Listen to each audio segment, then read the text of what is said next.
10, 9, 8, 7, 6, 5, 4, 3, 2, 1. Global Namaste. Good morning, good afternoon, good evening to all the viewers of Healing Our Earth. My name is Amrita, and I'm the host of today's episode. Today's episode, we are talking and remembering all our moms. And I would like to wish everyone and all the mothers on the earth happy Mother's Day. There's a lot to talk about being a mom. And therefore, before we talk about this, let's start with a short prayer. I'll be chanting Gayatri Mantra, and you can hold any affirmation of your choice. Om Bhur Swaha Tat Savitur Varenyam Bhargo Devasya Dhimahi Dhiyo Yo Na Prachodayam. Om Bhur Swaha Tat Savitur Varenyam Bhargo Devasya Dhimahi Dhiyo Yo Na Prachodayam. Om Bhur Swaha Tat Savitur Varenyam Bhargo Devasya Dhimahi Dhiyo Yo Na Prachodayam. Om Shanti Shanti Shanti.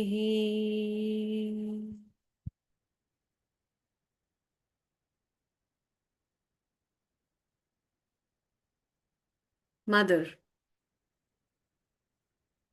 It's a very big word, and yet very small. And what mother has to say to a daughter or a son is, never forget that I love you, and I love you so much. When the life tries to knock you down, remember that I'm always there to be and have your back. I can't promise to be here for the rest of your life, but I can promise to love you for the rest of mine. And with the immense love and a big heart, a mom, a mother keeps serving the family, keeps loving, keeps giving, keeps sacrificing, keeps surrendering, with no matter what it is, how it is, and in what way it is. The title of a mom is such. It's an amazing experience to be a mother. And over and above, I would like to also confess as a mother that it's not just having a title of being a mom, but there are a lot of qualities that automatically come when the baby is in your womb.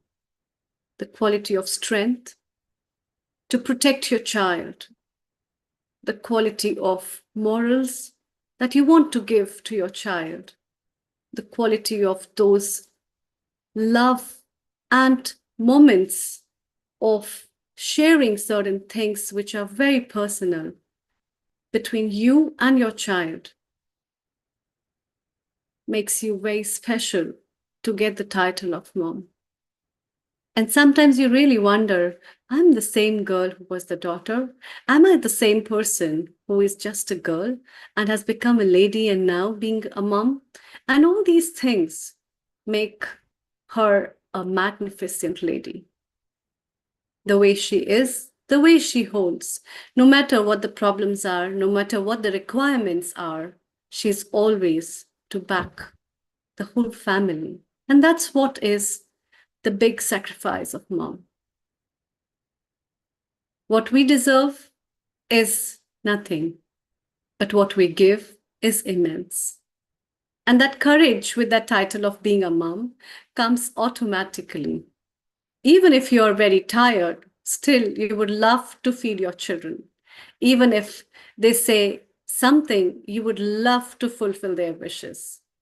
How the ends have to meet automatically comes as an energy that the divine force gives a lady of being a mom. And that's why mother is a mother.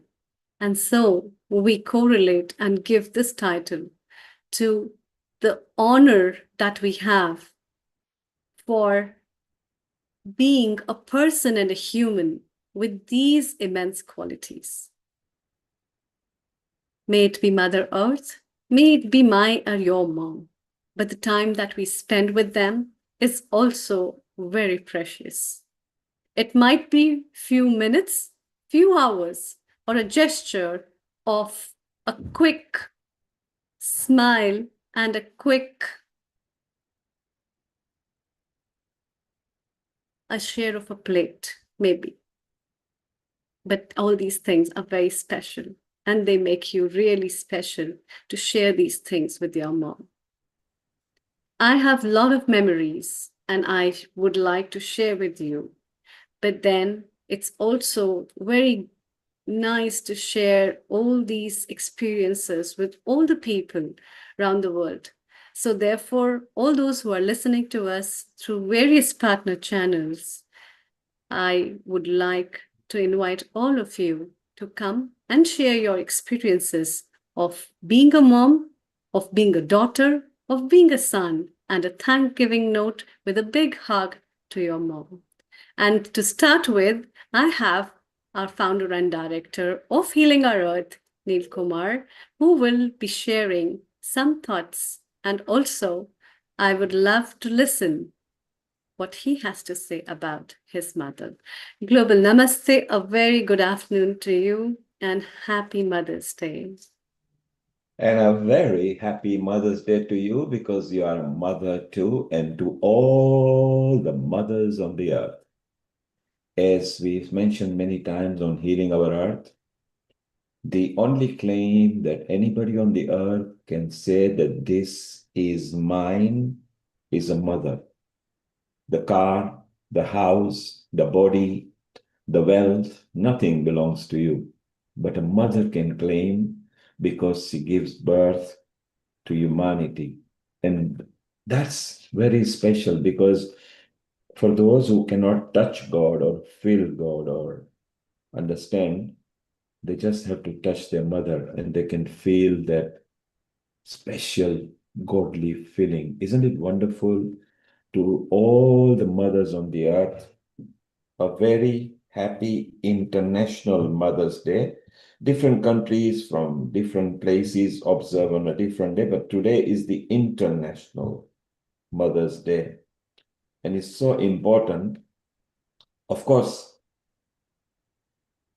Amrita, I loved what you said, that I promise to be with you throughout my lifespan. I can't promise to be there for your lifespan, but for my lifespan, very, very aptly said that I am going to be there. And that natural instinct that comes from mother, it doesn't happen just because in human beings, even in the animal and the birds kingdom, a mother is a mother. They may behave differently. So I think it's so beautiful. And I think to a mother, the woman who taught everything except how to live without her, we can always say, love you today and always. Whether she is there or she is not there. It's so amazing. Mother, thank you for the love, the laughs, the endless water, food that you fed us. Happy Mother's Day. I think it's so beautiful. We'll come back again. Let's go and see Israel. We go to Israel and what Rena thinks of mother. She, of course, loves her mother. Global Namaste, Rena. And Global Namaste, Rena. Global Namaste, Neil Kumar, Dr. Amrita, everybody that is here, the whole Healing Our Earth family. I always say this, but I really mean it. It's such a pleasure and an honor, and thank you for so warmly welcoming me here.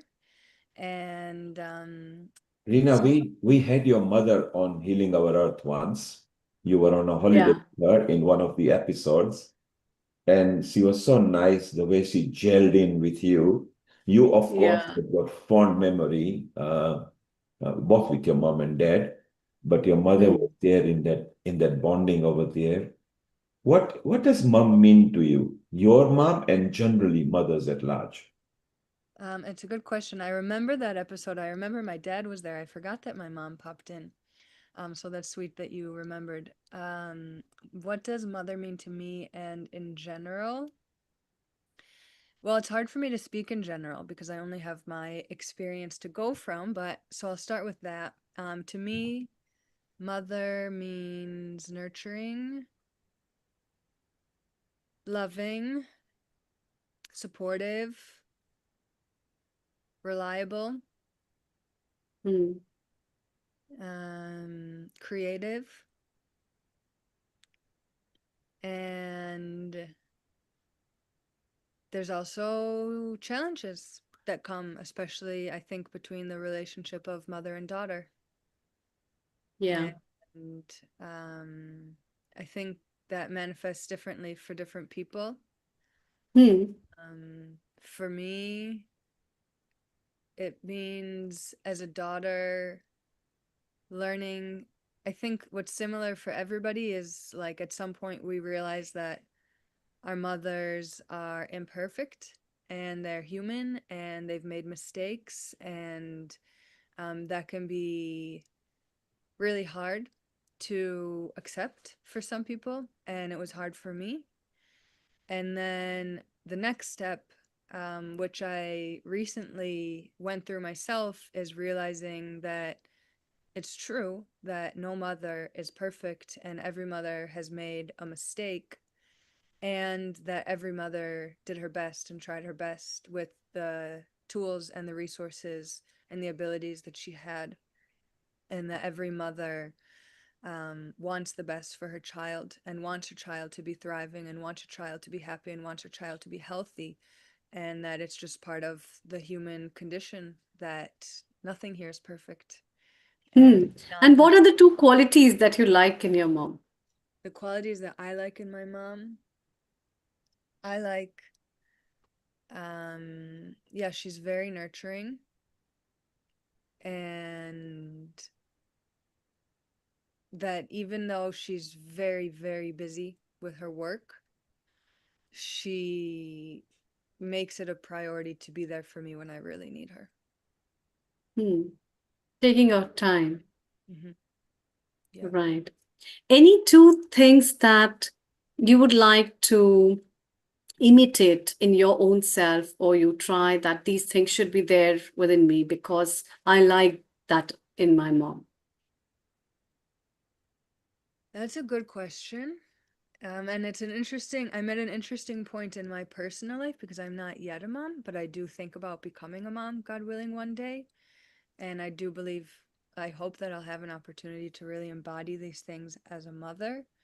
When I was a child, my mom really, like, I have so many memories of just like doing creative things. Like we had a whole closet in our house that was called like the I'm bored closet. And if you were bored, you just open it up, and then it was filled with games and toys and art projects and markers and paper. And um, so I loved that. And she always had, like, if we had a day off of school, like she had activities ready to go for us so that we had things to do with her. And I have a lot of memories where she would just like sit in the living room with her guitar and play music for us, and we'd be dancing. And she planned a lot of our birthday parties with like activities that she was leading. And um, I hope that I'll be able to be as creative as her and to have a sense of unconditional love in an imperfect world. Yeah. I think celebrating birthdays celebrations for someone else. That is the best thing that a mom has, and that comes from that unconditional love. Yeah. I'm celebrating something who is a part of me, and I'm celebrating all my life. And that's why that kind of a bond which comes with that celebration is a very special bond, which comes with the feeling that I don't have to take anything. What I have is to just give, and whatever I can give, I will give. So I'll say that's one why more thing. Sorry. yeah. I'll say, if it's okay to say one more thing, because my mom does give and give and give, and we have a interesting dynamic right now because she's one of my yoga students. Mm. And so it's an opportunity for her both to give and support me with the work that I do, but also to receive the wisdom of it. And it's been a number of years that we practice together 2 to 3 times a week. And Yeah, in fact, I agree with you. And it's a second life with a mother, and there's so much of learning with the children. I love to teach my children and to make them study, because when they study these things, and especially the literatures, it's so beautiful.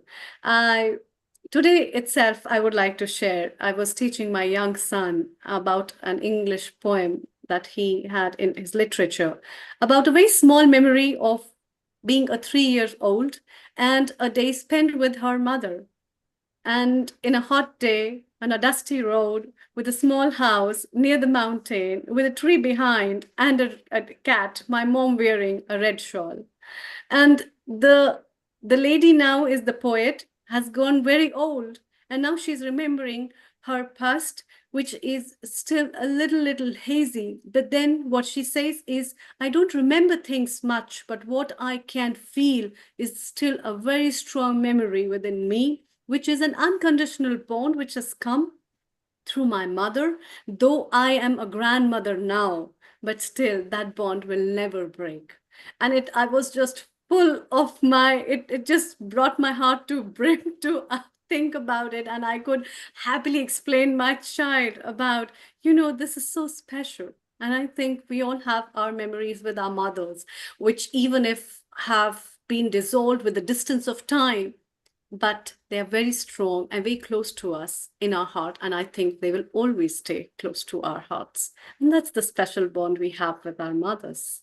Let's hear from Neil Kumar what he has to say. Amrita, you asked Reena 2 qualities about her mother.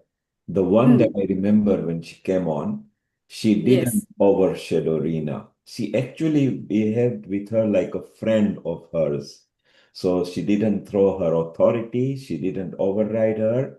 So isn't it wonderful when your mother, so the mother and daughter have got equal stance? So that's what one of the qualities of her mother I noticed. So she came with ease, she participated, and she participated equally. We've got James who has sent a message here, and he's one of our Tai Chi and a Qigong follower. His is very simple, but it's a son talking to a mother. Behind every great man is an even greater mother. Thanks for being mine. Happy Mother's Day. How strong is that? I think I love it. And coming from a Tai Chi and a Qigong follower, that seems very cool. So, Amrita, we also have got Heather here. Heather, if you can Yeah. landscape your video, if you can, try to see if you, yes, beautiful. Yes, it's for, yes. Perfect. Let's go to Heather as well. She's there in Israel as well. And then we'll got Kailash, Yeah. Ron Slot. Global Namaste, Heather. Global Namaste. You would think I would remember after several times of joining you to do the landscape, but apparently I still need the reminder. Blame it on the mama brain, which is a very Yeah, real beautiful phenomenon. hairstyle being a mom, and to be a mom. I know you being a mom, and now it's a day to talk about being a mom. Over to you. Hi. Tell me. Hey, woman. Thank you for the opportunity, Global Namaste. And Rena, thank you for sharing everything you did about your mom. I think it's beautiful that she was on one of the calls. I would love to see that. And Dr. Amrita, one of the things that you shared that really stood out for me is the reference to the poem and this relationship of memory and motherhood and the like transgenerational aspect of it. And what I was reflecting on, and as I was listening to you, was the reality in utero. When a woman is pregnant with their daughter, you have 3 generations within one body, because within the growing daughter within the womb, the ovum, the eggs that she will have as she reaches maturation, are also in development. So you literally have 3 generations contained within one body, which is profound when anytime I meditate on that. So I invite everyone to kind of connect with that reality that when you were just a babe growing in your mother's womb, you also had the next generation coming. So it's 3 generations that are connected through one physical body, which I think is extraordinary. So that was one element that came up for me. And also I wanted to introduce a term that I think is important and needs more recognition in our world today, which is matrescence. Is anyone familiar with matrescence? Just give a nod if you've heard of the term, perhaps. No, I see some shaking of the head. Okay. So matrescence is the journey to becoming a mother. It's the recognition that the process of becoming a mother doesn't just happen during the pregnancy. It doesn't just happen in the moment of birth. It is an unfolding that I would compare to the descending into the underworld, similar to the story of Inanna, where she goes through 7 layers of the underworld and then emerges in this new form. That has been my motherhood journey. I'm nearly at 7 years now since my daughter was born. And I feel like I am emerging now in the fullness of my motherhood as a deeply, like fully embodied mother. So this path to matrescence for me has been nearly 7 years. And I think we need more dialogue around this journey. It's not linear. It's spiral and it's twisted and it's convoluted, and it exists in a space of no time as well. So I would love to see matrescence in our vocabulary when it comes to honoring motherhood and the journey to motherhood, and how it has its own rhythm to it for so many women. That's one thing I wanted to give homage to, and also add regenerative matrescence to the phrasing as well, because so much of motherhood has been presented to us. We've inherited these narratives that are very extractive and depleting when it comes to motherhood. We've heard about the exhaustion of motherhood and the demands of motherhood. And when you look at the matriarchal societies from way back when, there was a regenerative element of mothering, that because it was an act that was held within the village, it was balanced among the aunties, like Rina Shoshana, who is technically considered an initiated maiden. They were equally as important as the mothers within the clan, the crones and the magi's as well. You had the full spectrum of all the female archetypes who were all of equal importance within this egalitarian tribe setting. So offering a remembrance of the regenerative quality that comes when a woman is held by her community. I think that's really important to honor. And that mothering in and of itself, the model that we've been fed, is not intended to be depleting. It's intended to be deeply nourishing and regenerative in and of itself. But we need to remember and restore this yin energy that has been compromised for a long time. So I'm excited to live in a time where we're remembering that truth. And I'll end by just offering a poem. I have to flip my phone again. Sorry, and I'll go off camera. I'll flip my phone. I'm just going to read a beautiful poem by Khalil Gibran, the author of the Prophet. He's a Lebanese poet. And one of my favorite segments of the Prophet, he spoke to children. So this segment is on children.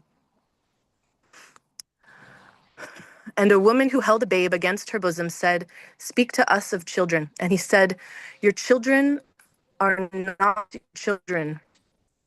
They are the sons and daughters of life's longing for itself. They come through you, but not from you.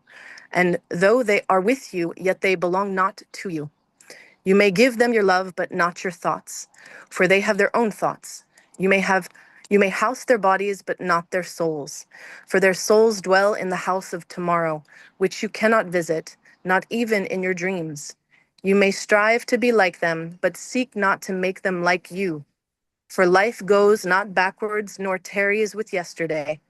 You are the bows from which your children as living arrows are sent forth.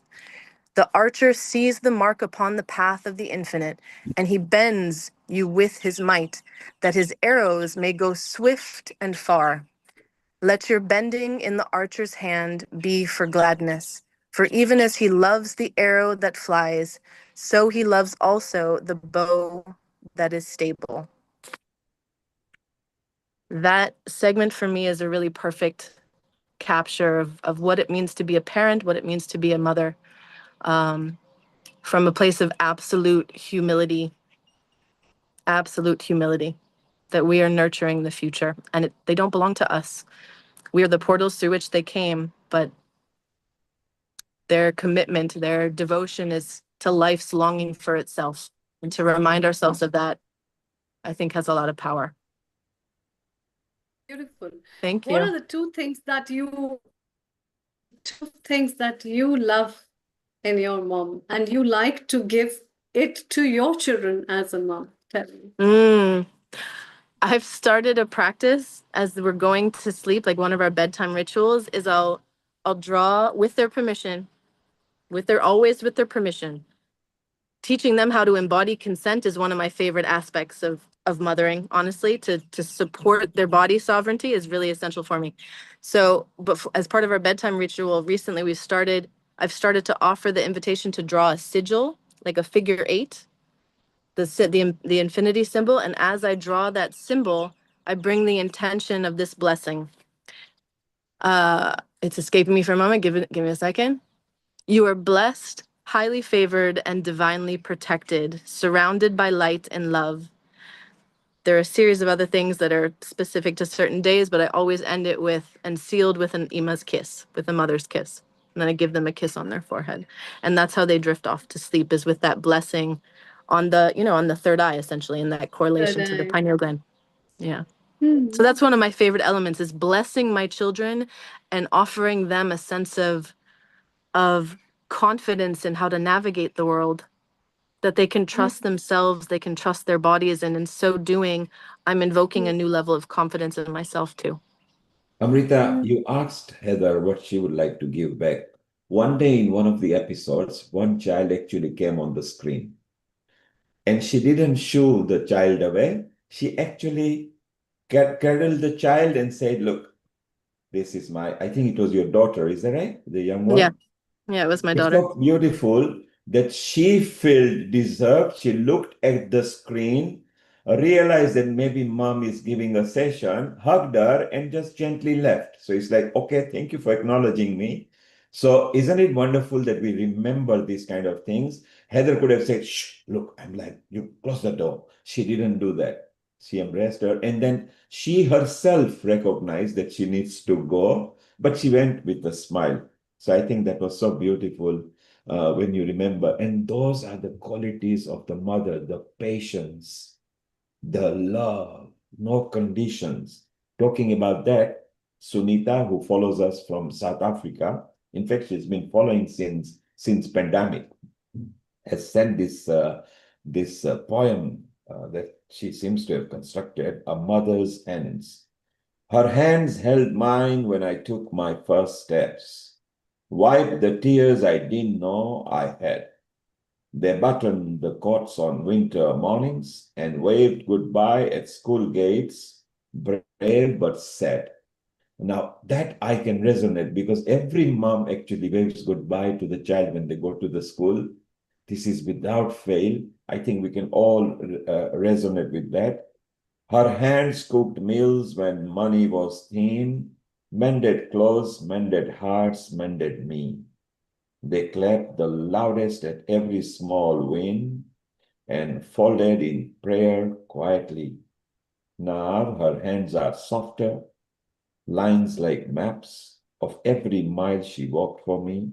I hold them now and understand at last. A mother's hands are love you can see. All this is so real, isn't it? You all remember your mother holding your hands, your mother waving goodbye to you when you went to the school. It's amazing what people actually come up with over here. So, Amrita, you are a mother as well. I've seen how you've nurtured your kids. In fact, one of them is a child host at Healing Our Earth. Again, isn't it wonderful? What goes on in your mind when you see them grow and you see the qualities in them? As a mother, does mother require that gift from the children, or she just keeps on giving? I think the best gift she gets is the satisfaction by giving. And that's why that gift it can be an immaterial gift, it can be a gift of a blessing. And I think the biggest gift a mother gives is the gift of blessing. Exactly the same things that Heather gives every night with that to their children, you know. And Yeah. I think these kind of things gives one a great potential and power as well, because the moment you think about giving, it makes a big difference, and your attitude changes with because you can only give when you are powerful. You can only give when you have an immense big heart to think about without thinking what it is and how it is. And that's why mothers always try to make up for every member in the family, whosoever. And I think it's not just the kids. When it comes to the family members, also they become their kids, because a mother always try to give in many ways. And so food is one of the very big forms, and there are many other things. Isn't it, Heather? What is the best thing you like to cook for your kids? Tell me. And then we talk with our technical director of Healing Our Earth and know from him about his mom. Yes. Honestly, if I'm really honest, I don't like to cook. I see. I can say that openly and honestly. And I was a dedicated, the first 6 years of my mothering journey, I would, everything we ate at home, it was super healthy, made with love. I made lots of dal. I loved making dal. I'll give an example. I loved making dal. But I'm at a point in my life with the changes that I've navigated in the last year where I prefer to be cooked for, honestly, if I'm really Okay. honest. Yeah. That's also an important thing. Yeah. And it comes back to the community having the capacity and the depth to hold the mother when she's not in a position to, or doesn't have the capacity to give of that nature. So it's yes, that's what I'll offer. That's what I'll offer for now. Thank you. Thank you so much. Stay around, Yeah. Heather. Thanks, Global guys. Happy Mother's Day. Namaste. Thank you. Same to you. Global Namaste, Nishit. Bye. Global And Namaste. happy Mother's Day to your mom as well. And also, the question comes to you. What are your fond memories of your mother? What are the 3 things that you like the best of your mom, and then you recall them in the tough times of your life as well? Absolutely. So, for all the viewers who are just joining us, welcome wherever you're joining us from today, whether you're watching us from the UK, from India, from the US, or anywhere else on this planet. We are so glad you're here. And today, like Dr. Amrita said, we are here to celebrate something universal, I think, something that crosses every border, every culture, every language, every faith. We gather here to honor mothers. So it's not just a word, it's not just a title, but it's the lived reality of what a mother actually is, what a mother does, quietly, relentlessly, and almost without enough acknowledgement, I would say. So this session is definitely for every mother who's watching, for everyone who's loved a mother, or lost a mother, longed for a mother, or become one. It's for everyone who's carried a mother's voice somewhere inside them, guiding them, steadying them, long after they thought they'd grown up. So stay tuned on this session because we will have poetry, we will have reflection, we'll have honest conversations. And we have this, we have each other on this session. So settle in, open your heart, let's begin. For me, you asked me the question, what does a mother mean to me? So the word mother is one that feels a little bit too small for what it carries, you know. When I was young, my mom meant safety for me. It was that particular kind of warmth of being known, not even having to explain yourself, not having to perform, or just being exactly who you are and still being loved for it anyway. And as I grew older, I began to realize that what I took for granted was in fact extraordinary, because the meals that magically appeared, the appointments that were remembered, the quiet way she would notice when something was wrong before even I had the words to say it. So it's just the way she showed up, not dramatically, not for applause, but just consistently, reliably, day after ordinary day. And that's it. So, Dr. Amrita, before I share some memories about my mom, let's hear one specific memory of your mom that captures who she is. A small moment, you know, anything that is interesting about her, and then I'll share a few things about my mom. Yeah. So, ever since my mom became sick now, she's not able to wear saris. So a lot of her saris are with me. And every time when I go to my job and I wear and wrap that sari around me, I feel her presence within me.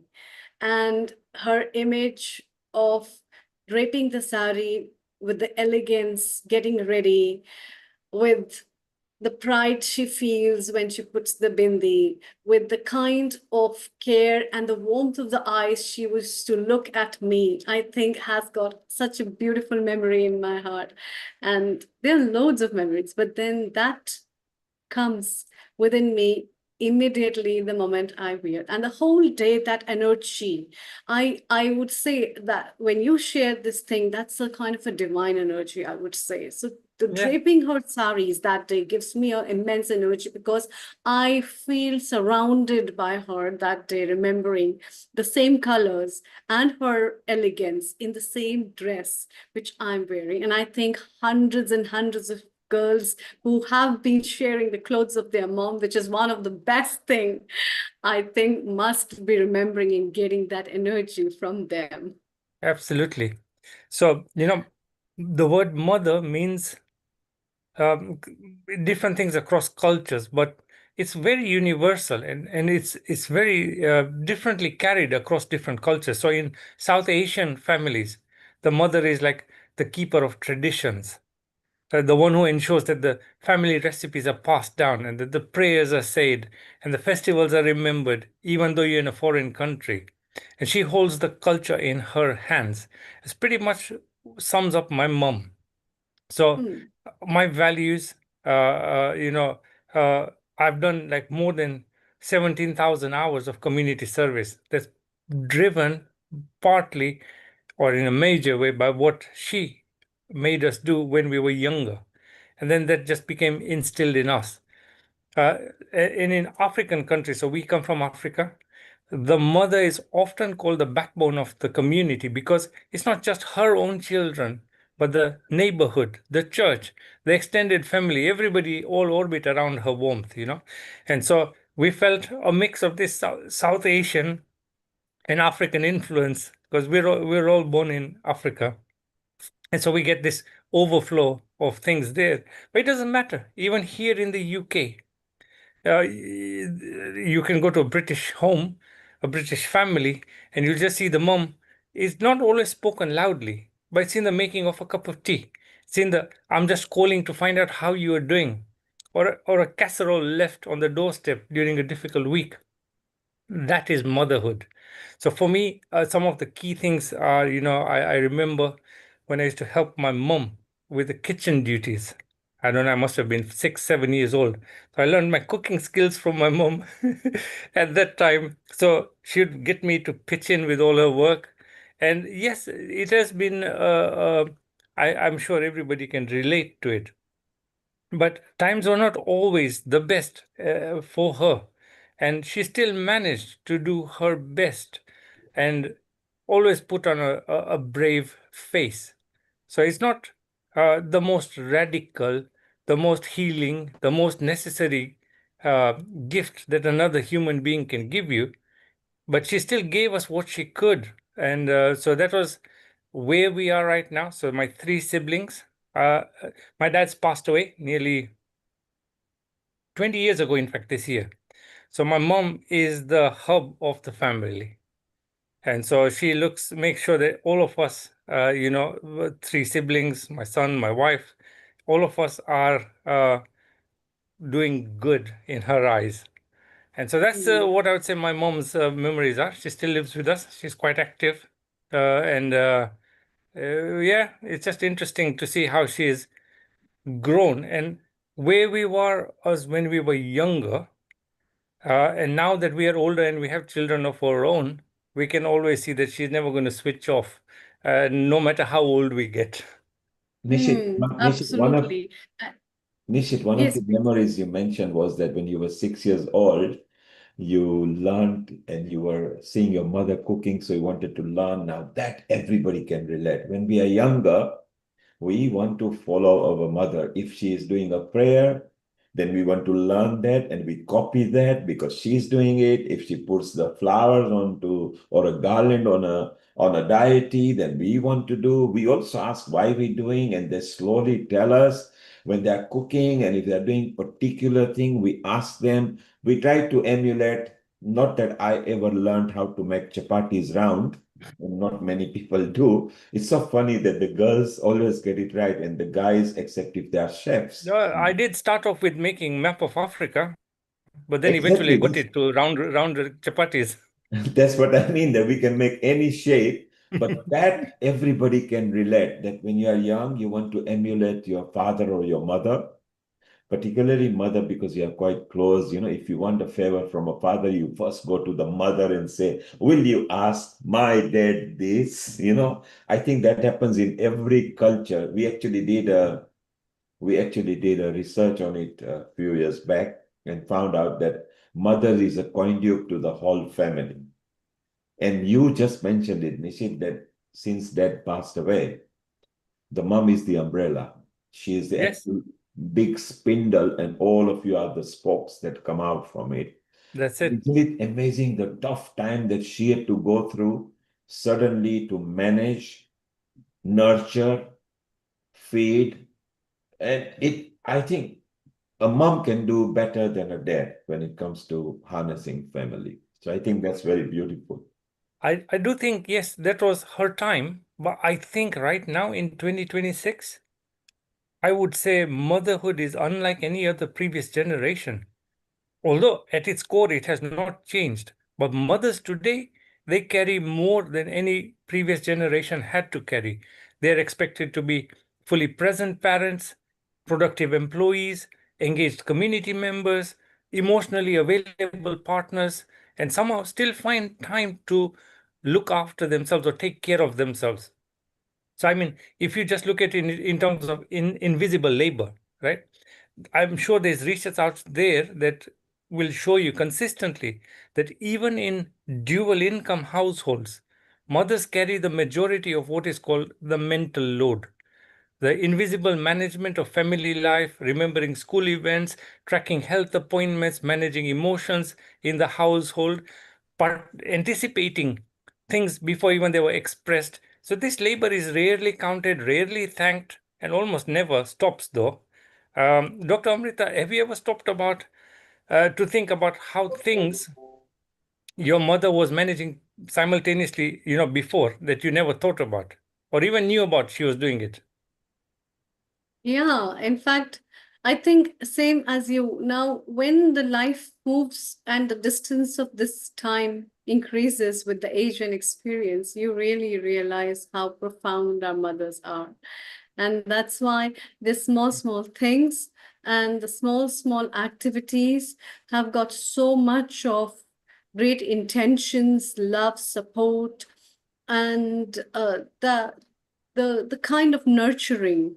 It's something like a vine that has to a climber that needs tendrils and a support, and those small, it's a grapevine, you know, the tendril support she gives, and we never come to know, but those supports are such a big support that make the whole vine come climb and grow and support its own fruit at one time, just because that support was provided by her. And it's the same kind of support. And another thing which I would like to share, that even though whatever may happen, the mother comes to know the heart of a child, wherever the child is, in whatever situation the child is, and in whichever situation she herself is.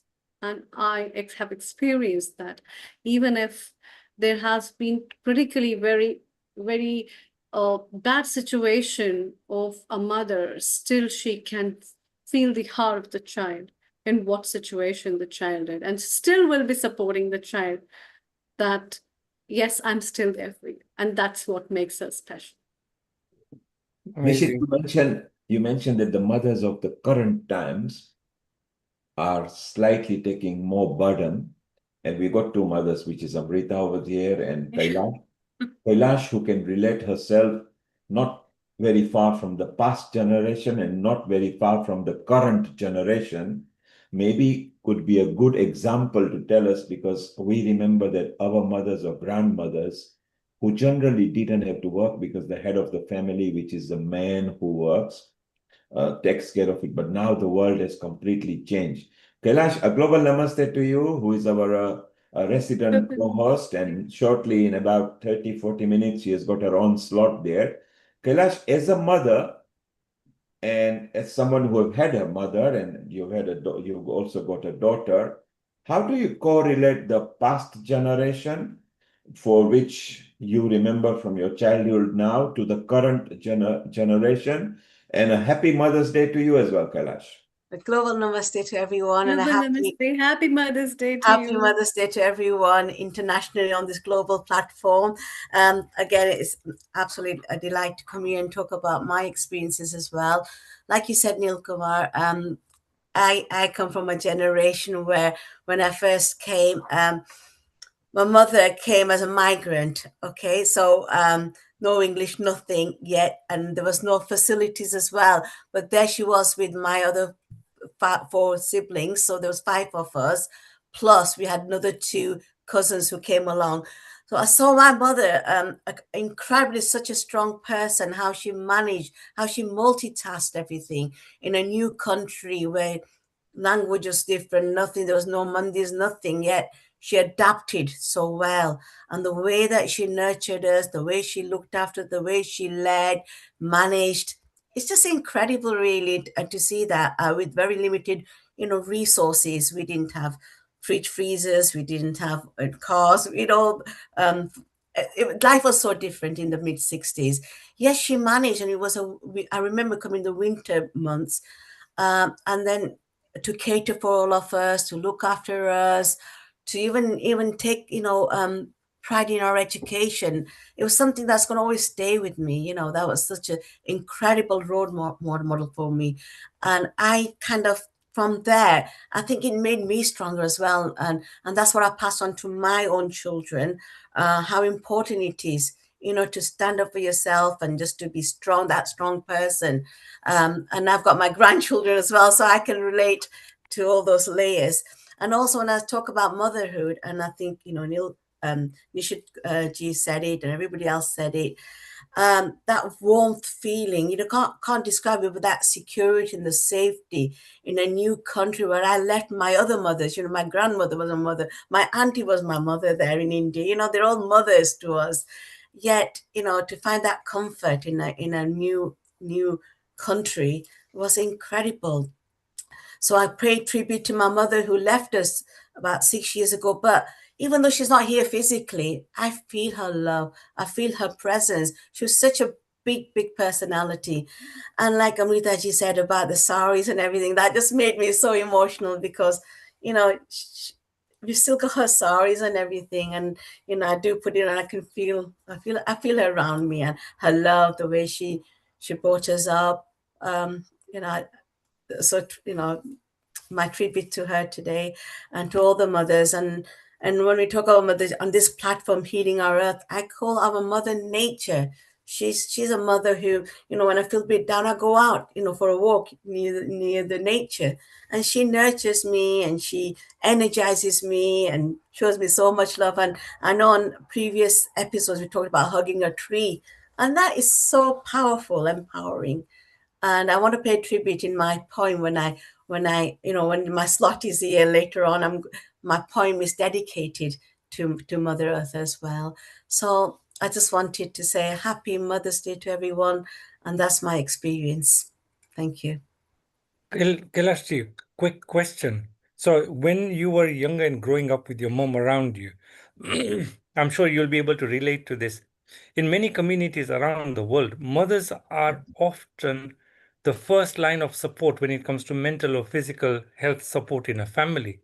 So they're the ones who notice that a child is withdrawing, or they sit with a grieving partner at 2 o'clock at night, or they're the ones who normalize seeking help. Even where the cultures, where the stigma is high, they may be the ones who are quietly absorbing the impact of somebody else's unprocessed pain. But the question is, who looks after the mother? Who checks in on her? Who helps her with her emotional and mental support? So that's a very interesting thing. Tell us a little bit about the dynamics of that. How did your mother cope up having, you said you were 5 and 2 more, 7 kids in a different country in a time where she's adapting to this? I'm sure she found it challenging. Absolutely. This is what really amazes me about my mom. What did she do? Who did she confide in? Who did she go for support? Because I was quite young. I was only 5 at the time, and I remember her in the kitchen cooking for all of us. And then, as years went past, she actually even went to work. And one of the things she said about these, you touched on something very, very close to my heart about the spirituality. Even though there was no money, there's no community, yes, she practiced, and she was that person who made sure that we did Divabati and Ardi and all days. She did Santoshi Mahabharat as well. She would get up when she was working. She used to get up at 2:30 in the morning to do her puja and everything before she went to work. Now I've seen all this, and that's been a very profound experience and had on me, and I've always carried on with that tradition, never compromised on that. That has been something, that's really, defined me really, because my spirituality, even now, I don't miss my Mandi, my sabas. I've instilled that in my own children, and I make sure my grandchildren go to Mandir as well. That's where the sanskars are. Even when, like I said, when we came in the mid-60s, there was no community, there was no Mandirs. Everything was, imbibed within the values, the culture, everything was there. And I remember the 9 nights on Navratri. Every night we did the arti and everything, and the other significance. This is why, I'm very strong in my faith, because that's where it was all kind of, the foundations laid there. My father worked very long shifts. I hardly saw him because he was, providing for the family. But it was my mother. And when my father left, he was only 61 when he passed away. Well, he was just not even 61. He was going to be 61 the following month before he passed. And my mother took the anchors, and she was, when my dad was a big personality, but my mother, took over, and she never made us feel that, that my father wasn't around, because she Kailash, provided for us. Kailash, you come to a very right point. When we came long way back over here, prior to that, there were not too many Asian shops. No. So the mothers used to have to go to supermarket to buy things. Well, who knows what was being, what we call the bhindi and brinjal and what English names for them. And how were they negotiating? How were they asking for things? Because they had to learn the fruits and vegetables and the grocery in English name. And I particularly remember my mom would come, this is 55 years back, and she would say, do you know this is called this in English? And of course, we thought we were educated, but we didn't know the vegetables and the fruits direct translation. Coming from Africa, we would know either African or an Indian name. So it's amazing how they adopted. Kailash, we'll be chatting with you a bit later. We are also going to go to Honey. We've got Sally, who has come here for the first time. Let's go and welcome Sally, and then we are going to go to Honey. Honey, you can see her outfit. She has deliberately chosen our flyer color outfit, the mild pink over there. Honey, global namaste, and let's go to Sally as well. Let's say hello to Honey. Honey, global namaste to you. Yeah, global namaste to you too, dear Neilji. And of course, a global namaste to our lovely family here. I really am really interested in what you're talking about, because such brilliant points are coming out. Because normally we think about moms and, moms bring up kids and that's it. But there are so many other facets to a mother. And it's really, really interesting to see all the different points and views that are coming along, So I'm really excited about this particular program to hear Honey, about also, how we can actually really, really admire and really, really give the acknowledgement that all mothers, require, I think. and Honey, Nishit and I, who are from Africa, have got similar journey. He has only been for about 30 years in this country, and me longer than him over here, as to how we had to adapt, how we had to learn. And with you, your mom, I was just with her last week, where she cooked for us and you cooked for us, and we'll talk about that as well. And Honey, yesterday you went to a very nice event where you met so many mothers, which you are going to tell us about. So Yes, before you do that, let's yes.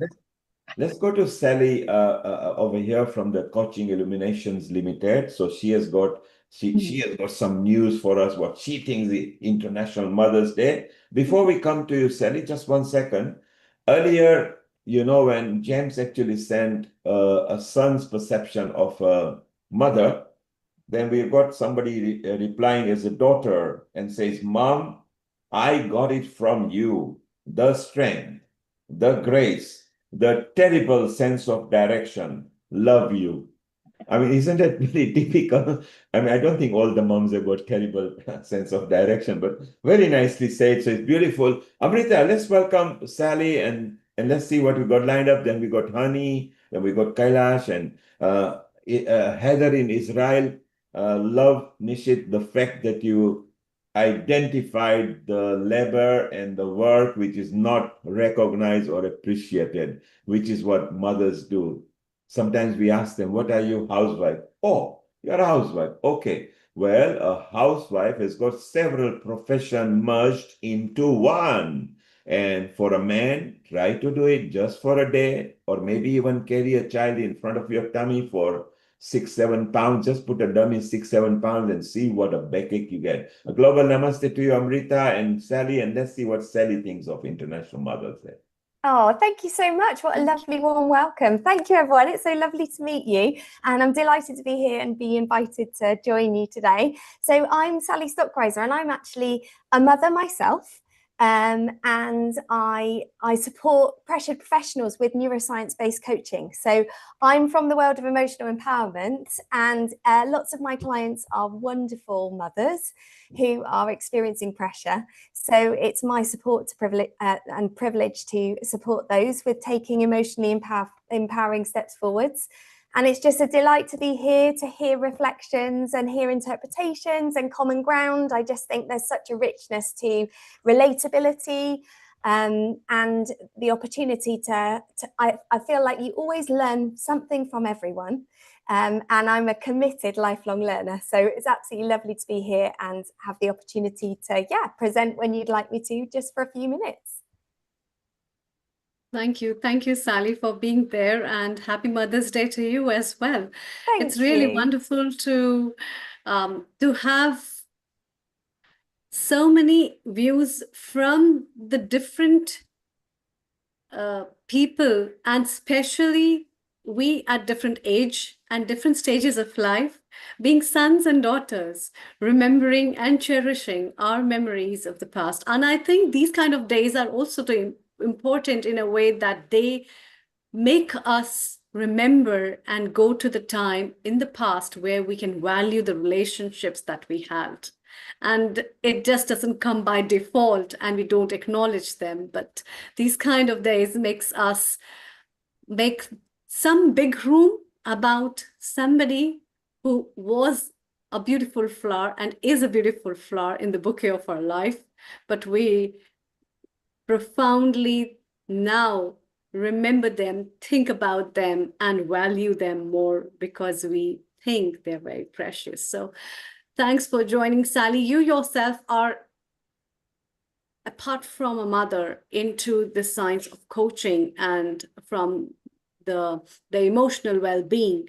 So what message do you want to give to our viewers today on Mother's Day? How important it is to build emotional resilience for mothers for taking care of the children and their families.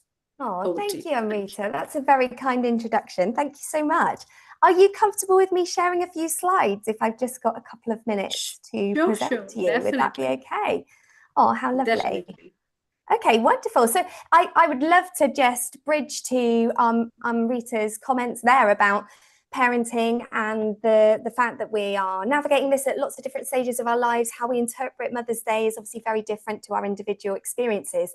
But I would love the privilege of just talking to you a few minutes on an aspect of mothering that I think is often really powerful to bring into our conscious awareness. And I think you, Amrita, were nodding there to the fact that Mother's Day is a beautiful opportunity to engage consciously with our role as mothers, or the mothers that we have in our lives, and how we can support that role in the best way possible.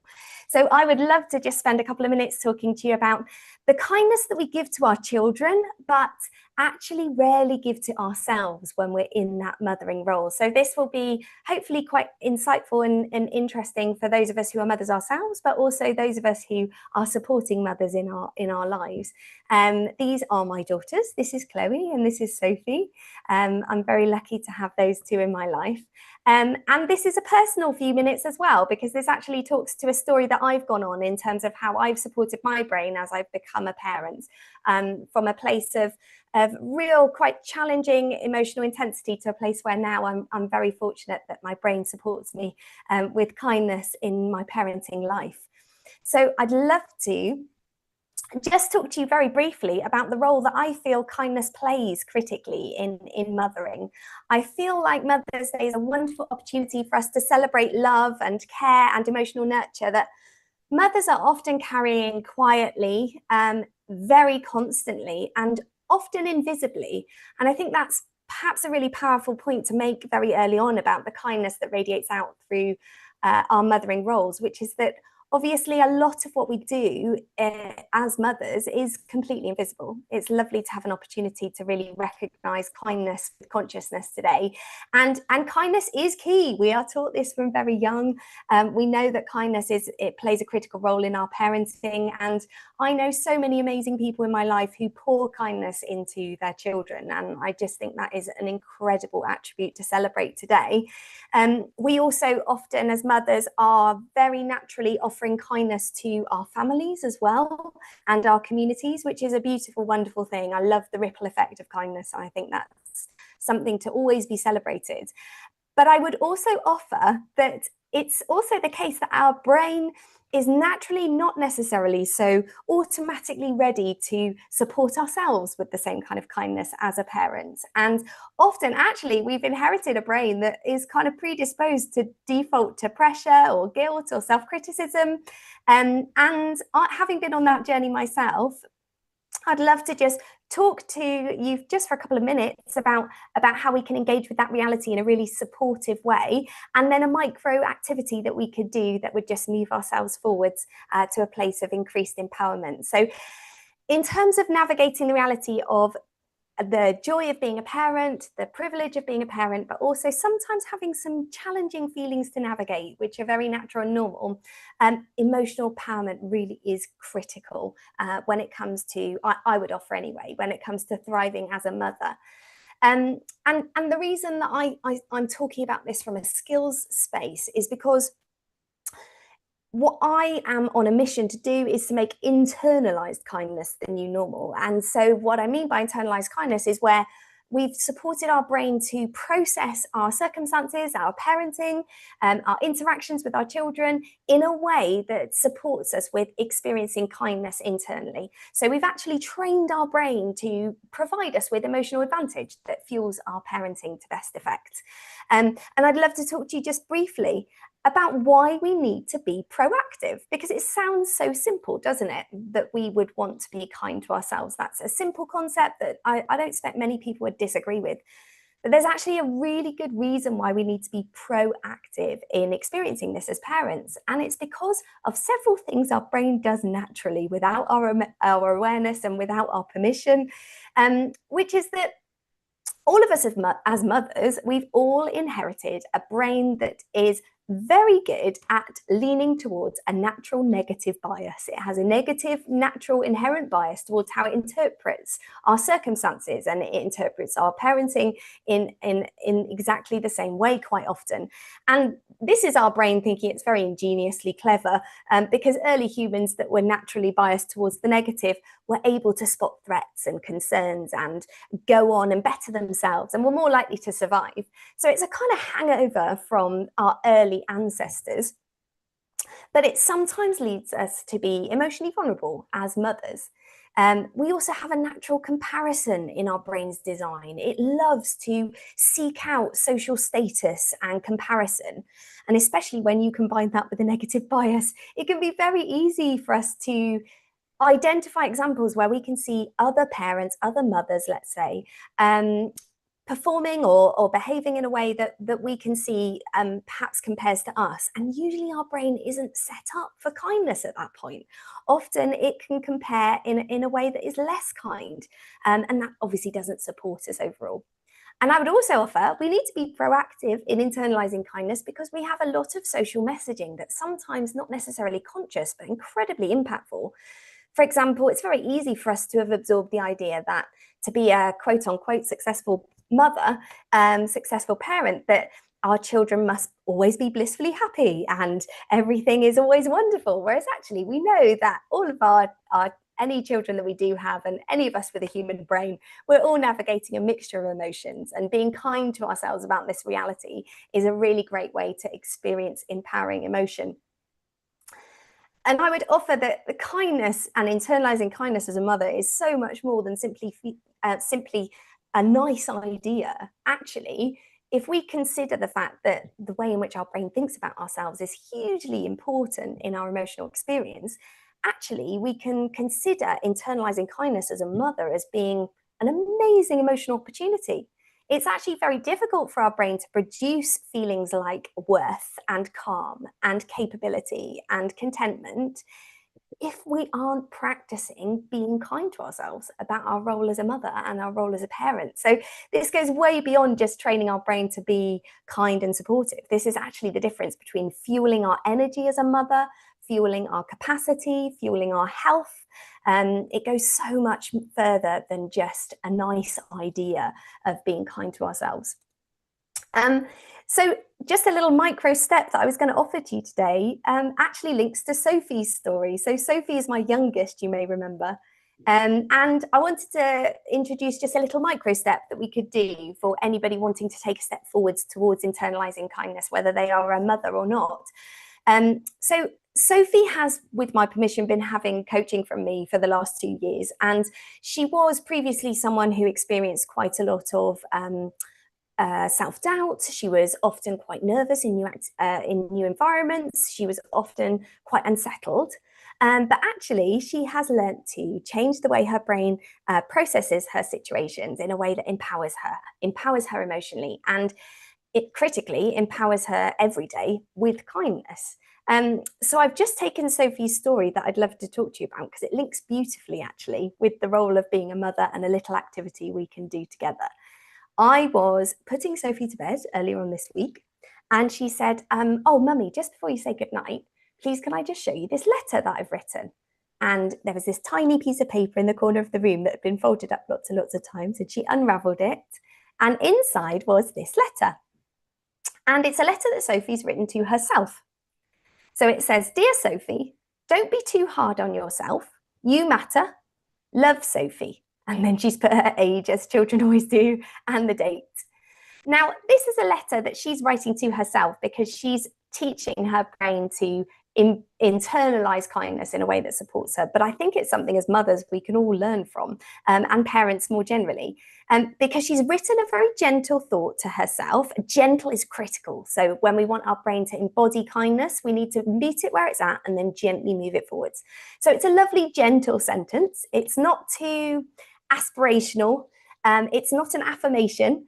Those are helpful to people and they have their value, but often brains change best when we do small, gentle steps. So Sophie's made it quite gentle, but she's also done something at the bottom. I don't know if you've noticed all those hearts, and she's put 1 heart equals once for how many times I've looked at this. And that's because Sophie understands that the brain learns by repeated opportunity for practice and rehearsal. So each one of those hearts, I haven't quite counted them up, but each one of those hearts is every time she's taken out that letter to read it through for herself. And I thought we might be able to take Sophie's lead today. So on Mother's Day, I thought it was perhaps an empowering opportunity for us to also take a moment to give ourselves a thought that would allow us to internalize kindness today. So here are some sentence starters that obviously the top one is taken from Sophie. But it might be worth, if I just go quiet for maybe 30 seconds, perhaps you could, on a piece of paper next to you, perhaps just within your own thoughts, you might be able to think of your own thought for today that would allow you to internalize kindness with a small step. So we've got, don't be too hard on yourself, and you could finish that with your own words. Or everyone's situation is different, and that speaks beautifully to our brain's natural desire to compare. Or it's okay to feel, for example, it's okay to feel stressed sometimes, or it's okay to feel overwhelmed sometimes. We're trying to be kind to ourselves about some of the challenges sometimes that comes with mothering. So I'm actually going to go quiet just for 20 to 30 seconds to give you your own opportunity just to think about how you might like to finish one of those sentences for your own purposes, and then I'll bring us back together. Beautiful. That's very lovely, in fact. And I think you turned the edge of the whole point that we have been discussing today, which is also very important to think about.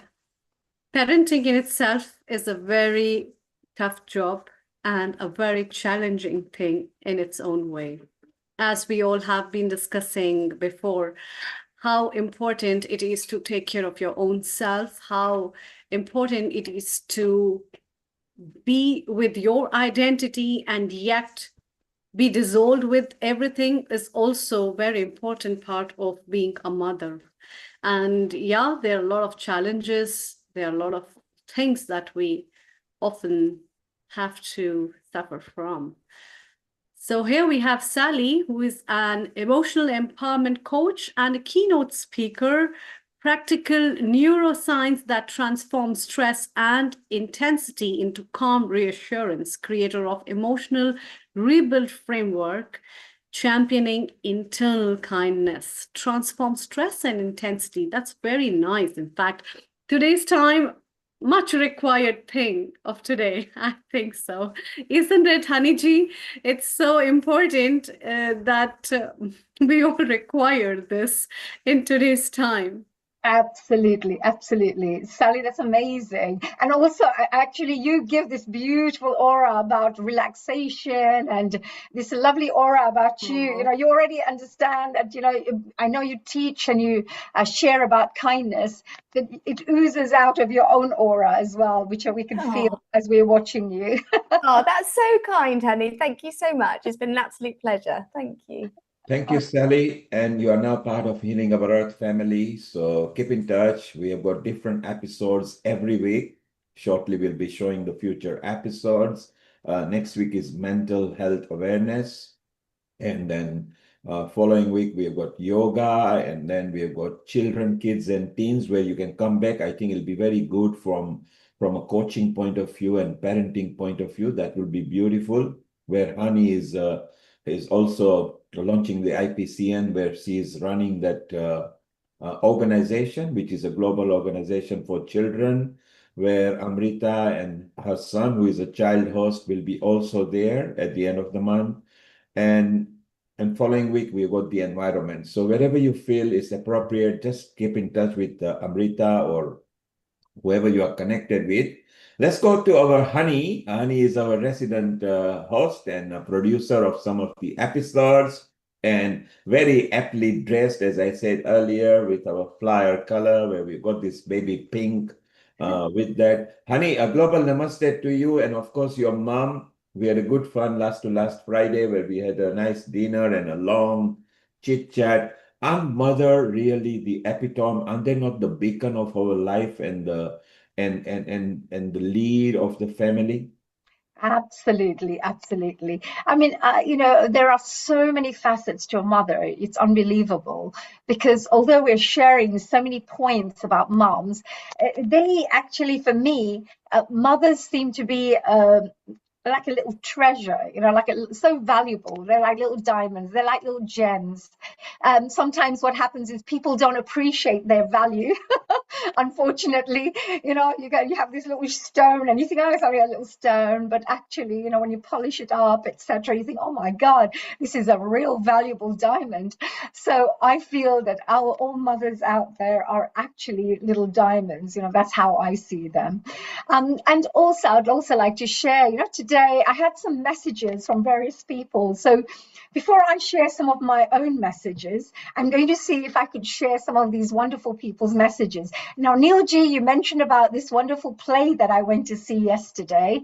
It was called Ma Hamara Bazigar, or something like that. So this means my mother is like a game player, kind of a little game player.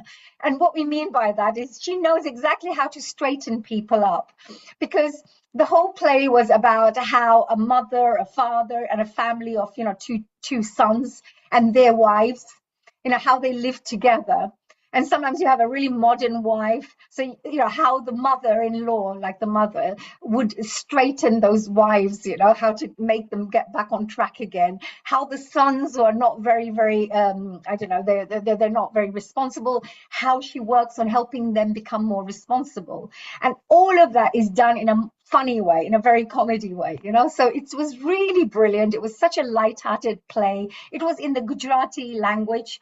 So all the people out there, I just wanted to say that going out to theatre is one of the best ways to spend time with your family, especially if it's a comedy play, because you can, it's uplifting, you laugh, it releases chemicals and endorphins.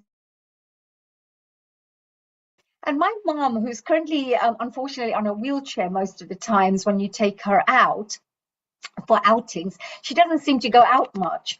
But when she went and sat there and watched this play, because we took her out as well to watch this, to celebrate her 80th birthday, she even sat and laughed all the way through. And I didn't hear any, oh, this hurts, and oh, my back is this, and my back is that. I didn't hear any of that. So for 2 hours, she just watched the play and she just laughed. And I really, it helped me to understand, in my own brain, in my own inner being, that really, spending some time with the family, quality time, taking people out, and especially your mother, who works so hard at home. It's really important to take them out so they can feel relaxed. They can also enjoy life, experience life. Because 24 hours a day they're at home, they're either looking after a child who's not well or ill, so they become doctors. Other times there's a teenage who's having issues, so then your mother becomes your counselor and sits and gives you advice. Other times there's a father and a dad, who needs their own little requirements. I need to go this and I need to go for my work. So she's quickly making meals on time, nourishing meals, healthy meals, so that the husband's nicely fed as well before he goes. I mean, I just think to myself, aren't moms absolutely amazing? I personally haven't got kids of my own, but I also remember that when I used to run Honey's Dance Academy, we had 1,800 young people learning dance every week.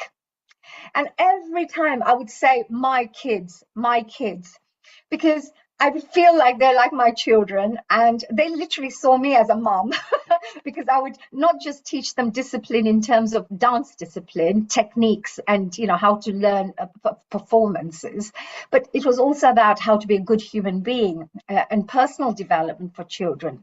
like confidence building, how to live harmoniously with other children in the team, in the groups, and all sorts of other really great virtues that you should help young children develop.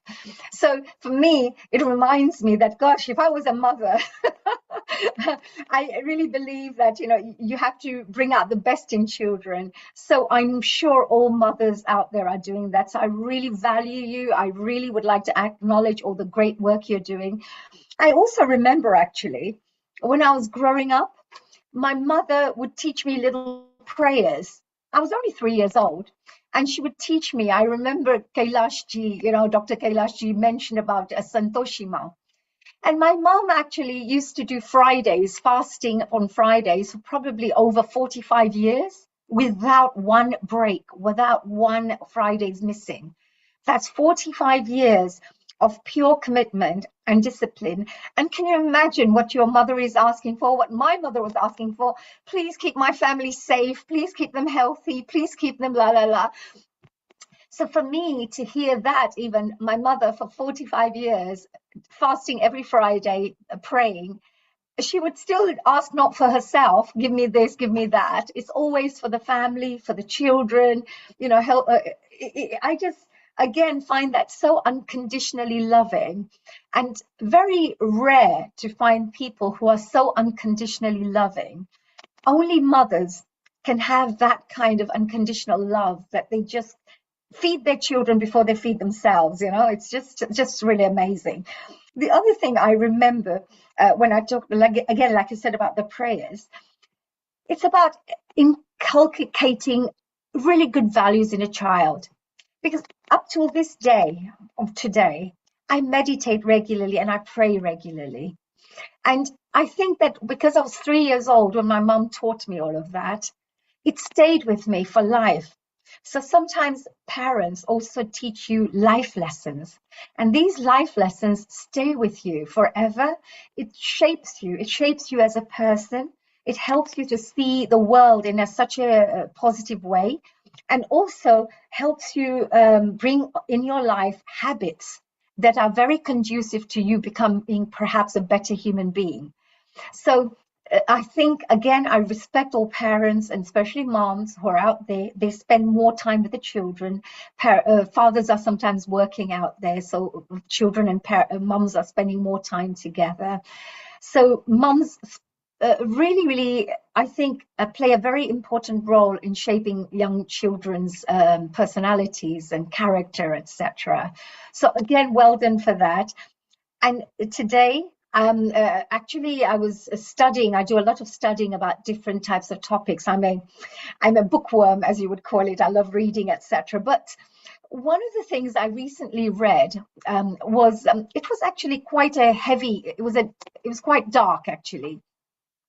It was about how there's a lot of dark energies out there in the world that tend to attack good people. Let's say it's just a little thing. But it also says when you pray regularly, you create a very strong aura around you, that these negative energies and forces cannot penetrate that aura.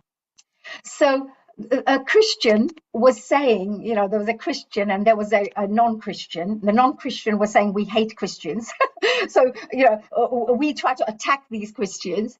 And the Christian was saying, it was amazing because they were like very psychic. They could see auras around people. And they used to say that as soon as you pray, this light comes around you, like bright light and aura, kind of the aura starts shining around you when you pray. And it protects and blocks. So I just wanted to say that parents also who teach young children to pray, to think more positively, to, look at the bright side of life rather than, all the problems of life. I think that's a really, really amazing thing that mothers do as well, because you don't realize how deep the protection is. We are mind, body, and soul. So the mind is, of course, our mental attitude. The body is the way we take action in life, the things we do. But there's also the soul part that we forget, the spiritual side to us.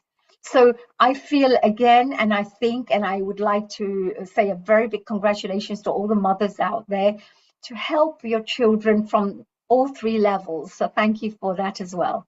Now, I wanted to share some lovely messages that I have. I'm going to see if I can share the screen and if I can open up some of these messages.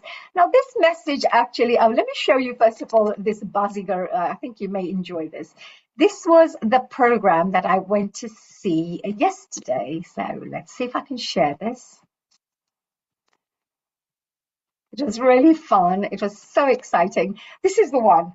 It was a fundraising event. So while I'm doing some good things, you know, you're not just enjoying a program, but you're actually helping raise funds for a good cause, which was the Samarpan Meditation UK fund. But this lady in the middle, Ba Amara Bazigar is the name of the title, and her name was Kokila in the actual play, and her name is Pratibhaji. She's very, very famous. We met her, Pratima, her name is. I just say to everybody out there, if you had a chance to go, if you're a Gujarati speaking person, if you wanted to go and watch a play like this, you really should go and enjoy it. It's so funny. It was really great. Here are some messages from some of my friends.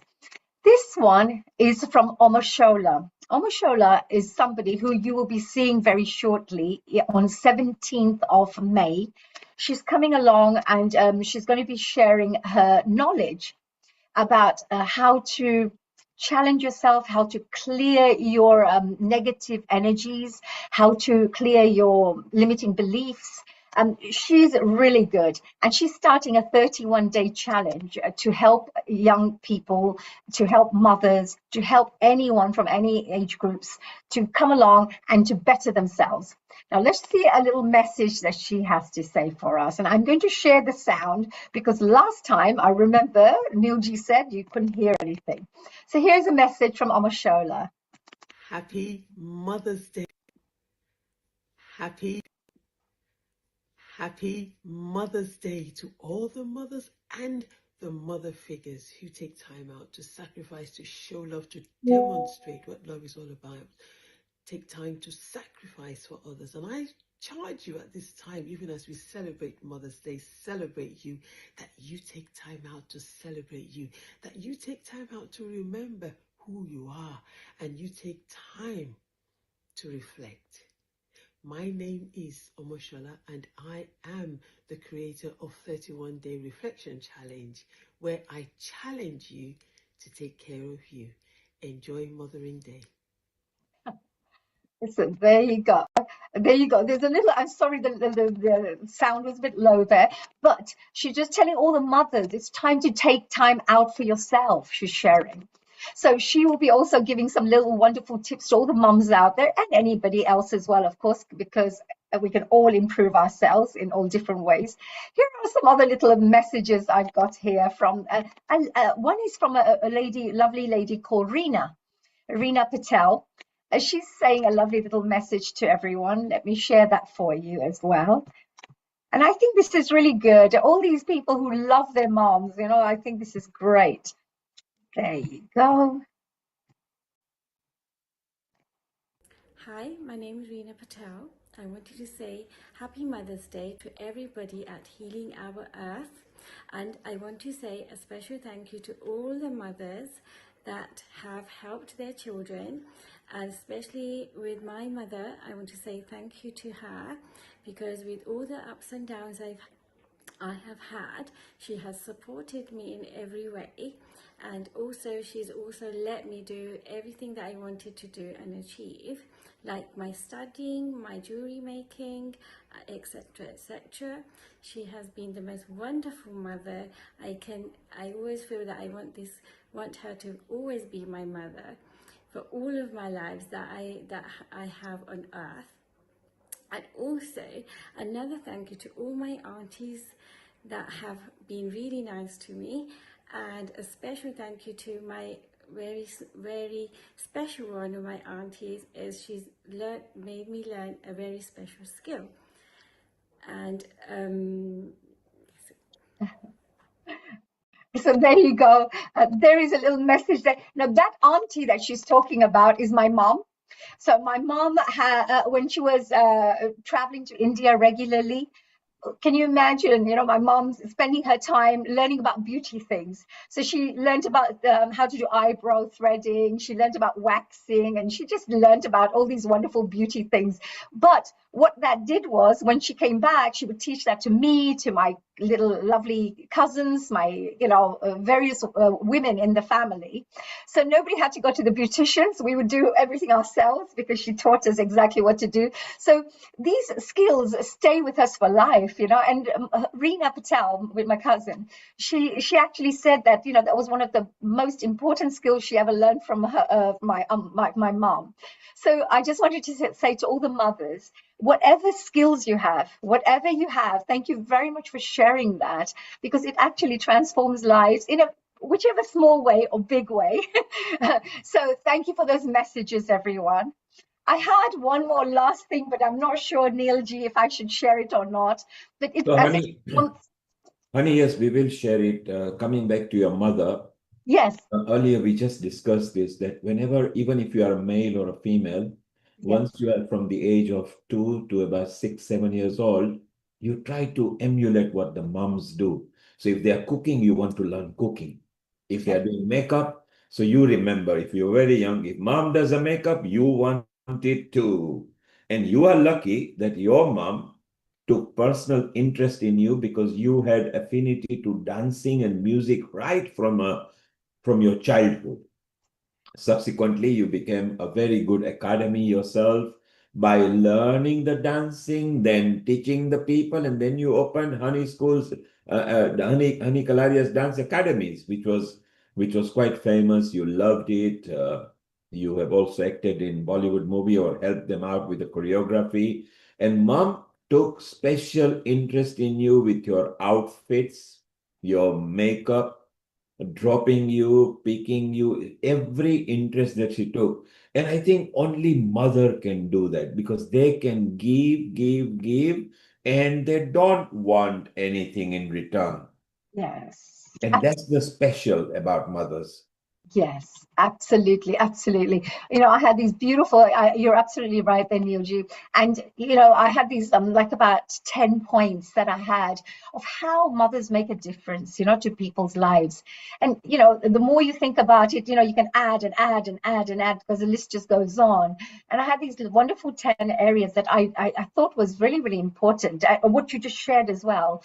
Because I say a mother, just like my mother, provides unconditional love and emotional support through every stage of life. When you're a child, when you're a teenager, when you're older, when you get married, they're always there for you. She also teaches important values such as kindness, respect, honesty, and compassion. Only a mother could have that compassion in her, the way she shows it.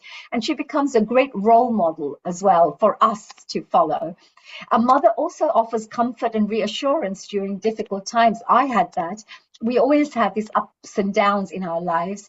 And my mom always said, don't worry, it's okay. Don't worry, don't lose courage, go for it, try again, she says. So mother will always give you that as well during difficult times. She often, of course, puts the needs of her family before herself. Even I remember when we used to have bananas, right? And there's this little black banana and there is this fresh banana. And my mom will give us the fresh banana and she'll take the older one, So, we never used to think anything of it because as we're growing up, we just took the nice banana and just ate it. But as you get older and you become more mature, you actually appreciate that, wow, your mom's, even little things she does, so, she always puts her family first. A mother also helps to build confidence and encourages personal growth. And personal growth in all areas of life. For me, my mom also, you were there, Neilji. You came along and you enjoyed a lovely dinner. And, my chapatis, and puris, when I make them, they're always just round, exactly round. And little skills like that. My mom used to always say, no, come on, put that, do that again, do that one again, do this one again. And she would make me do this over and over again until my chapatis and my puris and parathas are all perfectly made, the size. So for me, that was personal growth as well in my cooking skills. My mom would teach me that. I also think, she creates a sense of safety, warmth, and belonging at home. Because wherever I go around in India, let's say I'm traveling to America for my work, for any other things, She always gives me confidence to be there for by myself. And second thing is, she always calls me every single day. So I know my mom, my family's there. She gives me reassurance. She listens to what happened during the day. So I just feel, you know, safe that you've got your family there and they're interested in what you're doing. The other side, I say, is you know, she celebrates the achievements and supports loved ones as well all the way through. So for me, my dad always says when I come back with a trophy, because I've got loads of trophies and I never really share much, I just put them away. But you know, my dad's always going, oh, there's another one, here it goes. But my mom is always saying, oh, you know, my lovely daughter, you did another one, well done, you know. So I get this beautiful acknowledgement and you know, encouragement from the mothers. Dads will probably just accept it as it is. So I think it's a very beautiful thing. I think you need that as well, to have somebody there to celebrate your achievements. I also think she also nurtures relationships and keeps families connected. So in that way, I think what is very, very important is I've learned how to manage relationships. Living in extended families, my dad has 5 brothers, 2 sisters. My mom has 7 sisters, 3 brothers. So you can imagine how big our families are. And to maintain really good relationships and harmonious relationships with every single person, cousins, friends, aunts, uncles, grandpas, everybody. I learned that from my mom, because she's always saying, oh, it's somebody's wedding, quickly give them a call, a happy wedding anniversary, or it's someone's birthday, or it's a special day. She remembers everything. So, you know, we get that kind of lessons that we learn from our mothers. So I think that's... Honey, you mentioned about remembering. Isn't it amazing that they remember people's birthdays, their hobbies, their favorite food, whether it's the cousins or nephews or the nieces who come home? The mothers know the taste of each relative, each offspring. Isn't it amazing? And in this day and age, who has got time for that? You mentioned about the round breads that we make, whether it's a puri or a chapati or a paratha. Yes. Well, Nishit came here because Nishit wanted to emulate what his mom did. And earlier he did say he tried, and each one of them came to a different map of a different country. But he still loves eating mom's food. Nishit, isn't that true, as you mentioned earlier? And Kailash was also saying that the things that we learn from our mother. So Nishit, did you feel proud that you were able to create different maps of chapati and puri? You know, for me at that time, it was just following along what my mom was doing, trying to help her out as I could see she was also working alongside my other 2 siblings. And so it was just one of those things that flowed naturally. And this is, like I said, part of what she has instilled in us, giving back and, you know, getting involved where you see you can help out. And so that was one of those little lessons that we learned from a very young age. And it was fun because we used to have the play toys. We had play cooker. We had a play rolling pin. We had a play door. They would give little door to us so we can play on the side, you know. But this current generation is missing out on that. All that interaction. Don't you think, Mary? I agree there, Neilji, because, you know, when we work with young people, there's a huge difference you can see with the way children were brought up 30 years ago, then 20 years ago, then 10 years ago, and even recently. And you see how the new mothers, how they bring up the kids, you know, and how the traditional parents used to bring up the kids. And sometimes, you know, it's good to learn from traditional values as well, because there's a lot of wisdom, ancient knowledge, you know, that's instilled. So I think you're absolutely right. And I see this different. Of course, there's modern things happening as well. We have to remember there's AI coming on board, there's technology, there's mobile phones now, there's social media. It's different to what it was before. So, of course, we have to take all of that into account. But I think that everyday life skills, I call it more life management skills. Life management skills need to be taught to young people in early parts of their years. because that shapes them for the future. To help a child become more responsible. So, for example, if you buy them a little cat or a little kitten, I'm sorry, like a like a little fishes, or like a bowl of fish or something, you look after them. You teach the child to become responsible. I have to feed this little kitten every day, or I have to feed this little goldfish every day. It's just about responsibility. You teach them from a young age. And So, in the process, we teach them how to love animals, how to care for them. And your point is very correct. And honey, in a while, in 5-10 minutes, we are going to talk about the children company that you've set up for a charity as well, because I think there is a lot of education skill as well. We're going to go to Kailash just to see, because she loves being a mother, and she was talking about her mother. And we are also going to invite Seema, who is actually from Africa, but have lived in America and is now in the United Kingdom.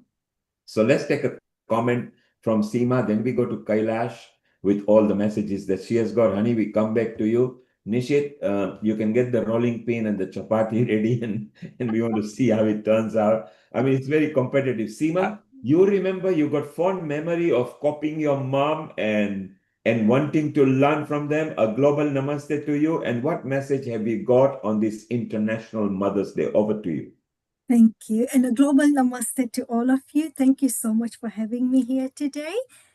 And I've got to put two perspectives today. So originally, when I heard about Mother's Day and talking about it, again, coming born and raised in East Africa, in Kenya, and then having lived in various countries, one thing that comes to mind is the day I got married, my mom told me, now I'm your second mom. Your mother-in-law is your first mom. If you treat her like a mother, she'll treat you like a daughter. So that's one perspective I wanted to share as well.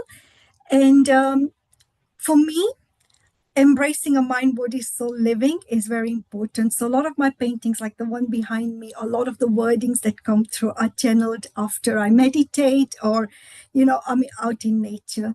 So when I was thinking about what do I want to share for Mother's Day, this is what came through. So I'll read it out, and I'd love to learn your feedback, because it's a little different from how we interpret Mother's Day usually. So I titled this The Heart of Motherhood. And this is a gentle tribute to every soul who has nurtured, guided, protected, healed, or loved us unconditionally, whether through birth, friendship, mentorship, family, or the quiet embrace of Mother Earth herself. Motherhood is not only carried in the womb, but in the hands that hold us when we break, the voices that calm storms within us, and the hearts that choose to love again and again. And one of my role models is the late Mother Teresa. So just to put things into perspective, that mothers come in various forms in our lives. So to the mothers of the minds, thank you for teaching wisdom, resilience, and truth. For the mothers of the body, thank you for nourishing, protecting, and helping us grow. To the mothers of the soul, thank you for reminding us who we truly are. And to Mother Earth, who feeds every living being that resides in her embrace without asking for praise, and who turns endings into seasons of rebirth, we honor you. Today, we celebrate every form of motherhood, the biological mothers, grandmothers, sisters, teachers, carers, healers, friends, and even fathers who become both parents and souls who mother through kindness alone. Because true motherhood is not defined only by blood, but the love that leaves a lasting imprint in the world. Thank you.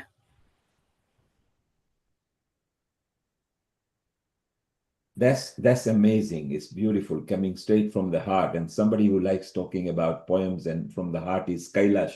Kailash, what did you think of Seema's poem that she created for us?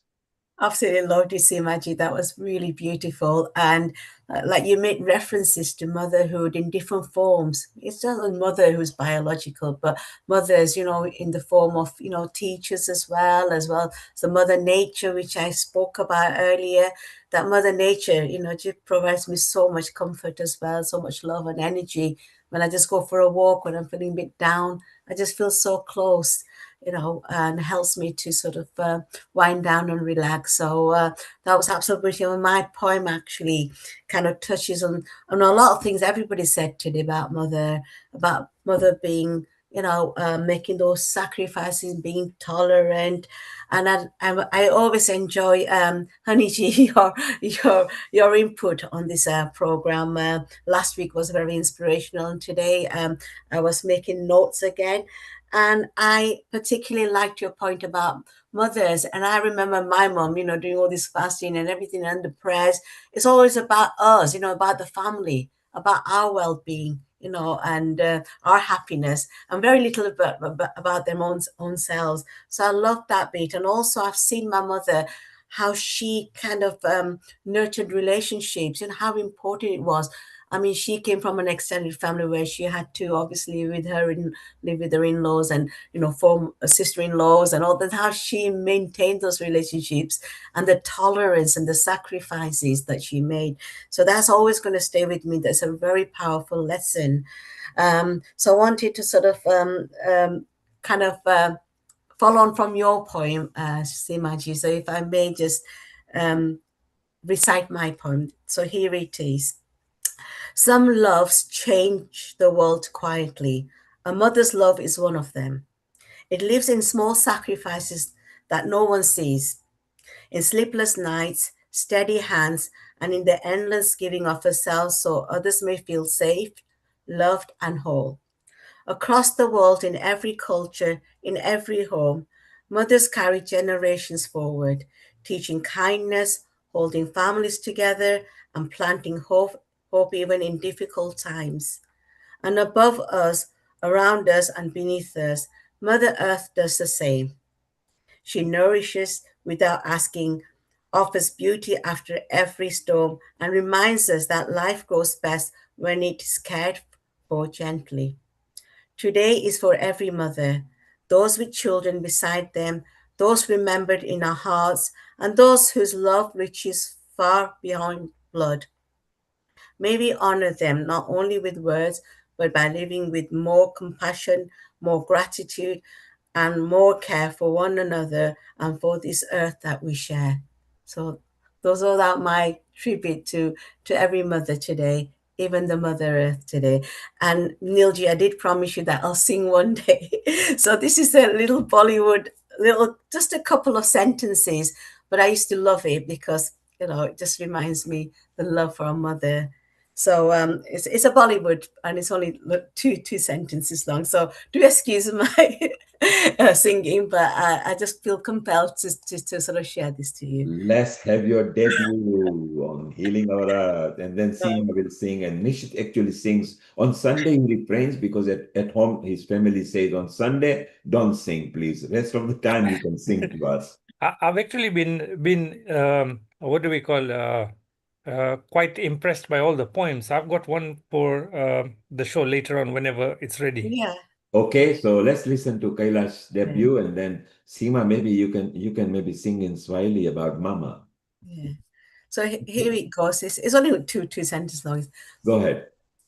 So सब कुछ मिल जाता है लेकिन माँ नहीं मिलती, कौन सी वो चीज है जो यहाँ नहीं मिलती, सब कुछ मिल जाता है लेकिन माँ नहीं मिलती. So we must honor our mothers, Well, cherish her. This is favorite for all of us, and for those people who are connected to us from different countries who may not understand what that lyrics was saying, what can you not replace or find on the earth? Well, mother. You can get everything, and then Kailash said, what is available? Well, mother cannot be bought. Mother cannot be found. And that's what the song is very famous actually, and everybody loves it. So you're very right. However old we get, however young we are, the affinity to mother is different from the father. The affinity and the closeness to the mother is that to nature, to God, to Almighty, because that's one person.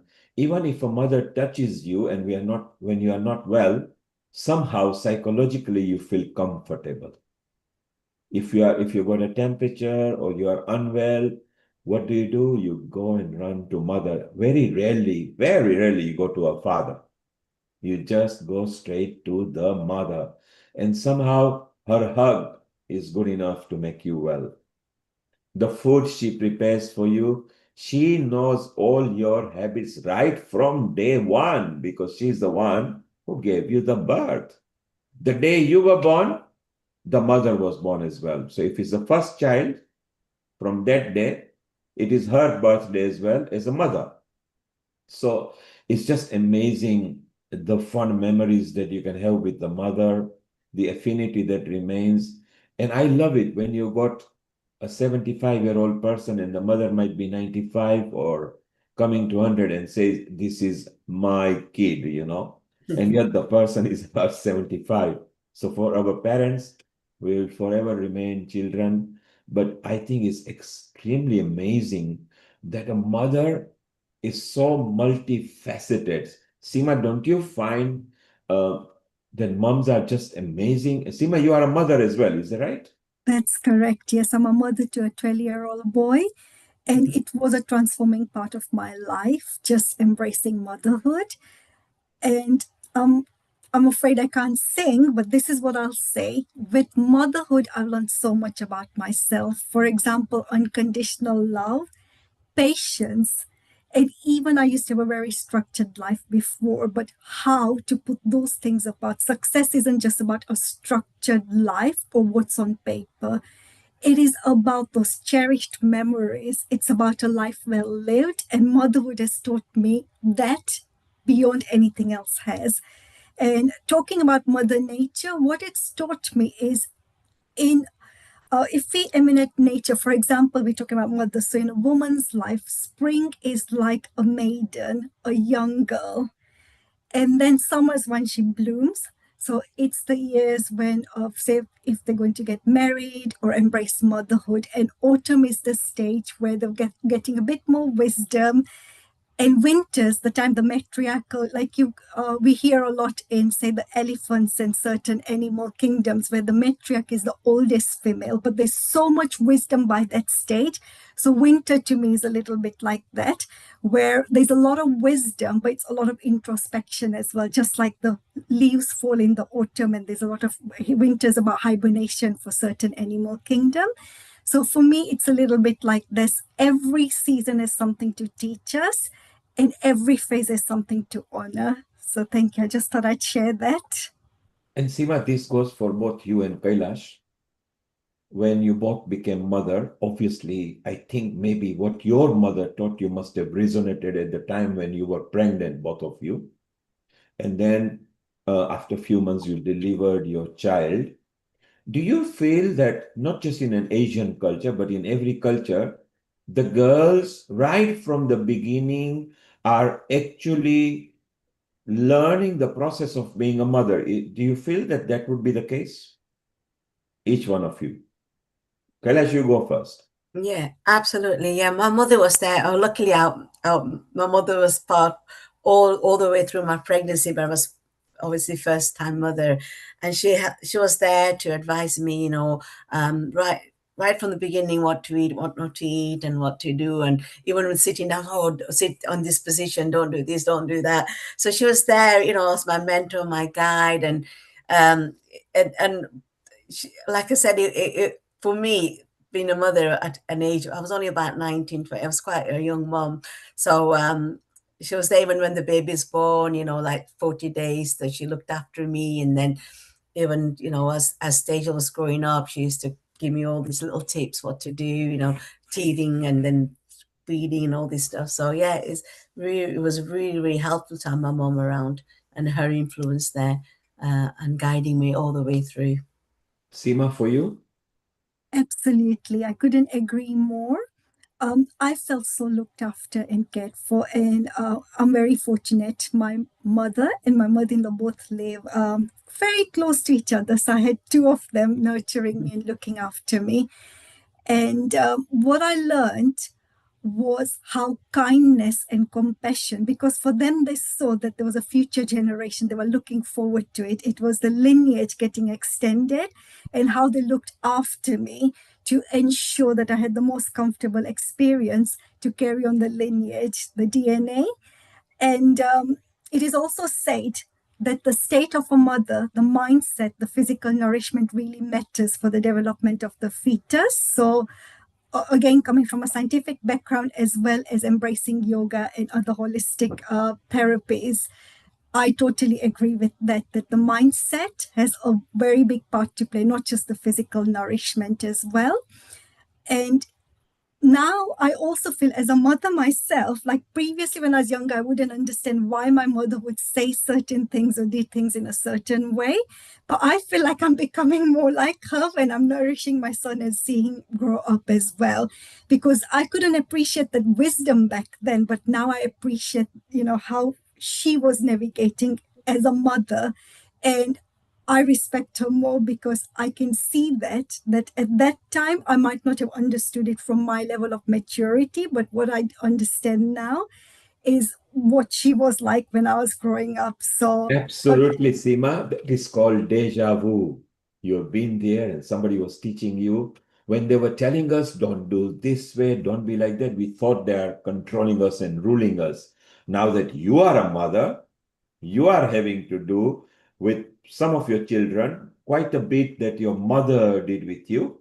Of course, you are changing with the time because now we got smartphone, tablets, the life is a bit different, the way they behave and everything. That's absolutely amazing. Nishit, you haven't been a mother, but you've been a father.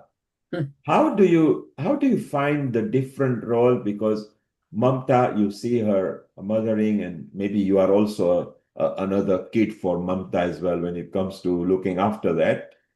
Don't you feel that there is a distinct role, a slightly superior role to the mother? Well, it is slightly different. Yes, definitely slightly different. But I think there is a lot, they bring to the table. Every new generation has a new way of looking at things, but that underlying spirit of motherhood, I think that stays there. Is how they express it may change a little bit more with the times, the tools they use, the conversations they have. But just like, for example, yesterday, we went to a civil wedding ceremony for my niece.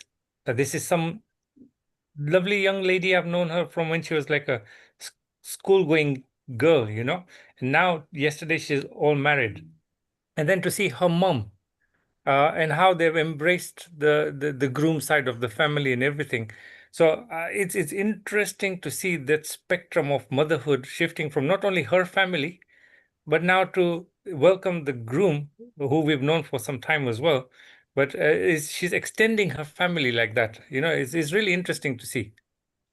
And why do you, and this goes to all of you, and we'll also ask Sai Chithra because she's here from Oman. She's our regular contributor as well. And being in Oman and being from a different country because she stems from India, and culturally she also travels back to see her family as well over there. We'll ask her the same question. Seema and Kailash, what what makes the mother unconditional, that she wants to give, but never would she remind the offspring that I did this for you and what are you going to do for me? And generally, in almost every culture, it is like that. Why, why would you feel that? Seema, you are, of course, a younger mother compared to Kailash. Okay. What is it? What is so special? Is it sort of inbred, or is it because our previous generation taught us like that to the mothers? What goes in a mother's mind that is so special? Seema, you go first. I feel it stems from, for example, the Darwinian theory, survival of our species. Every species on Earth wants to survive. And to ensure survival and the best to be passed on, it requires skills to be passed on, the compassion, the love to be passed on. And that's what I think motherhood is about, no matter whether it's a biological mother or otherwise, but it's that nurturing nourishment, like I mentioned in the wordings I wrote, nurturing one's mindset so they're resilient, nurturing one physically, the physical nourishment needed to carry on through the lineage, and also soul, finding purpose and joy. So I feel mothers are there to guide, and the best way mothers can do it is by being role models. And when they pass on the kindness, the compassion on, it encourages the lineage to progress in a better way. And that role modeling then helps their kids to pass on those skills as well. So that's my thoughts about that. Thank you. Amazing. Kailash, what is so I, special? What yeah. is so special that you love being a mother and that you just want to give, and see your offsprings, result into better human being? Yeah. Well, first of all, I like to sort of say that I almost feel it's innate, inside you, that mothering, that natural, unconditional love and the caring. If you see in the animal kingdom as well, how animals care, protecting their babies and stuff. So it's kind of innate, that naturally, seeing my mom doing it for us, and I naturally, do it for my children, and even more so for my grandchildren as well. So I do think, but there are, some mothers, and I see this, from an educational point of view, where there is, there is not that kind of love or compassionate. So it's really hard to think that some of the children have been abused and stuff. That you hear stories, safeguarding stories where they've been very badly treated as well. But from the experience I have, and culturally as well, that it has been, that mothers put their children first all the time. They want the best for them, and we've already shared stories, and Haniji talked about quite a lot about how mothers love unconditionally and compassionately, and in all our experiences. So I do think there is that natural, innate kind of ability to be there for your children, putting them first. So that's my take on it. And we are not going to discuss this now, but I wonder that the Gen Z, which was completely different, and then we completely missed out Zen Alpha, and now we are in a Zen Beta era. I wonder how they will be, whether they will remain good mothers, or their social pressure and condition, and the immediate vast change with the smartphones and the AI. Will there be an AI mother? Are we going to put an AI music on the cot, or will there be an AI taking care of? What's going to happen to the earth? We don't know, but that's for time to come. Let's go to Oman now and welcome Sai Chithra Narayan here and ask her what she feels. And she's, of course, a mother as well, and she teaches a lot of children. A global namaste to you, to Sai Chithra in Oman, and how are you? I'm fine. Global Namaste, Brother Neil Kumar, and everybody. Happy Mother's Day. God So, bless Chithra, all the mothers. a very happy International Mother's Day to you as well. And unlike me, Nishit, Kailash, and Seema, where we stem from East Africa, and we had completely different lifestyle in our youth. Maybe Seema is a bit younger than any one of us over here. We remember playing with our mother, playing with our sisters that who knew the motherly things. So we were fighting and sort of competing. Of course, we were not good at the what used to be the feminine style of doing things. You come from India, and you are now in Oman, where you also run a school where you teach children. Do you think the motherhood has changed, number one? And why are mothers so unconditional? Over to you. Our scripture itself says, Matru Devo Bhava, Pitru Devo Bhava, Acharya Devo Bhava and Aditi Devo Bhava. So mother is the first God. I would like to share a small story where no mothers were there on earth. All small kids were there with God. At that time, the Lord said, I'm going to send all of you down, which is called as earth. So you are going to be there and somebody is there to take care of you. So the kids who were playing with God, they were not happy. They said, if we fall down, who will take care? If we are feeling hungry, who will take care? If somebody hits us, who will take care? If we are not well, who will take care? Like that, lots of questions were there from all around. For every question, the Lord answered, there is an angel who will do everything for you. There is an angel who will give her life to protect you. There is an angel who will guide you, guard you, and take care of you like how I am taking care of everybody. So all the children asked, who is that angel? So God said, it is mother, amma, mom. So God cannot be there everywhere. That's why He has created mothers. This story was narrated by Bhagwan Sri Satya Sai Baba in one of the Mother's Day, Ishwaramba Day celebration. So, is it true? Definitely, it is true because mothers are by nature, feminine quality is to give. And in spite of this modern age, technical age, so many things, but what we do, that's why I always tell the parents, don't give them things, give them their time. Your time, if you are giving to your children, that will make them to grow and glow in their life. Yesterday we had Mother's Day celebration, and many fathers, they asked, why you are not celebrating Father's Day? So I decided that we will do Parents' Day celebration. So yesterday it was Parents' Day celebration. Around 50 children to whom, there are more than 60 children to whom I'm just taking every week classes, of shloka chanting, bhajans, value stories, value songs, and art and craft and things like that. It's going on for the last 30 years, and this class is free class. We don't charge anything for this class. The only thing is they should come and values to go into the children. That is how it is. And all the children, they made cards for their parents, and parents exchanged garlands, and children kept tiara on their mothers and fed them some sweets, did Pada Namaskar, and all these things. I thought, to bring in family values. That is,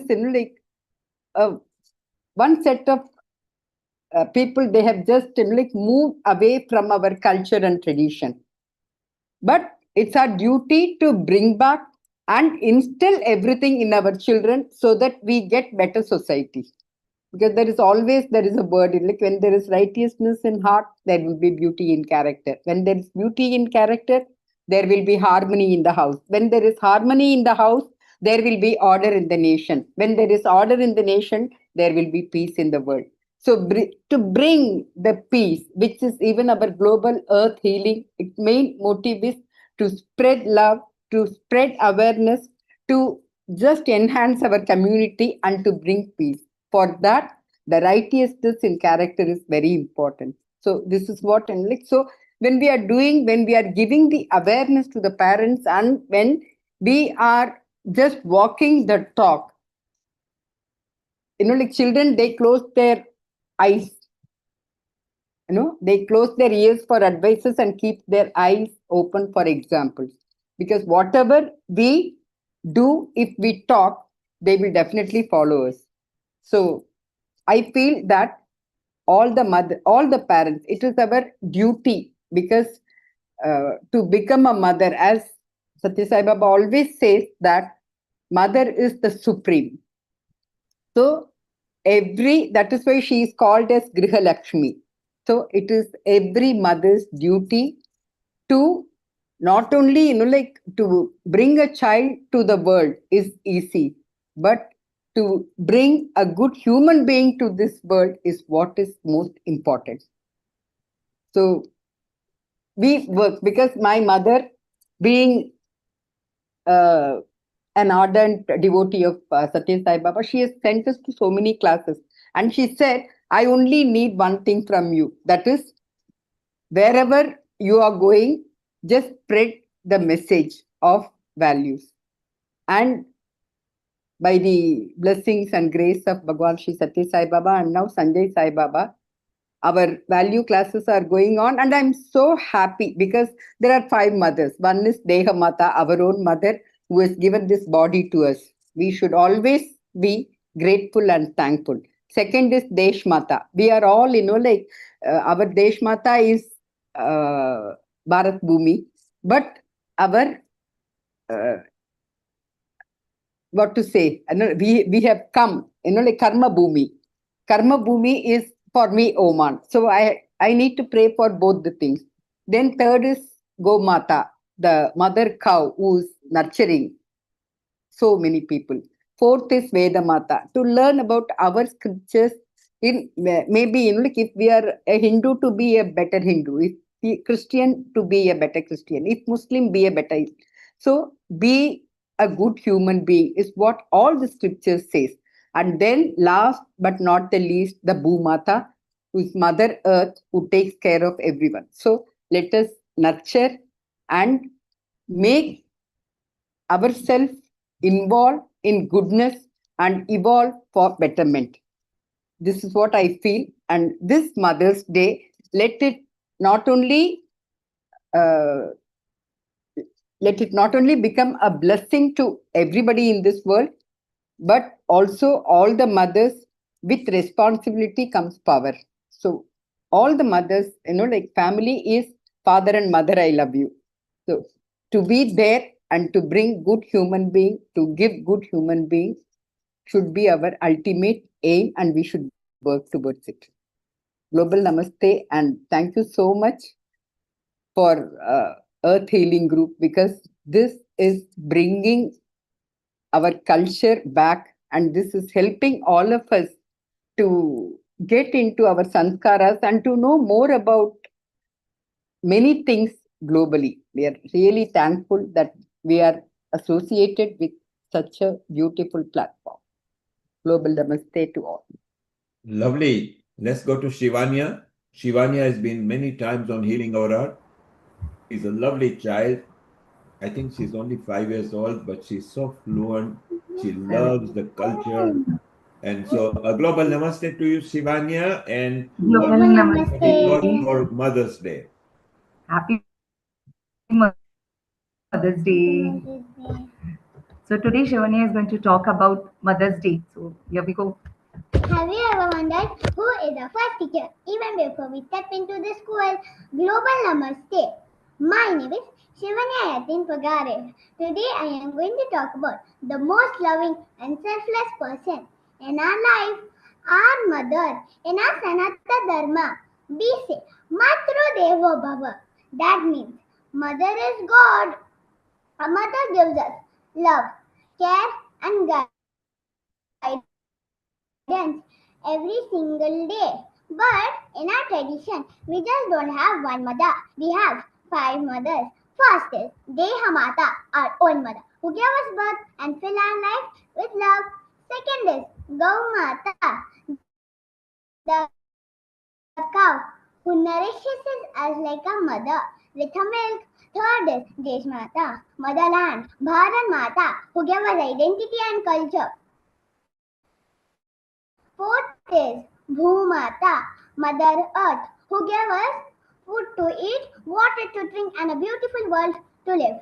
And fifth is Vedamata, Mother, who gave us knowledge and good values. I am blessed to have the best Vedamata in my life, Chithra, who teaches me good values and how to be a good person. Thank you, Chithra, for guiding me. My own mother is my best friend, my teacher, and my biggest support. She always cares for me, helps me learn and fill my life with happiness. So today, let us all thank our mothers, not only just one, but all five, for what they all gave us. I would like to end by saying, mother's love is the purest and the most powerful love in the world. Thank you. Happy Mother's Day. So beautiful that she gave us the complete knowledge about mother, but also acknowledged her mother, who she acknowledges. And so it's so beautiful, Shivanya, that when you 20, 25 years from now, when you become a mother, you will remember all the I teachings. want to be a mother.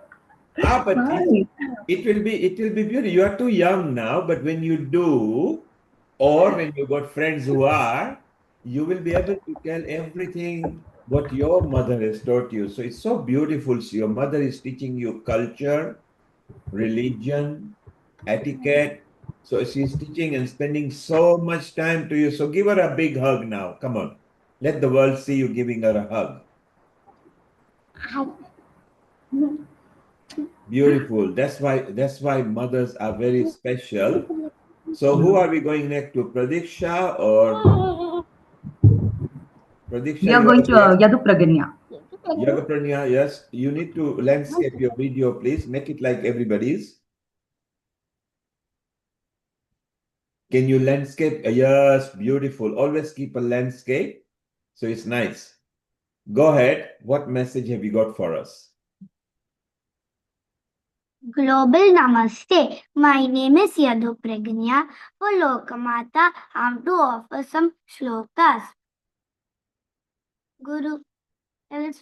Karagre vasate Lakshmi, Karamadye Saraswati, Karamule tu Govinda, Prabhate Karadarshanam.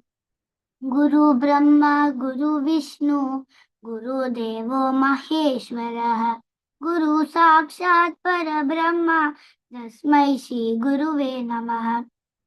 Saraswati Namastubhyam, Varade Kamerubini, Vidyarambam Karishyami, Siddhi Babduve Sada.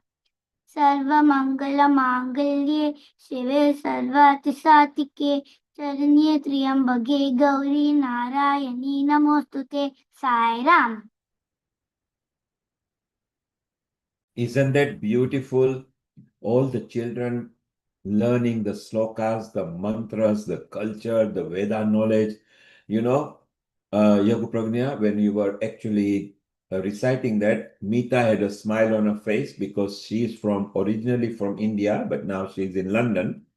And she remembers because she used to go to classes at a young age. And so later she will be coming and giving her mother's tribute to hear for us. So it's so beautiful. It's so nice. Sai Chithra, you must be so proud that for years you've been training not just these children, but maybe some of their mothers as well. And together they are passing the knowledge. So it's so beautiful that you're spreading the Indian knowledge system, the Vedas, plus the general way of life. So it's very beautiful.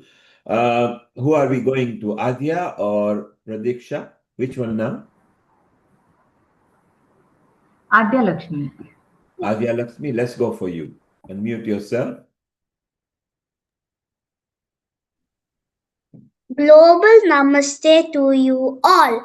I am Adya Lashmi. I want to chant Om Karam Vindu Samyuktam Nityam Dhyayanti Yoginah Kamadam Mokshadam Chaiva Om Karaya Namo Namaha. Hare Rama, Rama Rama, Hare Hare, Hare Krishna, Krishna Krishna, Hare Hare. Sai Ram. Thank you. Beautiful. Simple, yet to the point. So, Adya, what does your mother mean to you?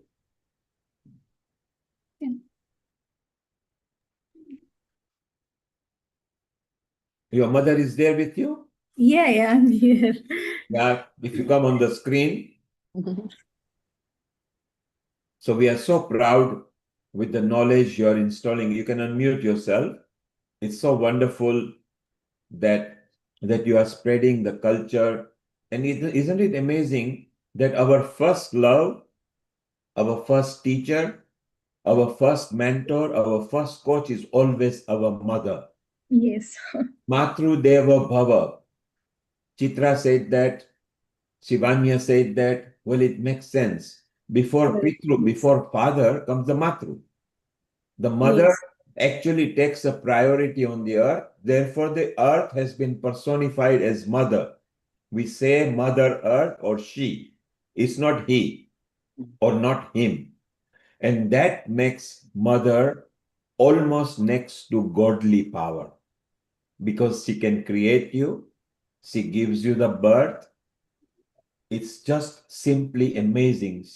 She creates a human being that can talk, sing, dance, look, eat, walk on a normal circumstances. So it's so amazing. So Adya, what does mother mean to you? Your mother, give her a big hug and say Happy Mother's Day to her. Happy Mother's Day. Ah, so beautiful. It's so nice. And remember, it's not a hug just on a Mother's Day. Every day when you wake up in the morning, go and hug her because you will feel her love and energy. It will charge you up. That's what mothers are. They are always ready before us. They cook for us. They keep our books ready. They keep our food ready. They wave goodbye to us when we go to the school.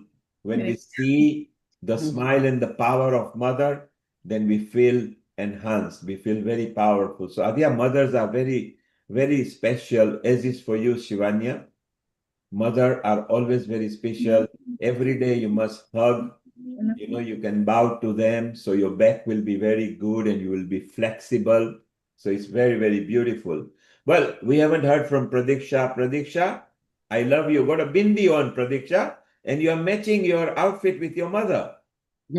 Ask mother to come on the screen.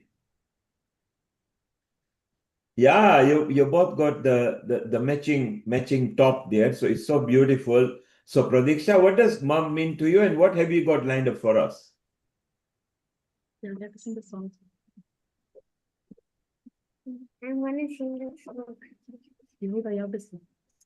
Just global. Global Namaste. My name is Pratiksha. Today I'm going to dedicate a song to Chitrama and my mother. Sumanasa Vandita Sundari Madhavi Chandra Sahodari He Mamaye Munikana Mandita Moksha Pradayini Manjula Bhashini Vedanude Pankajavasini Devasupujita Sargunavarshini Shantiyute Jaya Jaya He Madhu Sudana Kamini Adi Lakshmi Sada Palayama Adi Lakshmi Sada Palayama. This is for my mother. Next, let's move to Chithra. Tiruveyan illam varvaye Tirumalin Devi Tiruveyan illam varvaye Tirumalin Devi Tiruveyan illam varvaye पंकजलोचनि परम कल्याणि भारतीयेयमै कातुर्वाय पंकजलोचनि परम कल्याणि भारतीयेयमै कातुर्वाय எங்கும் நிலையும் உன் இனிய பொற்பாதம் எங்கள் இல்லம் தன்னில் தங்கிட வேண்டும். எங்கும் நிலவும் உன் இனிய பொற்பாதம் எங்கள் உள்ளம் தன்னில் தங்கிட வேண்டும். திருவேயன் இல்லம் வருவாயே, திருமாலின் தேவி திருவேயன் இல்லம் வருவாயே. பிள்ளைகளே தன்னை பிழையது செய்யணும், தள்ளிய வெறுப்பது தாய் தழ தழுகோ. பிள்ளைகளே தன்னில் பிழையது செய்யணும், தள்ளிய வெறுப்பது தாய் தழ தழுகோ. உள்ளமும் வந்து ஒரு பிடி செல்வம் அள்ளி கொடு தருள் வெள்ளிக்கிழமை தன். உள்ளமும் வந்து உன் திருவருளை அள்ளி கொடு தருள் வெள்ளிக்கிழமை தன். திருவேயன் எல்லாம் வருவாயே, திருமாலின் தேவி திருவேயன் எல்லாம் வருவாயே. Thank you. Wow, that is beautiful. How old are you? 9. 9 years old. And what is special about your mother?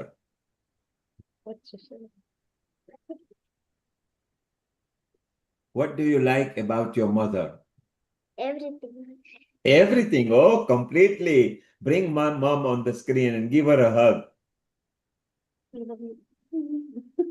Beautiful. It's so nice. And you also sung for Chithra as well, because you remember her and you remember your mom as well. So it's so beautiful. And let's ask also Yoga Pragna what her age was. How old are you? And Adya, we want to know how old. 7 years old? Yes. Beautiful. And you 7 years old. Adya, how old are you? 8. So we've got 5, 7, 8, 9. So it's so beautiful that at this young age you love. And Adya, what is special about mom? What does she cook for you that you like? It is. You only tell her. She's the best mother in the whole universe. Oh, I love that. Well, everybody loves their mother is the best. And what is her special, what special dish she makes for you that you love eating? Potato. What you like, you tell. Pasta. Whatever you like, you tell. Tell. I think she likes everything, so she doesn't. Yes, I love everything. Yeah, she doesn't want. She loves you, mom. She loves everything. Pradiksha, you sang so well. It was so nice. I couldn't understand. Was it Malayali, Telugu, or Tamil? Tamil. Tamil. Okay, very good.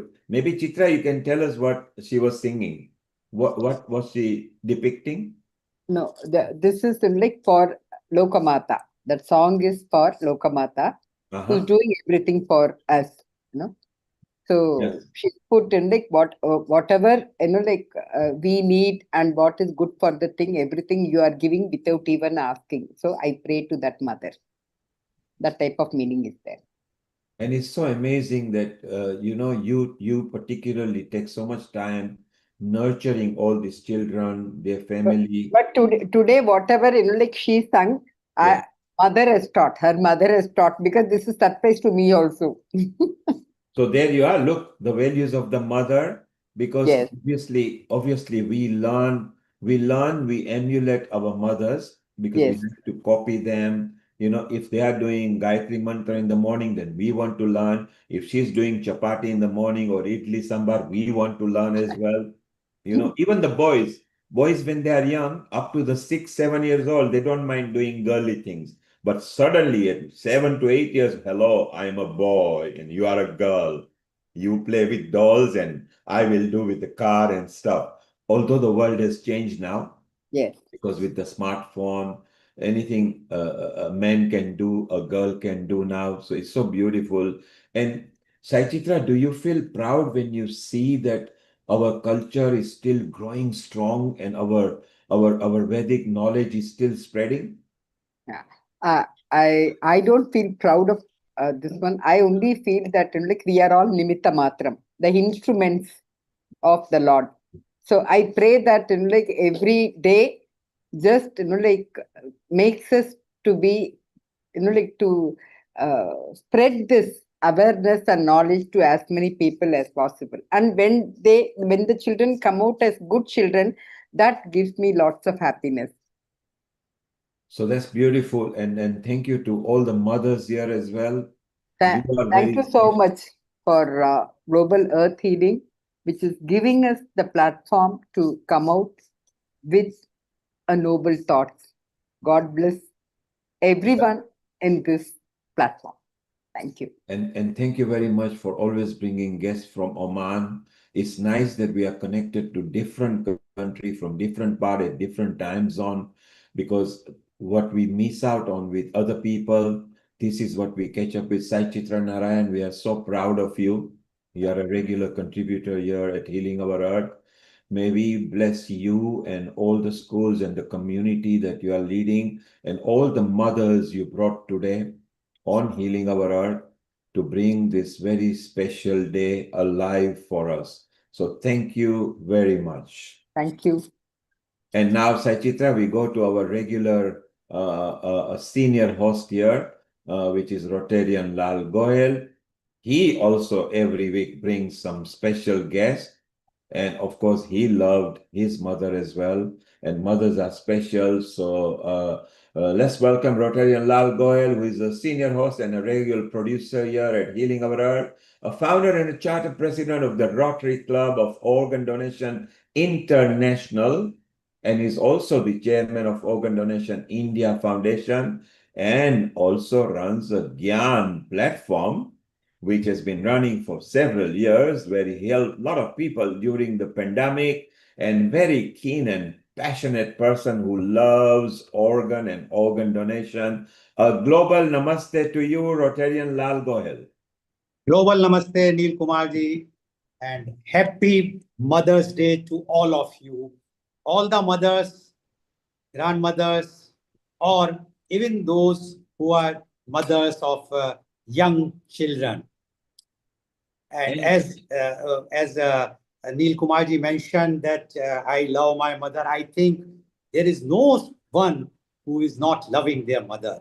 And of course, I love my mother because for two reasons. First reason is that she inculcates in us about the patriotism, because her name was kept by my Nana or my maternal grandfather as Swaraj Lata in 1927, when it was very difficult even to utter that word during the British Raj.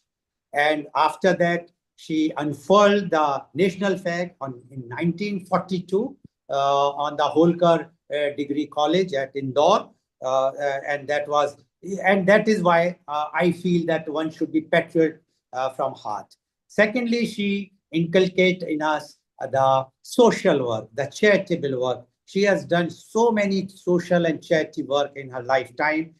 She even won the FICCI's Best Social Worker Award of India by the then Finance Minister Yashwant Sinha during the time of Atal Bihari Vajpayee's prime ministership. So that might be the reason that I am now dedicated for organ donation. That is as far as my mother is concerned. But today, I have taken a different topic of the Mother's Day. I say, give it back to mother. Give back to mother. Global namaste to everyone once again. Today, on the occasion of Mother's Day, I wish to speak on a subject that is emotional, urgent, and deeply human. Give back to mother. A mother is the first giver in our lives. Before we could speak, she understood us. Before we could walk, she carried us. Before we could dream, she sacrificed her own dreams for ours. A mother gives life with her body, her strength, her sleepless nights, and her unconditional love. And yet, today across India, thousands of mothers are silently waiting for a second chance at life. Some are waiting for a kidney transplant. Some are suffering from liver failure. Some are losing hope with every passing day because an organ never arrives in time. Behind every hospital bed is not just a patient, but a mother, a grandmother, the heart of a family. This is why organ donation is not just a medical issue. It is an act of humanity. It is compassion in action. It is the greatest gift one human being can give to another. We celebrate Mother's Day with flowers, messages, and gifts. These are beautiful gestures. But perhaps the greatest tribute we can offer is this: to pledge our organs and save lives. As you all know, one organ donor can save up to 9 lives and enhance many more through tissue donation. Imagine the impact if every family openly discussed organ donation and supported this noble cause. But there is one important truth we must remember. In India, even if a person signs a donor's card or expresses a wish to donate, family consent remains extremely important. That is why conversations matter. And I also wish to say something very important about living donation. When a mother in the family falls seriously ill and needs a kidney or liver transplant, too often she becomes the last priority. This must change. A mother who spent her life protecting her family deserves to be protected by her family. If medically possible and legally eligible, children and family members should come forward and with courage and gratitude. Because organ donation is not only about saving lives after death, it is also about standing up for life while we are alive. Today, I appeal to all of you: pledge organ donation, encourage your family to support it, spread awareness in your homes, workplace, and communities. Let us build a society where no mother dies waiting for an organ. Let this Mother's Day become more than a celebration. Let it become a movement of compassion and life. Come forward, pledge, donate, save a mother. Because she gave you life first, give back to mother. Thank you. Now, after this emotional appeal to you all, I would like to introduce my panelist guest. And I will see Rotarian Dr. Urvashi Mittal. If Dr. Urvashi Mittal is there, yes, she is there. So I would like to introduce Rotarian Dr. Urvashi Mittal. Rotarian Dr. Urvashi Mittal is the past Association Secretary, Inner Wheels India, and she is a very important member of Rotary Club of Organ Donation International, based in New Delhi. She is doing lots of social work and proud mother of her very beautiful children. Welcome, Rotarian Dr. Urvashi Mittal. Would like to know, first of all, congratulations to you on this happy Mother's Day. Now we would like to know your views on this very, very important day. Although people say we must celebrate this day every day, why only one day? But at least we are remembering, and I must give thanks to Healing Our Earth, Mr. Neil Kumar and his entire team for remembering these days very rigorously. Every time, every Mother's Day, Women's Day, they are producing the programs. And luckily today is Sunday, and today we are celebrating on the D-Day. So your views on International Women's Day and Give Back to Mother. Rotarian Dr. Urvashi Mittal, please. Hare Krishna.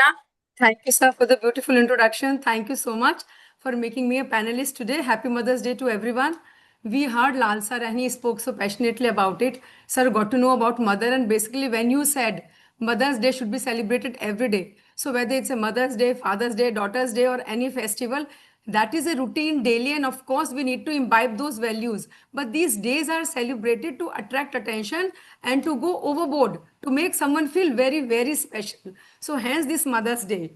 माँ एक पवित्र सा प्यारा सा एहसास जो पैदा होने के साथ ही रहता है हमेशा आसपास।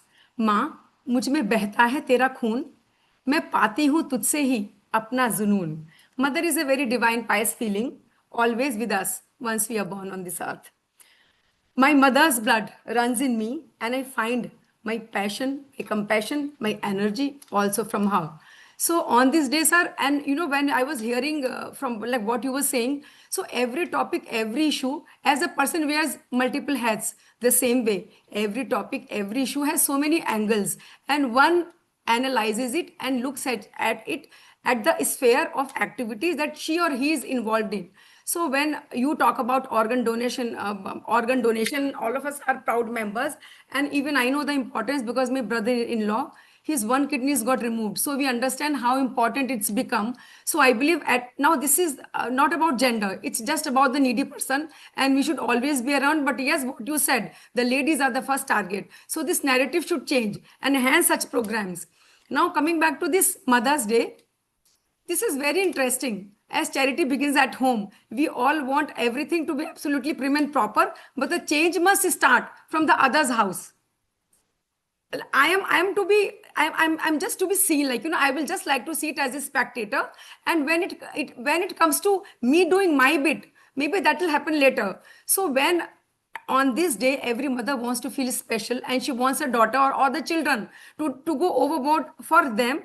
When it comes to their mother, be it the mother or the mother-in-law, it's not the same. So I will like to say that this also should change. And because it's a change, what we imbibe from them, that we pass on, as I just narrated those 4 lines. So first of all, this should change. And secondly, everything is a dual process. It's a process of learning and it's a process of teaching. Whenever children are young, we are their teachers. But when they grow up, they become our teachers. And because of their overexposure, their wide exposure, these days it's globalization. They are much more learned, much more exposed. So they teach us. So now I realize the mother of all mothers, Mother Nature, Mother Environment, and it's all interconnected. So when we want to feel special, but what are we doing for our mothers? And then the mother of all mothers, because I am an environmentalist. Thank you so much for talking about it, sir. And in fact, everything, whatever needs attention, that I'm really passionate about. That's why I associated with you. And from this platform, I want to tell everyone, and I want to appeal as Lal sir appeals so genuinely, that this day, let's all pledge to give back and to do our best.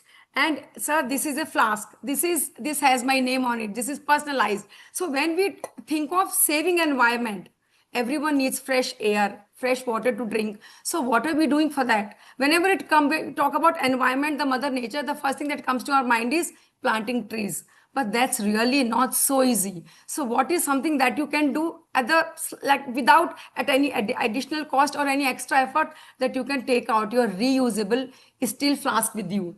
So that's this is how I analyze this Mother's Day, that we all must do our bit, and mothers are so very important because they live with us. And I was just watching Kerala Story 2 just 2 days before, and there the girl, she says, "Ma, yes, now I realize you live in me. Whatever I grew up seeing, it's become a part of me, and you live in me." So that is what the mothers are. And sir, Lal sir, I 100% agree with you. And all the mothers, there's so much of onus on us, because we are the bridge with our mothers and with our children. So our children grow up seeing us, and when we expect something special from them, are we doing that to our mothers? So the duty is very important. Let's realize that, and we must do our bit for the Mother Nature, for the mother environment. And thank you so much, sir, for giving me my turn in the beginning itself. I'm so much decked up, not for the show, because I have to start for a wedding. So I thought, let me get ready, let me come here, sit on the show. So thank you so much, sir. And one more thing I will say, whether it is organ donation or it is doing our bit for our biological mothers or for the Mother Nature, ढूंढने से ही मिलते हैं इंसानों को रास्ते, मंजिलों की फिदरत नहीं, वो चले किसी के वास्ते. So we have to keep doing. और ये ऐसा हो नहीं सकता कि अंधेरों को छोड़ के उजाला ना हो. So thank you so much sir for calling me on the show. This is my appeal to everyone, and sir, I am genuinely with you with all your efforts. Thank you, sir. Thank you very much, Rotarian Dr. Urvashi Mittal, for giving so much passionate appeal to all of us for saving the earth, because if we are use this steel bottles, definitely we can save so much damage to the Mother Earth, which is very much required. And that is why the environment, and because healing our earth is coming out with the environment issue, with this thing also, definitely I would like to rope in that also. But you have very correctly and positively said that when mother, yes, mother is always the least priority, not only our mother, other mothers, as well as the nature mother, our earth. And we have to give the priority to them. Thank you very much, Rotarian Dr. Urvashi Mittal, for giving time. I know that you are attending a wedding and you have given the time. So all the best to you. Thank you very much. Thank you, sir. And I'd like your permission to leave the show, sir. Thank you. I understand. Please go ahead. Thank you very much. Now I would like to introduce, but before that, Rotarian Srinandiji, can you just put your mobile in the landscape like this position? Just turn it so that, yes, now set it. Okay, now I would like to introduce to our next panelist guest, and she's Rotarian Srinandi. Rotarian Srinandi is the District Secretary 2627 of Rotary International District 3141. She is also the Public Image Chair for 2627. She is the Rotary International Avenues of Service winner.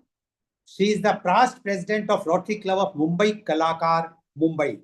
And although she has mentioned only these things, but I will tell she is a very, very good dancer.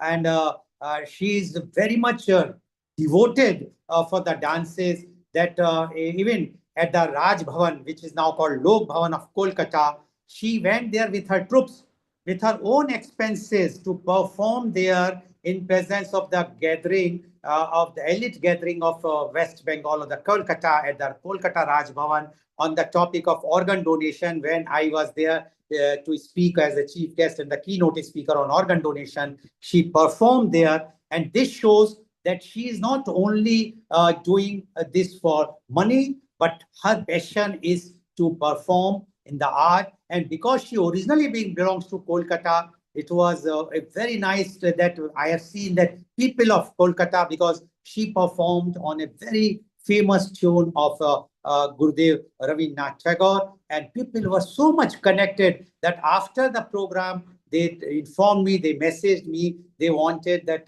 she should perform more because the time was very much limited. So that's why. So thank you very much, Rotarian Srinandi, for joining today's program of Healing Our Earth on the very, very special day, International Mother's Day. And I know you are a very proud mother of your daughter who lives in USA, but you are also mother of many. The way you are acting, even in Rotary International, Rotary districts, many fields take you as a motherly figure. And I'm sure many of our Rotarians agree with me. We would like to know, you have heard what our earlier panelists said. We would like to know from you, your views on today's very, very important day, International Mother's Day. Rotarian Srinandi, please. Thank you, President Lal Goel. Am I audible? Yes, please, go ahead. Yes, great. So first of all, thank you very much for remembering me on this special day. So I truly wish to tell you that no matter whatever were my evening plans, this is one topic. If you ask me to speak, I am, likely to push myself in to come and say what I feel about this particular perspective of Mother's Day. As we are celebrating the International Mother's Day today, I was thinking about the many roles that I have played in my life, whether it's my professional roles, my personal responsibilities, following my passion of dance, as you mentioned, relationships, ambitions, dreams. But among all of them, if there has been one role that has felt less like a choice and more like a calling, then it has always been motherhood. I am a mother of two daughters. Yes, both of them are in the US, but they live with me every moment, and every moment I'm awake and sleeping, they are with me. But why is it motherhood? I don't think that is because motherhood is easy. In fact, it is probably one of the most demanding journeys that anyone can take. It asks us to, as our previous panelists shared, pause our own needs, to adjust constantly, to carry invisible worries, and to keep giving on days when we ourselves feel empty. Yet, motherhood happens to be the most deeply satisfying experience. There's a kind of joy that is difficult to explain, a joy which does not come from achievement, accolades, applause, or recognition. It comes very quietly in watching your child grow, in hearing his or her voice, in simply knowing that somewhere in this world, even if it is 14 hours away, a piece of your heart walks outside your body every single day. And today I stand at a very special stage in my life. I suddenly realized that I am almost equidistant in age from my daughter and my mother. And suddenly the circle of motherhood looks more complete to me in a way I never understood before. As a daughter, I once thought my mother was simply being strict, protective, emotional, or over concerned. Today, as the mother of a grown up daughter, I understand. I understand the sleeplessness behind her care, the fear hidden behind her scolding, and I understand how a mother spends a lifetime learning to let go little by little. As somebody said, you said, that they pick us up before we know how to walk. They hold our fingers and teach us to walk. Then they stand behind us and help us stand. Then one day they learn to move away, not to interfere in our choices, our personal decisions. And yet they love us with the same intensity. So for me, motherhood is not about a mother per se. It's not about giving birth to a child. For me, motherhood is a quality. It is the ability to nurture, to protect, to forgive, to hold space for another human being, and to do it unconditionally. We often see it in fathers who quietly become both parents when life demands it. We see it in grandparents, teachers, siblings, caregivers, mentors, and even friends. Anyone who chooses to care over convenience carries a part of motherhood within them. When you speak so passionately about a world which is awaiting organ donations, you are doing what a mother would do.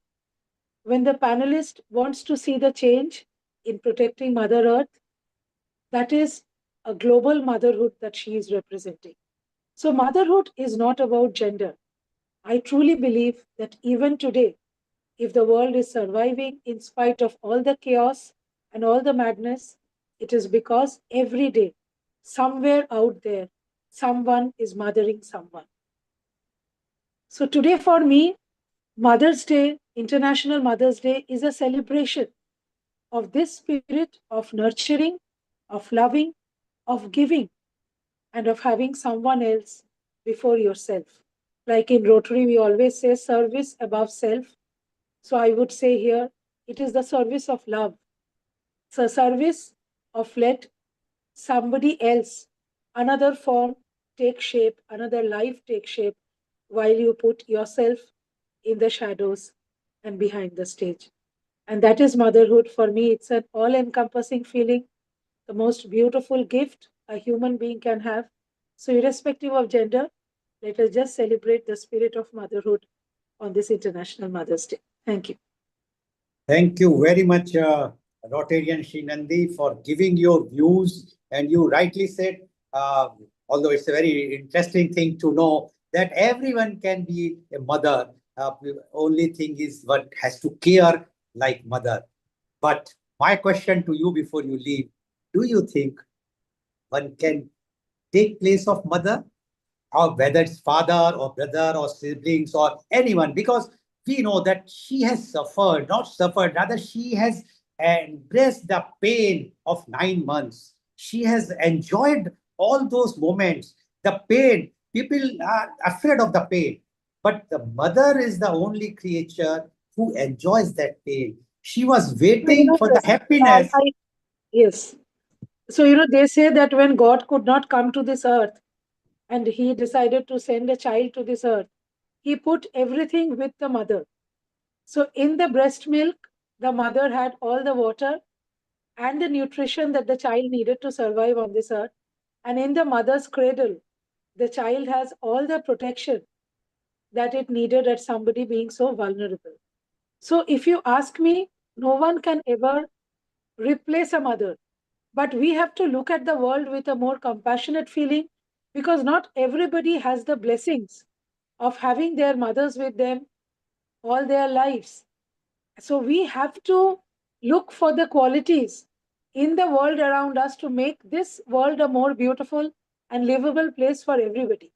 And that is what I try to share, that if there is a kind action that comes your way, if today we are talking of organ donation, it's an action of the heart where you're allowing 9 people to live out of you. It's a mothering instinct. It's your instinct to be a mother. So I am talking of that instinct which is even over encompassing than the real mother that you are. But Okay. yes, no one can replace your mother. No one can be a mother unless I think you have that umbilical cord connected. But you can be like a mother. You know, in the animal world, somebody was mentioning about the animal world. There is a world called allomothering in wildlife, which is where, if you see in monkeys, when the chimpanzees, the apes, when they are sitting on the trees, there are the other female monkeys who come and they clean them up. They do small little things of affection for them. They're not their real mothers, but they're like their mothers. So I was talking of that community in the world where there is more of giving, more of love, more of selflessness, and may motherhood grow across the world is what I wish to say. Yeah, I can just add one thing, that what you mentioned about the animals. In earlier age, when we were small, we were be taken care by the thais or the aunties, chachis, buas, mausis, and they were like all mother. Yes. Nowadays, because of the nuclear family, people are living so far. So, but yes, you are rightly said that at that time, it might be that we might be very close to that monkey's stage, but now we are evolved. Anyway, thank you very much, Rotarian Srinati, for giving your very, very important views and loving views about the mother. Thank you very much. And now I would like to introduce my next panelist guest, and she is Rotarian Dr. Namrata Pathak. Rotarian Dr. Namrata Pathak is an author, trainer, consultant, and coach. She is the co-founder of Kaizen Mantra. She is again a proud member of the Rotary Club of Organ Donation International, and she is based in Saudi Arabia. Welcome, Dr. Namrata Pathak. Dr. Namrata Pathak, although you have come on my shows several times and on Healing Our Earth also several times, and I know that you are quite busy, and you said that you can give only 10-15 minutes. So without wasting time, but I would definitely say you have heard two panelists, and they mentioned, one mentioned about the Mother Earth, and the other mentioned about the motherhood, which can be given by anyone in the present situation. Now, you yourself being an author, and you are giving so much coaching to the people, we would like to know your views, and especially you are in the area which is quite disturbed nowadays due to the war. We would like to know your views on very, very important position today, the day, International Women's Day. And again, I will also congratulate you to be the mother of a beautiful child. Rotarian Namrata Pathak, please. Thank you. Thank you so much, Lal Goyal sir. It's always a pleasure to be here and to listen to so many panelists with so many different views. But there are so many commonalities in all. I think as a service-oriented organization, which Rotary is, I think we have a there's some kind of commonality in all of us. So like our first guest speaker and second guest speaker said, I was really impressed by that. Of course, we take so much from Mother Nature, the mother of all mothers, as she said. And thinking about giving back to Mother Nature is completely a noble thing to believe or to practice. So yes, we must give back to mother, and the mother may be anyone. Like our second panelist said, that anyone can be a mother, and this I can vouch for, because I know a very close relative of mine who has adopted 2 daughters. So they did not have a child and they've adopted two daughters. And the way the mother takes care of her children, I really can't do that. In fact, sometimes I feel that she does much more than I do for my children. So being so particular about their health, their eating habits, their sleeping, waking time, the classes they attend, making them at par with other children, like making them competitive. So whatever she can. In fact, sometimes I feel annoyed and frustrated, but I have never seen that mother ever tired or frustrated or annoyed with the children. So yes, anyone can be a brother, can be a mother. You need not biologically give birth to a child, but you need to have motherly instincts. Now, these days, as a counselor and a consultant and coach, I find so many people come to me, so many mothers come to me. And one of the greatest problem that mothers these days are facing is uh, gadget addiction, gaming addiction, screen addiction. And that is having not only ill effects on the children, but also on the parents. Because as parents, we have introduced them to all these things. We have given them mobile phones, we have given them gadgets, we have given them games, we have given them access to everything. And now returning back from here, because these days I also come across so many stories, so many case studies, so many research studies that say that as all of us might be knowing, the suicidal rates among children have increased so much. So it really pains me to see what those mothers would be going through. Just I think in the past 2 years, a very renowned government organization in India quoted that there have been more than 20 suicides in the past 2 years in a government institution of a very renowned, uh, very renowned college. So now considering what all those mothers would be going through and how that distance between a child and a mother has been created. So we need to fill that gap that has come between a mother and a child, that the child is unable to share with their mothers. Because had the child been able to share with their mothers their thoughts, their disturbances, their problems, their fears, whatever it is, they would not take such kind of steps. Whenever children take such kinds of step, it is definitely there is some gap that has occurred and which has caused them to take such erratic steps. So, and it's not good. It's not good for the child. It's not good for the mother. It's not good for the family. And it's not good for us as a society, because we are losing our future generation so much. Who is going to take this forward? So the anxiety that as parents, as mothers, I also come across them. I monitor my children. I stalk on them, to be very honest, because I need to know what kind of, see, because the thing is that we are into an attention economy. We are into an information overload, and children have access to so many things, and we cannot control that. We cannot control the things that children are exposed to. What we can do as mothers, as parents, is to educate them, to make them be able to identify what is wrong, what is right, and what steps to take.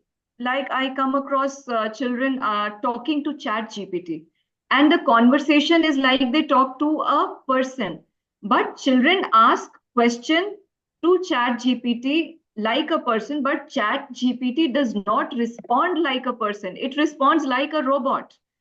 So if a child says that if I don't get this, I might just die, I might just commit suicide or whatever, chat gpt answers them that then you need to take this step to achieve your goals. But if that child would talk to a mother would say that whether you achieve something or not, you don't have to die for it. That would be a response of a mother, right?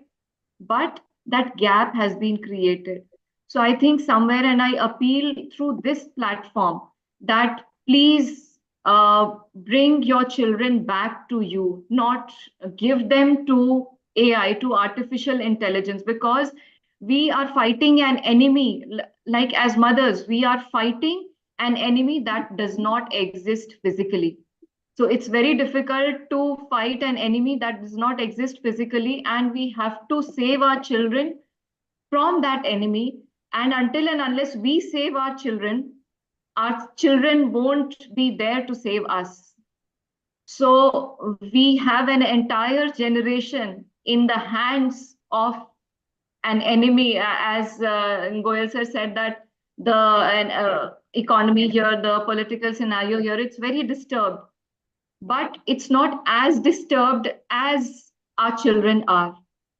So the daily life is normal, normal routine is going on. The only thing disrupted is travel a bit. Yes, international travels are disrupted because of flights and because of flight schedules.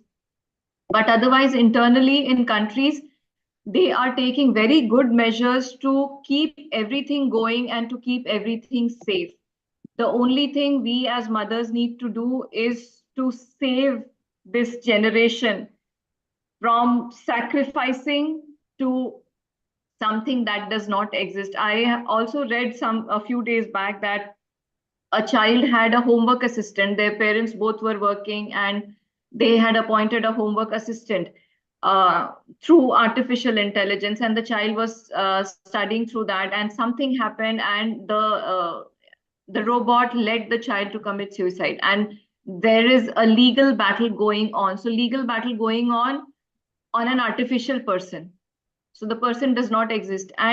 But the thing is, the fact is that the child is no more there.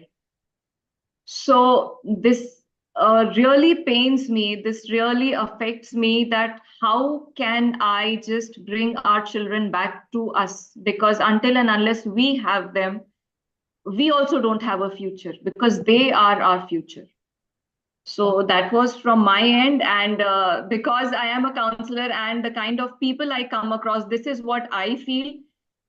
This is what, so as mothers, we need to step up. I think the standards are raised. Whatever our mothers did for us, I think we need to step up and do something more for our children. So it's not that we are doing enough. We need to be able to handle our own stress, become more resilient, so that we are there like walls, like our mothers were, like a protective shield for our children. Only then there is a future. Otherwise, I wonder what's going to happen. Thank you very much, Rotarian Pathak, for giving your very, very frank views about the gadgets which nowadays the children are using, and the fear you have shown that what mother can do in these types of circumstances, because they never faced such type of thing in their childhood, which this new generation is facing. But only thing which I can mention, if you see that in our time, many of the mothers were not even educated, but they have protected, they have inculcated very good moral values, and see to it that we all become very good educated person at that time. I'm not talking about my mother. My mother has topped the Agra University in 1948 in the MSc Chemistry. But I'm talking of the general view at that time. Today's mother are quite educated, quite experienced, and they are exposed to all these gadgets. Don't you think that the mothers have to see to it? Because what I have learned from my experience, we found that the mother is having no time for the child. They themselves are busy for their own world. They have to change. They have to give more time to the child. Then only they can become the shield, as you have said, the protecting shield of a child. But if you yourself is busy in your works or with your social outings, etc., how you think that you will be giving protection or giving the correct values to your child? What you say about this, Rotarian Pathak? You have put up such a wonderful question. I am so thankful. In fact, I have been wanting to say this, but I have been very skeptic to talk about this. That And I take 100% responsibility for my children, the thing that we say, the things that we do. Everything, the way we are today is because of our parents. I completely owe everything to my parents. And the way our children are, we are 100% responsible for that. You absolutely very rightly said that parents today, mothers today, fathers today, I come across so many of them that say that we don't have time. And parenthood these days has become through social media. We are checking our phones, we are checking reels, we are checking podcasts to give upbringing to our children. I do not deny that there are some very good podcasts, some very good things on the internet today that help us, that guide us. But just imagine our mothers, how they brought us up. They brought us up through the experience of their mothers, their mother-in-laws, their elders.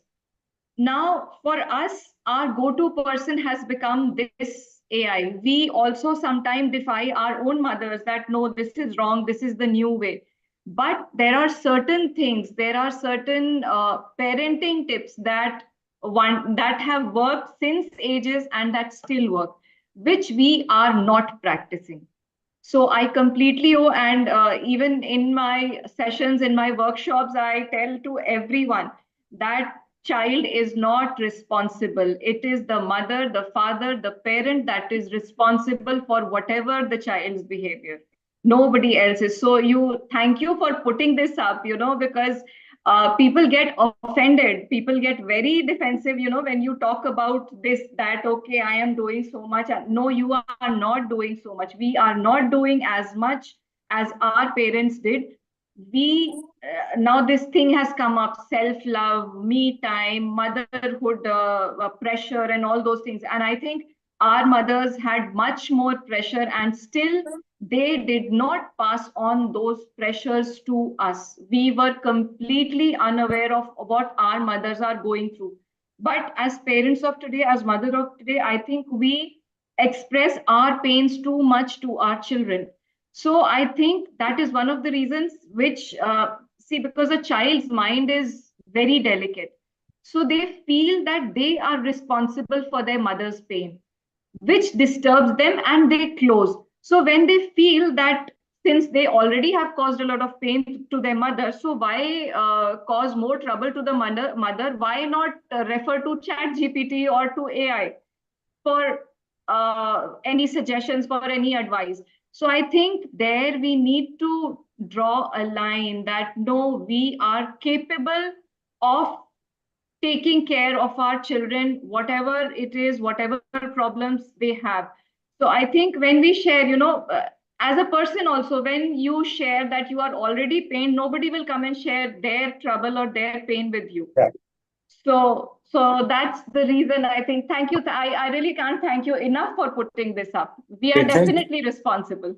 Thank you very much. And you rightly said that you are responsible, but I still have a feeling that the mothers have those courage, those love that can overcome all these things which we have seen from centuries, how the mothers, whether they were a mother of a dictator or mother of somebody pious persons, all mothers have played important roles in upbringing the child or the children. And I'm sure that today's generation mothers will definitely overcome the problem which the youth or the young generation is facing today, the children are facing today, but definitely the mothers will overcome this thing. And thank you very much for giving your views very prominently, frankly, and in putting in a very, very right perspective. Thank you very much, Rotarian Dr. Amrita Pata.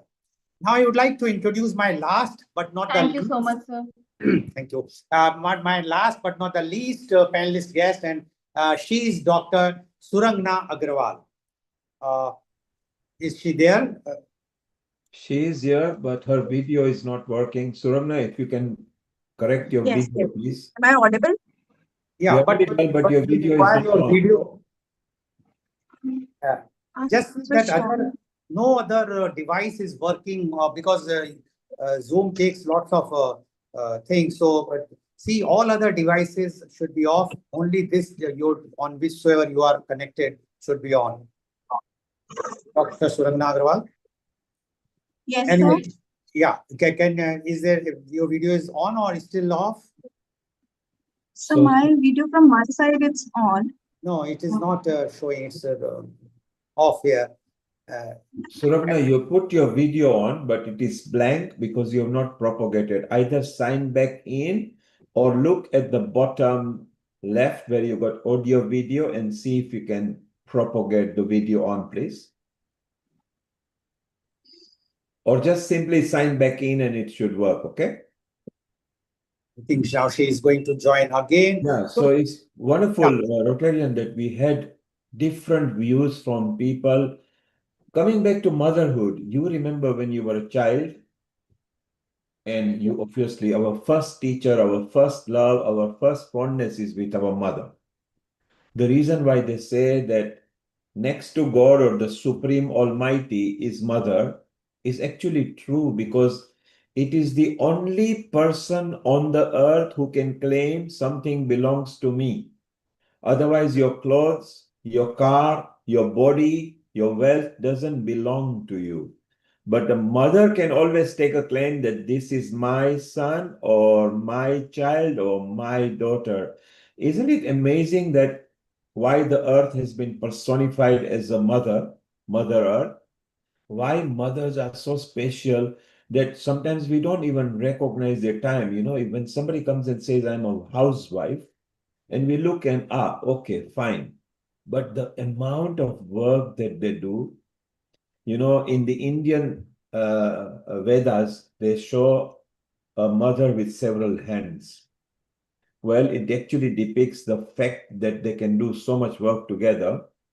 Surangana, you are back again, but your video is still not on, so we can't spotlight you. Can you join from some other device, Dr. Surangna? Is it possible to join from some other mobile or something like that? While now coming back to your what your observations you have made, Neil Kumar. Yes. Yes, you rightly said that the mothers and why the Mother Earth we are, because we know that we are on this earth because of her, because of mother. Similarly, we are on the earth, or our mothers or our parents or our grandparents are on this earth because of the Mother Earth. Because Mother Earth always gives. We have never seen Mother Earth demanding anything. Yes, we have to repay, but we are not repaying, as one of the panelists said. And that's why your Healing Our Earth is basically how you are showing that what we are doing, our Mother Earth is not well. That's why we want to heal our Mother Earth. How to heal our Mother Earth is to show, to be a good character person, to do something noble, not to harm others. The Mother Earth will heal herself.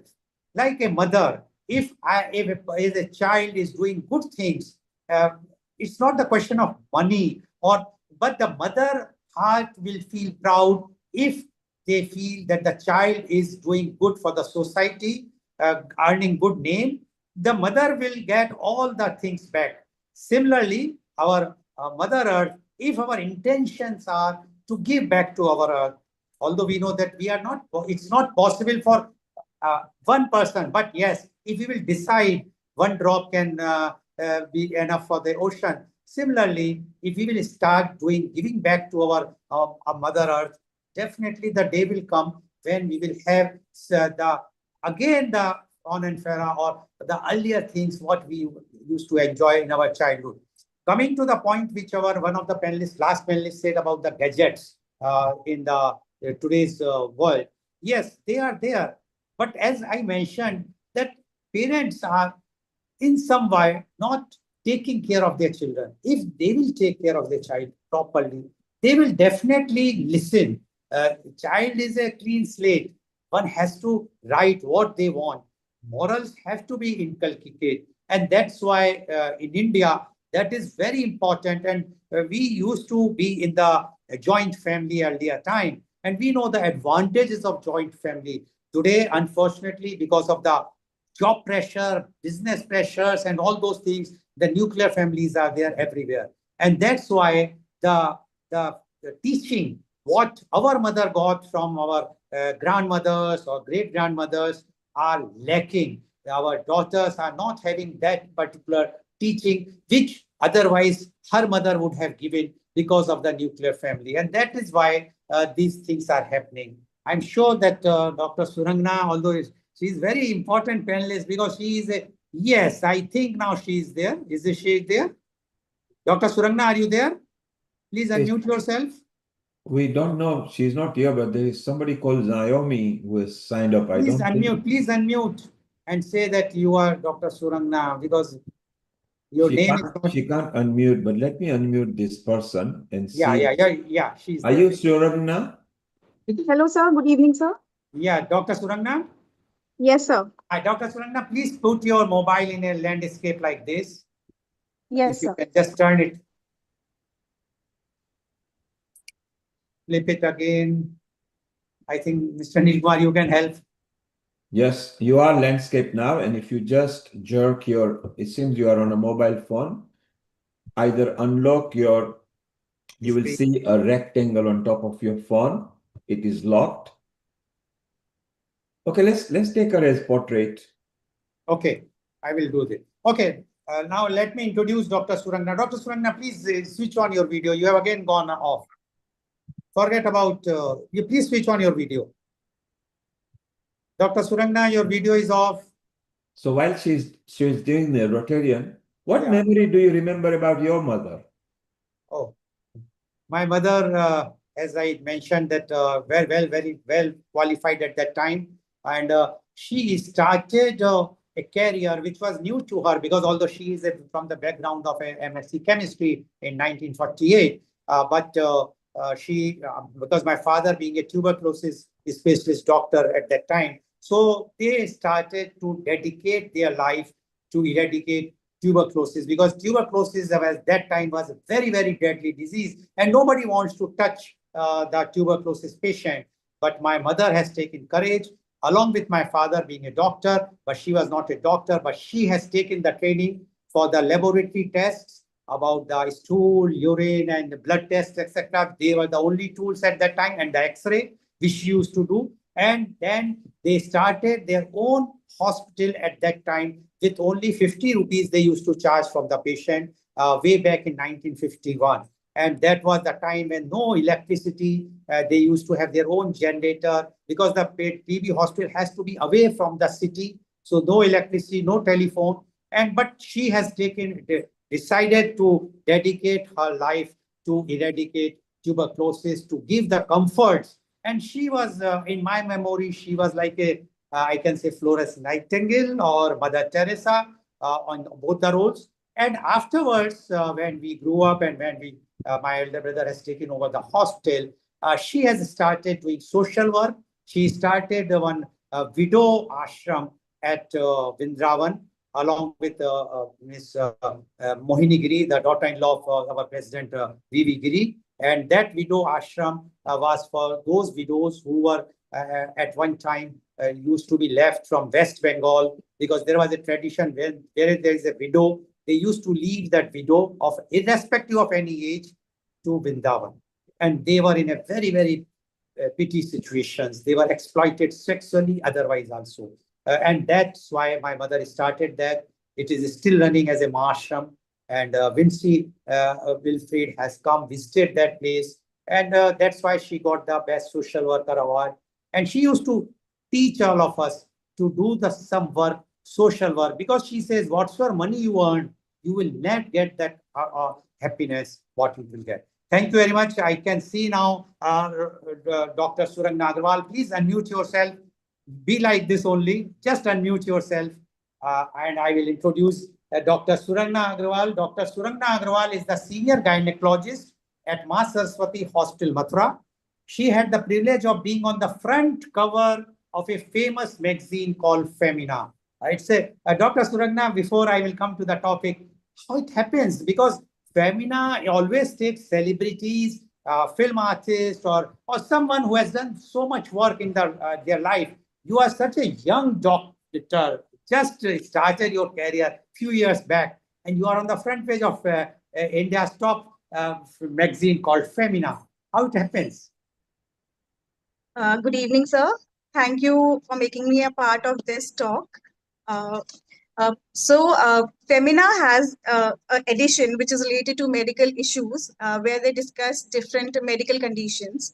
So this happened to be related to gynecological issues, and through medical representatives, they wanted certain doctors to be represented as the face of the Femina, and they chose me as one of them, and I am thankful to them to. Okay, thank you very much for disclosing your secret.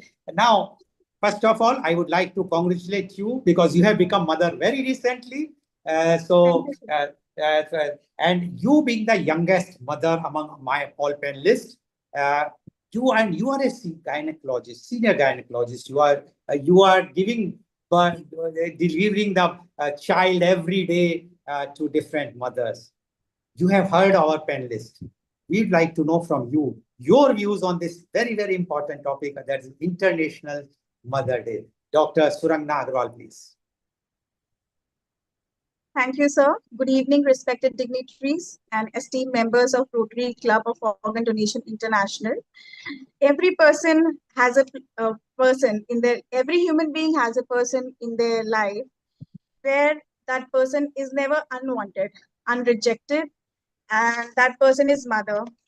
We have different countries, different languages, different states in our India, and yet the mother word carries the same warmth. Today, on this International Mother's Day, I would like to bring forward the feelings of the mother and this motherhood carries. So the more I reflect upon these words, the more I realize something very profound about them. We have seen mother spending her entire life giving to everyone, and often she is the last person to receive care in return. I have talked about motherhood professionally many times, but today I am here talking about it as a gynecologist as well as a mother to a newborn girl. She's just 7 months old. So motherhood has changed me in many ways, which I have never imagined.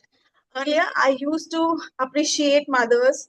I used to listen to their pains. I can understood their sleepless nights, their labor pains, hormonal changes, emotional changes. But after becoming a mother, I have understood all these terms much more in a deeper way. I have understood that this motherhood is not just a biological process. It is a roller coaster. It's an emotional change, completely emotional transformation. Suddenly you realize that your sleep is no longer your time is no longer your, and there is a heartbeat beating outside your body in the form of your child, and you have to take care of her. And the best part of this is that I am willingly doing it. I am happily doing it. About it. And I am tired. The little smile from my baby. I am over energized. I have the same strength as the start of the day. And I think that's why motherhood is the purest form of humanity has ever known. I still remember holding my daughter for the very first time, and it felt like that the world has come to a standstill. And it was the time I understood what my mother feels. I can understand her worries, her concerns. I still remember whenever I visit my mother, she's every time waiting on the door and ringing me 100 times until I reach her. So I think motherhood cannot be measured by age. It is associated with endless concerns and unconditional care. Today, as a doctor, I witnessed many extraordinary moments. I have seen females bearing labor pains, but what is the question they ask at the end is my baby fine? Is my baby doing well? They're not worried about their health. They're not worried about their pain. They're not worried about the blood loss or anything. Just a single sentence. They say, my baby is fine or not. And I think that single sentence explains motherhood in a more beautiful way. And I think motherhood is a social responsibility. Today, mothers are not heard of. There are more mothers where they suffer silently. They have a lot of sufferings. There are females suffering from postpartum depression. They feel that they have to stay strong because they have to take care of the baby. They have to look good because they have to take care of the baby. But that is not correct. We have to be there for them. We have to stand for them and take a word for them, so that we can say to them that everyone is there for you. It's a social responsibility. It is just not their own responsibility. We should ask our mother every time. We should give a call to her that please just sit and relax, take care of the things. I have seen mothers sacrificing their careers, sacrificing their individuality. They are suffering from emotional disturbances, and they are physically exhausted. There's no one to ask to her ki, how can we help you. And that is the point, and where we can ask our mother that, mom, just please sit back and relax. We are there. Please sit without any worries. We will be taking care of your day-to-day work today, and we will be sharing your responsibilities. Respecting her individuality is, I think, what motherhood means. And we know that organ donation is also one of the precious beautiful thing which is done. Motherhood, I think mother is the single person which starts sharing her blood, her strength, her everything since the conception. So she is the first person who reflects the very beautiful thing of sharing. And motherhood is the humanity's first lesson in giving. And I think organ donation, that is why organ donation represents the continuation of the same spirit, the spirit of life beyond self. We can imagine, so after with the organ donation, a person can represent in the other's body in the form of a heartbeat, in the form of they have a pair of eyes and another breathtaking, and we are donating a life to someone. So motherhood is a social responsibility. A healthy mother creates a healthy family. A respected mother creates an emotionally secure children, and an empowered mother creates a stronger society. So I think this give back to mother should not remain a slogan for just a one day. We should be giving back to her by listening to her patiently, sharing her responsibilities, respecting her individualities, appreciating her efforts. And so our mothers don't want expensive gifts. They don't want jewelries. They don't want flowers. They just want us to take care of them. And that is priceless for them. So on this beautiful occasion, I think organ donation, uh, along with motherhood, they are running side by side. I think every person should encourage everyone in their family, create awareness about organ donation, because it saves multiple lives. Organ donation, because I think we should remove fears and misconceptions about organ donation, because awareness has that power to transform hesitation into hope. And that only we can convert. We can encourage everyone to donate their organs. So not every mother asks for help loudly, but many simple continue silently. So I think I request everyone here, just after this talk or after this complete talk, just go to your phone call, make a phone call, say to your mother that, Mama, I love you, I respect you. And if your mother is not physically with you, I think we carry her in our values, in our nature. So we should be respectful to her. And I think the motherhood is the best thing I'm experiencing right now. And Yes. Okay. Thank you very much, Dr. Surangna, for giving such a emotional views of yours. Being a young mother, we can see your face and how emotional you have become while talking about mother. And you have very rightly said about one thing: is my child fine? without bothering about herself, which you are listening from all the mothers who are, you are making them the mother because of the, they are delivering a child at the hospital. But what we are giving back to them, and that is why this is the right time. We should come forward, give back to mother. If she is not there, the other mothers give back to the mother, nature mother, but we must give back to them because what they have done for us, no one on the earth can do for us. And that is why it is very important to celebrate this International Women's Day, to remind, to International Mother's Day, to remind everyone mother is there, whether she is not there physically, as you rightly said. One must just remember her, and that is what she wants. She is not interested for money. She is not interested for jewelry. She just wants that the child should take her name or remember her. Thank you very much, Dr. Surangna. I know there was some hitch, so that I have to cut because the time bound was there. So thank you very much. And that's from my side.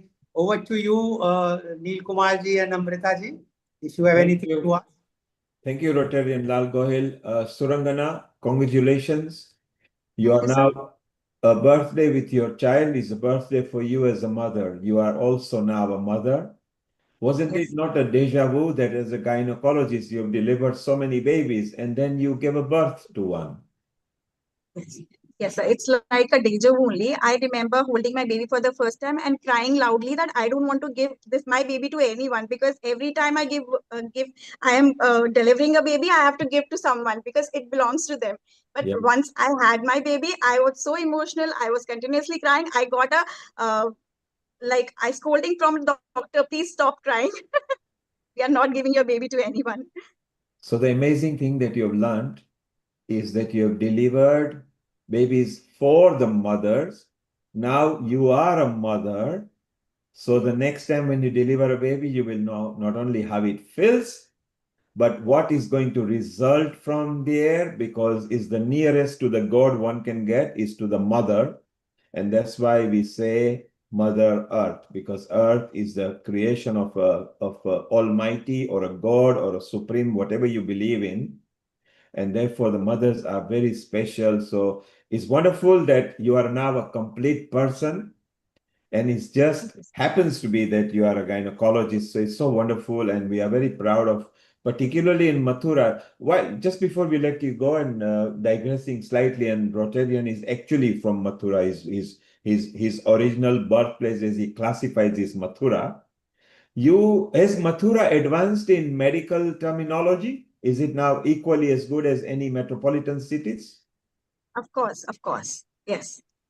So the medical facilities are almost equally good anywhere else. One doesn't have to travel to any metropolitan city to be better cared for, correct?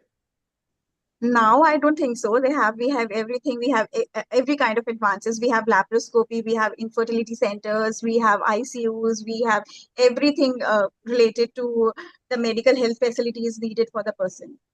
Every kind of specialization. Except, doctor, I have to say that except the organ retrieval center, which we don't have, that is a very big setback there, because if anybody declares brain death, first of all, he can't be declared brain death because there is no committee. But if by chance the doctor feels that he can be or she can be a brain dead, it's all the organs are going waste because we don't have an organ retrieval center. But I'm sure that very soon Mathura will have those retrieval centers and transplant centers also. And you will make it very sure, Rotarian, that it is there because it's a favorite place of yours that you remember for years.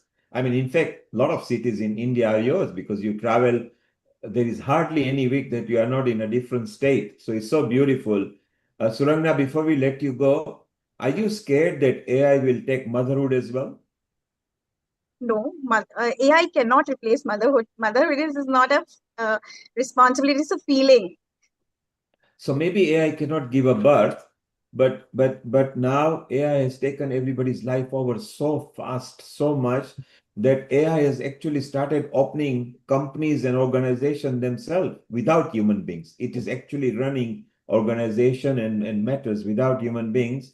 So let's wait and see what happens with the Zen Beta. The Zen Alpha is completely ignored. The Zen Z were the one that we learned from. And Zen Alpha completely gone, which is after Zen Z and Zen Beta. Congratulations. Well done for Thank being a mother. And now you can wear a badge that you are a complete gynecologist because you've given a birth and you know how it feels as well. Sure. Yeah. Thank you, sir. Thank you, Rotarian Lal Goyal, for bringing wonderful. Thank you very much, and happy Mother's Day to all the panelists here, as well as to all viewers who are watching this. And I'm sure today's program is very, very informative. And Neel Kumar, I must hats off to you that you are the person who is bringing such types of topics every week, which are definitely going to change the things, at least for our Mother Earth. Thank you very much. And global namaste to all of you. Thank you. Thank you, Rotarian Lal Goyal. And in fact, hats off to all of us. That's why we insist that you come with a hat. And then when you bow out, you just take a hat off or on our behalf. So thank you very much. And it's wonderful that you are there. You are part of the same journey every week and every week out, bringing wonderful contributors. Thank you, Rotarian Lal Goyal. Thank you very much.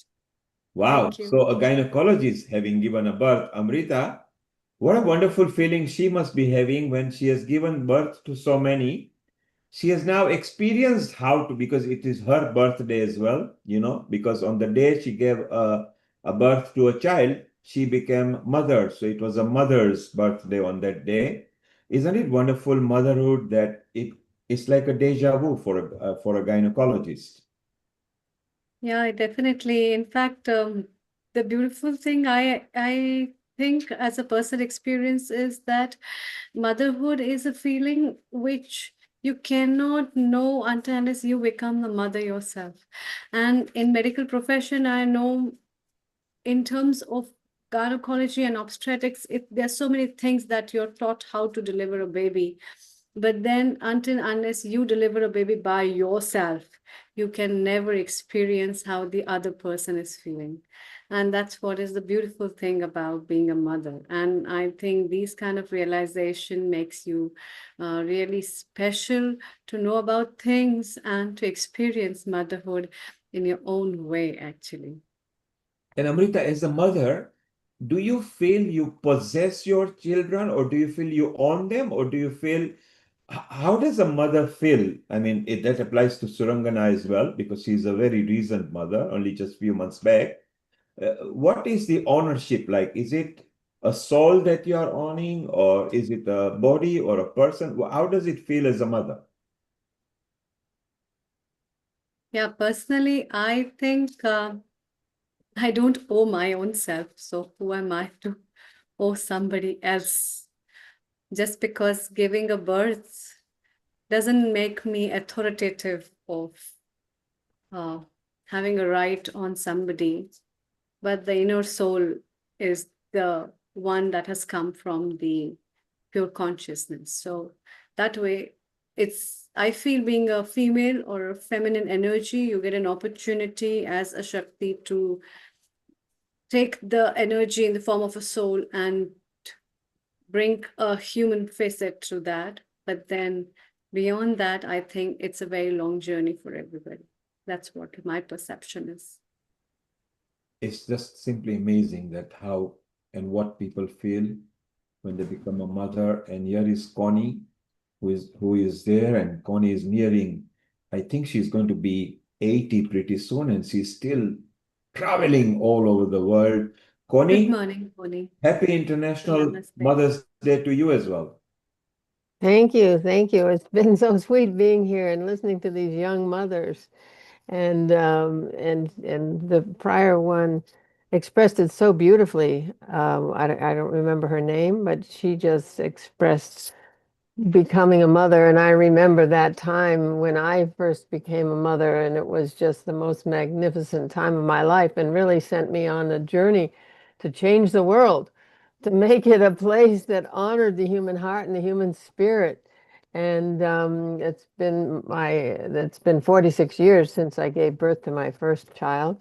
And yeah, just the power of motherhood and the nurturing that one gets from being a mother, and what and giving out as a mother is is extraordinary when one's ready for it. As she expressed, if you're not ready to just totally give everything of all your life and attention to this nurturing time, I always tell people, hey, give it all you have because it goes so fast and there is life after kids, so just give it what you have.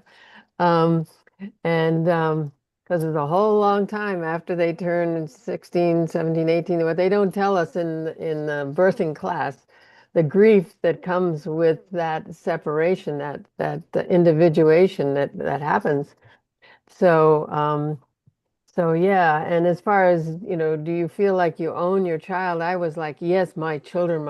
And I was actually in an ayahuasca journey, and I was talking about my children, and this voice came and said, your children? What are you thinking? They're not your children, you're the vehicle for their souls, and you're their guide, and I did everything I could to open the door for each of my three children's life to unfold on their destiny path, regardless of the time and place they were born in. Um, so I really walked outside of the prevailing paradigm to raise children that were in alignment with their hearts and their spirits. So yeah, and my destiny path of bringing a new way of seeing and being to the world through indigenous cosmology, the indigenous understanding of the nature of the universe, and quantum science that's proving it now that we are the universe and that everything has spirit and it's all sacred, and shifting frequencies into a completely new way of being in alignment with the heart and spirit of all of creation. So yeah. So I that's just want amazing, to Connie. honor. 46 years back, do you feel, did you have, did you go to a medical institution for delivery? Was it home delivery or was it in Well, a? I was very fortunate. It was delivery in a hospital in Mhm. Aspen, Colorado, which is a town of 8,000 people. It's a ski resort that's very well known throughout the world. But there was a birthing room, and I was able to make all decisions as to how my babies were handled. And information had come to me before I gave birth to my first child that made me make some decisions. So I had my child skin to skin all of the time, never put them in a bassinet and off and alone. And, that's just such a strange way of bringing babies into the world.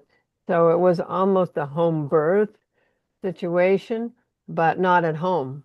And so I was very lucky. My husband actually birthed 5 children in home births. My new husband, not the one that I was the father of my children. But yeah, so it was a very, very loving and uh, and I was in charge of these babies. They weren't just taken from me, and actually they get taken and put little drops in their eyes, but they're right back on me, skin to skin throughout. So. Wow. And Connie, you mentioned the right thing that when they turn 16 to 18, again, it's a different world. So, Amrita, you better get used to it because soon, in 3, 4 years, you are going to enter that zone when your kids will become that. And from what Connie says, hey, we don't know what happens after that. I mean, obviously, the children always remain children to a mother all the time. But the development from the children to what they become from teenager to the adults, maybe is a growth point which we have to monitor now in the current age and time, to where Connie was there, because they had no choice but to take information from the teachers and the mothers, and now they hand over their life to smartphones and computers. Yeah, it's so important that we recognize them as adults, as individuals at that time, that they separate and become adults, because we have to just not see them as our children anymore, but as fellow adults. I think that's very important. I think it starts at age 2, when they that individuation starts, do it myself. It just is important to nurture that independence and autonomy of the children as they grow, And and sorry, we got watch for their particular destiny path and nurture that. we got Meena here who is going to sing a lovely song about mother at the moment, in a moment. So Connie, the next, after Meena sings, I want to ask you a question, and same will apply to Amrita and Meeta. So Amrita, who is much younger than you and Meeta, and then Meeta in the middle, and then you at the top over there. One question I would like to ask is, what happens when they become teenager and start challenging your decision? Don't answer now. We'll take that answer after Meena singing a lovely song for us. So Meena, a global namaste to you. You are, of course, a mother and have a lovely son who is away from you at the moment because he's there in Australia and you are here in UK. What do you think? And a happy International Mother's Day to you, Meena. Global Namaste, everybody. Happy International Mother's Day to all the mothers. And yes, it feels great to be a mother. And now I'm going to be a mother-in-law very soon, sometime next year. It really feels, he still feels like, he's still a baby, but he's 34 now. So, yeah, but it feels great. It feels great. It's fantastic to be a mother. Which song are you going to sing? Okay, I'm going to sing a beautiful song that a child actually says things to a mother.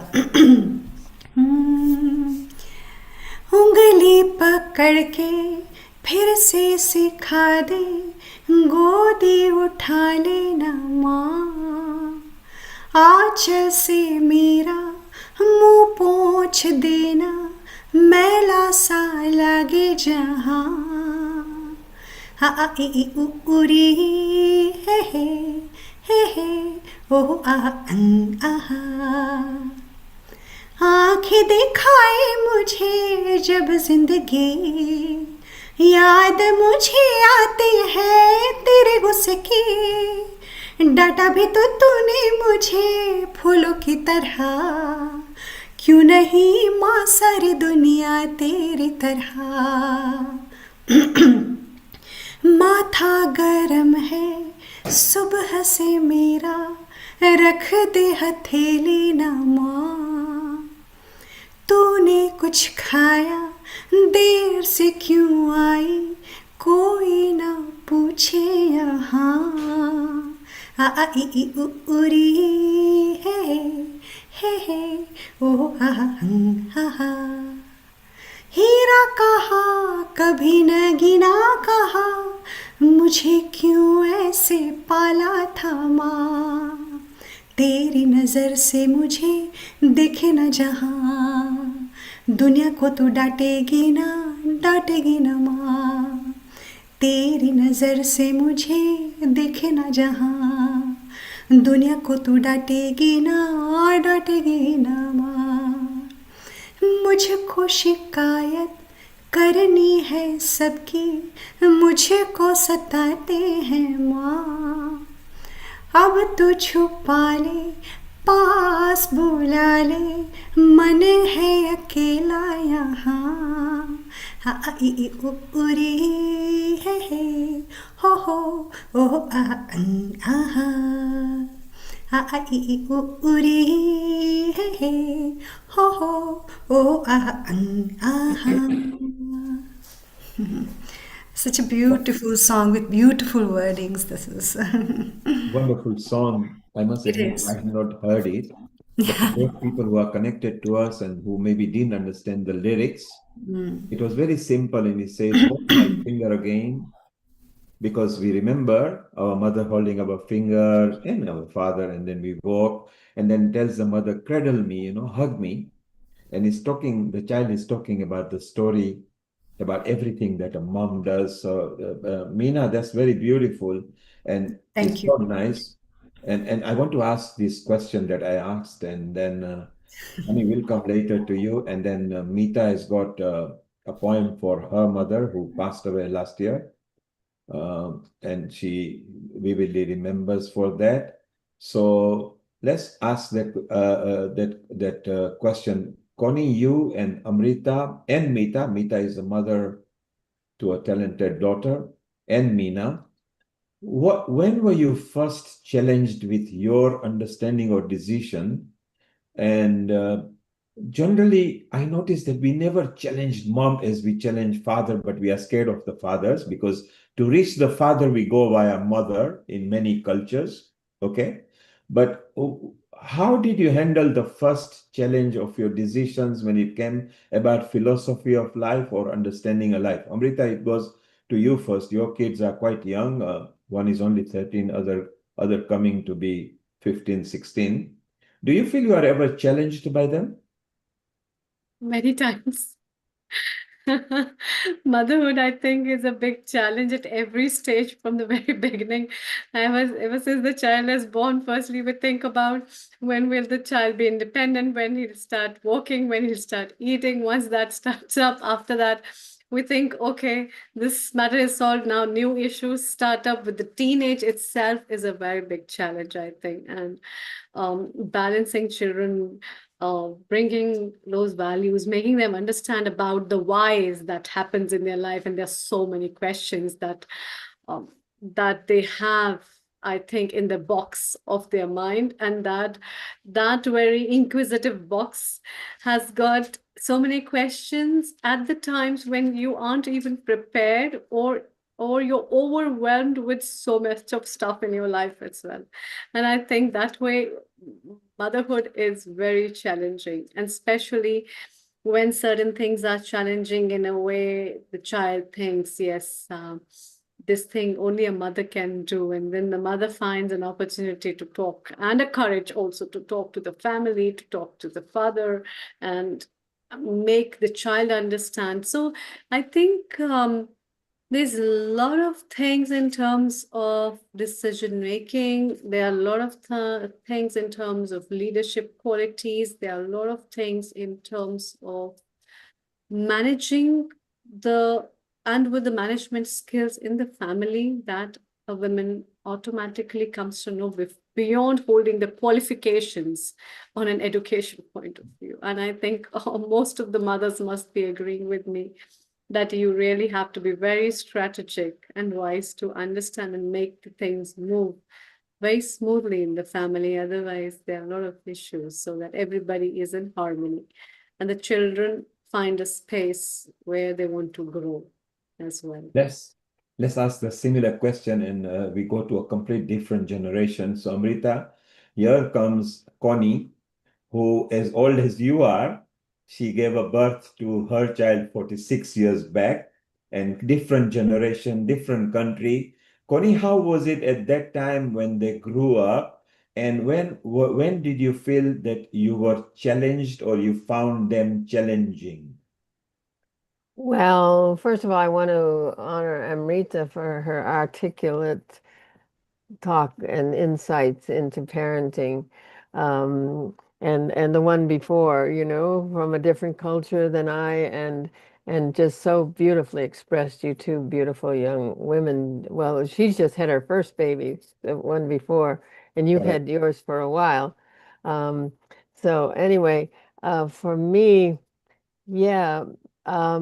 See, my children pretty much have to recover from being my children, because I saw this new other way of being and walked out of our paradigm and raised my children accordingly. So they, as far as being challenged when they're with their separation, that when they had to become their own independent spirits and children, I mean, and adults. So I found it around 16. I tell people you've got until around 16 to, really be their best friend and be their mother. And then it's time for that individuation process. And it depends on the bond that you have with them. The stronger the bond, in many instances, the more they have to individuate. They have to cut that cord of you feeling like you're their mother and they're your child. to move you to that place where they're equal adults. And it's a very big deal. And also when you become a grandmother, you just have to be there and keep your mouth shut, and just let them be their mothering selves, parenting selves to their children. And so it's definitely a challenge. And it's just that they don't tell you in birthing class, that you're going to go through this grief of loss of this whole process of being having these children and being this mother person. So anyway, that's my experience. And yeah. It So makes we sense, Connie, it makes yeah. sense because what a challenge it must be, whichever generation you are from. Then in some generation, there is a thread that when a man becomes adult, falls in love with another woman, and if that woman then takes away the son from the mother, how does a mother handle and what she feels like is a subject for some other time. Mita, you are close with your daughter because she's the heart of your life. And there, a global namaste to you. How do you feel the bond between you and your daughter? We are more like friends, because I have been all throughout with her in since she was a baby, and my mom as well, she used to call Mimi. So yeah, a lot of challenge. When she was young, she went to Church of England school, and every day she was learning about Jesus Christ in the assembly. And she came home and told me, I want to learn about my religion, so that when they are talking about Jesus Christ in my heart, I can speak the shlokas you teach me. And that's how my journey started. So a challenge turned into an opportunity for me, and I went into teaching in schools about Hinduism, Sanatana Dharma.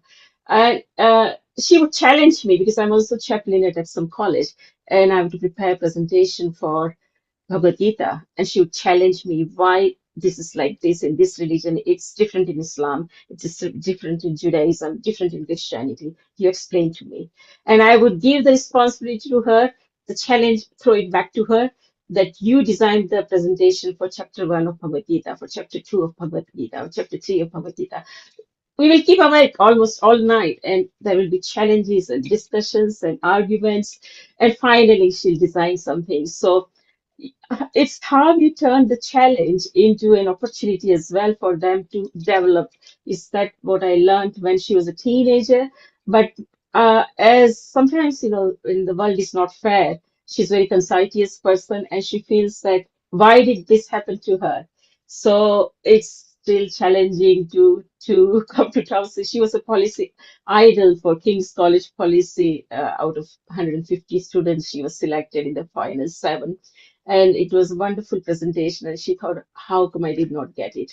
So yeah, there are times when they are still learning about the world, and you have to say that from Hinduism perspective, it is your prarabdha karma, your sanchit karma, but she doesn't want to believe everything. So it's a challenge will always remain, I would say, because I challenged my mom until her last day. So as a child, she was 89, and I still challenged her. Yeah, thank you. Yeah, so maybe that was a positive challenge because you were keen to learn like how your daughter is.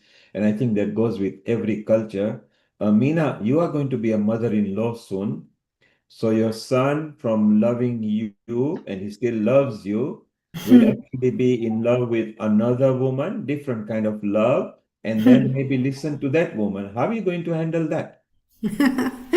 Well, it's a phase of life. Yes, I really don't mind that actually, because otherwise he will be torn between me and his wife to be. So it's nice that they live happily. And but as a mother, I have always faced this, that you always have to say yes for everything. if it's the moment you say no, they don't actually like it. So just whatever. Yes, you want to do that? Yeah, yes, yes, you do this. Yes, yes, this is fine, you know. So everything is yes, yes, yes. They don't like it when you say something like no, don't do this or don't do that. They don't actually like that. So yeah, I'm quite cool about it now.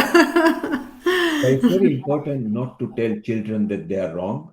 Yeah, They it is. can't do this because they are going to No, go to opposite. opposite, yeah. But it's nice to show them the right way and Right say, way. I like your idea, but how about trying this? It's like what the teachers are taught that look, don't challenge students True, all the true. time because they might end up becoming president or a prime minister of a country later.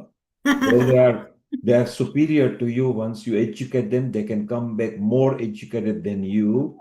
Yeah. So it's a quandary to listen. And Tony said very clearly that at some point the umbilical cord has to be released from both the way, the mom to let them go and the children to be able to fly. Yep. The policy is that if you let them lose and if they come back to you, they are yours, you know. True. Yeah. That's true. But I'm really happy with whatever is happening, and I'm really looking Beautiful. So you're forward to the ready big to day. you're ready to embrace your daughter-in-law because that's an Of course. addition to you and not a threat to you. And that's No. good policy to have that. Look, when she comes, you see the other year, you were actually teaching her how to make a very Yes. complicated Indian dish, which even the Indian mothers don't know, but True. she was willing to learn. I Yes, think she was. it was Bengan Aloo, wasn't it? You were It showing. was bengal aloo, yeah, stuffed. Yes, and it's Connie, just for you to know, Bengan aloo is an aubergine stuffed with a masala with potatoes. It's very famous Indian curry in almost any state in India because it's a common dish, but people call it different name Yeah. depending which state you are from. And Meena was there in Australia, and the daughter-in-law would be is of indigenous population over there, but she was very keen to learn this, and Yes. I think Meena was actually enjoying it, weren't you, Meena? Yes, I was. And I actually told her that my family is complete now because I only have a son. I never had a daughter. So I said, now I have a daughter. So my family is complete. And she was quite pleased with that. And I thought that was a nice feeling, you know. And my advice to you is, if ever she makes mistake or if ever there is anything, No. please treat her like a daughter and nurture her, and you Yes. will find a beautiful addition to your family. Sure, sure, And yes. it will be so useful. Now, I want to ask each of you mothers, first thing, what is the first word that you remember your child uttering or saying? Okay, so Minal, you go first. My son learned to say ma. That was the first one, ma. And he called me ma till he was 7 years old. He never called me mummy. He said ma. And Now, I still tell him, call me ma. is it a prejudice because you see the mother are the one who first nurture the babies, and therefore the word pa and dad and papa comes second? Is it? I think in many culture, when you first heard him actually calling you ma, was it not exciting that It was, somebody oh my finally? God. I had tears of joy in my in my eyes when I heard Ma for the first time. And he was just over a year, about a year old or something. And then he just that was the first word actually I heard from his mouth, and it was And amazing. do you feel he knew what ma was? Was he akin to you thinking Yes, sometimes? yes. He looked at me and he says, Ma. So that That's was amazing. That's amazing. Rita, what is the first word you remember about your daughter? I had to go back to work from maternity leave, so my parents were here. So she was around 9 months old, and she said da da da da da. So we thought it was Dada. She liked Okay, my okay. dad, yeah. So yeah, so that was yeah. So Dada. So she because my parents were looking after her when I had to go back to work part time, and then part time she went to nursery full time. So yeah, it was Dada da da da. I And the remember thing that. is, during your time and Mina's time, you didn't have these smartphones to record very fast. Nowadays, almost every day, the parents take videos, the pictures of the children, and create a library, which wasn't there in my generation or in Connie's generation. Amrita, it has been almost there since your generation was there. What's the first word you remember your kids saying? Same, ma, Ma, mama. mama. And how did it feel when it first came, that word?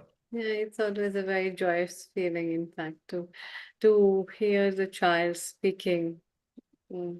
And I think these are the things that a mother is happy about, because the achievements of materialism doesn't matter, but the achievements of the personal life of that soul that has come to life is very important. So that's why a mother is very happy, and even the family members are happy about the activities, the smile, the gestures, the voice, or some amount of movements the child makes, or even the nodding of head or turning the head to somebody, and what people note is just the activities of the children, because that's their voice and that's how they speak, and that's why they're very divine, I think. And that is a very divine experience that it gives to everyone in the family when the child is born. And the word ma, mama, mom, in every culture, every religion, whether you are African, Aborigine, American, Indian, I think the word similarly starts like that. Connie, what's the first word you remember? Well, it was a long time ago, and I just think what Amrita said was every movement my first child made, every movement she made was a miracle. I Wow. mean, I just couldn't believe it. And when she started drinking from a cup, when she did this, when she did that. And fortunately for her, she had a little sister who came to when she was 2, and she moved from being the center of everything every move she made into this human being. And so I think it was a blessing for her to have this little sister come, but it's also a fall from grace in some ways for that firstborn to lose that attention. So I don't remember I think my son first said dump truck or something. He was looking at a truck or something. But um, anyway, I just want to say it's just been a blessing to be here with you, ladies, and with you, Neil, to experience different points of view from different cultures and to learn how similar we are. So this has just been just wonderful. And I have to jump off now, but it's been great being with you. Thank And you, Connie, Thank you, Bonnie. for being yeah, here. what a treat for Keep me. on Thank you. traveling and keep on sending your pictures on Facebook. We do share it with people. We love the journey that you and Andrew are following. I think it's so beautiful. Well, we'll That, see you in London. You're in London, right? We'll see you yes. in July. We're planning to be there. So So we'll keep in see touch, you please. before too Annie is long. here in Annie, Meena, they're all in London. Meeta, they're all in London over here. Yeah, well, it'd be so much fun to meet you all in person somehow. So let's plan something because you're all just wonderful voices and spirits, and I just love being connected. Thank you, Neil, for bringing us into your family. And it's our family. This is it belongs to each and every one of us. Our regards to everybody, Connie, and have a lovely bon voyage wherever you are traveling next and into London as well. Okie doke. Thank you. Much love. Thank Happy you. Mother's Day to all. Thank you. Thank you. Happy Mother's Talking Day. about Bless you. Mother's Day and everything, here comes Honey, who has actually mothered a lot of children. So many, I mean, well over 2,000 or 3,000 of them because she has been teaching them dances. Honey, I want to ask you a different question. Because some were only 3, 4, 5 years old when you were teaching.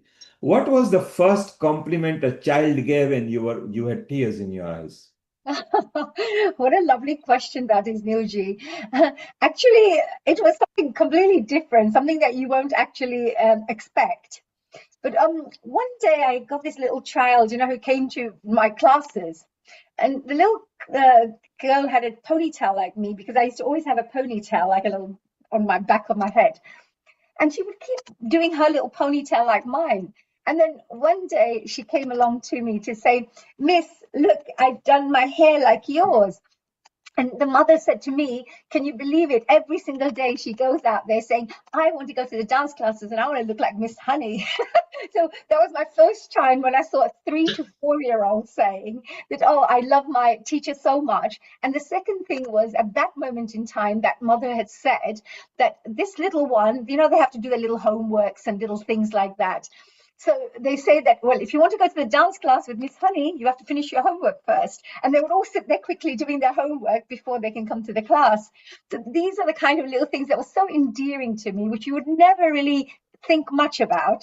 That, oh, just the way you do your hairstyle, or the fact that they enjoy the dance classes so much. These are things that are quite touching to me, you know, in my heart. So I think that was really nice for me. And it's important for them because they like to emulate like the teacher. Because if Honey can do it and she looks good, then I want to do it because I can feel good.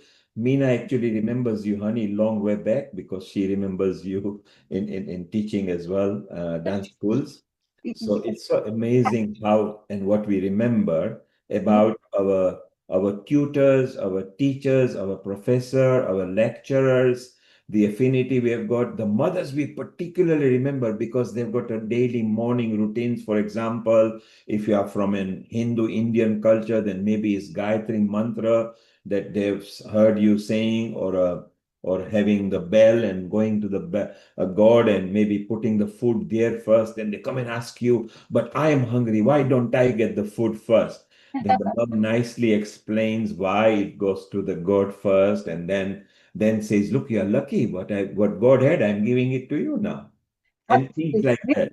Nilji, I just wanted to share, of course, Amina ji is also a teacher, you know, as a singing teacher. Amita ji is also a professor in the university teaching, etc. So I just wanted to say, you know, there's a big responsibility that comes. So what I wanted to share with the world is the little ones are really, you know, they normally follow you a lot, you know, like they think, oh, this is my teacher, this is my guru.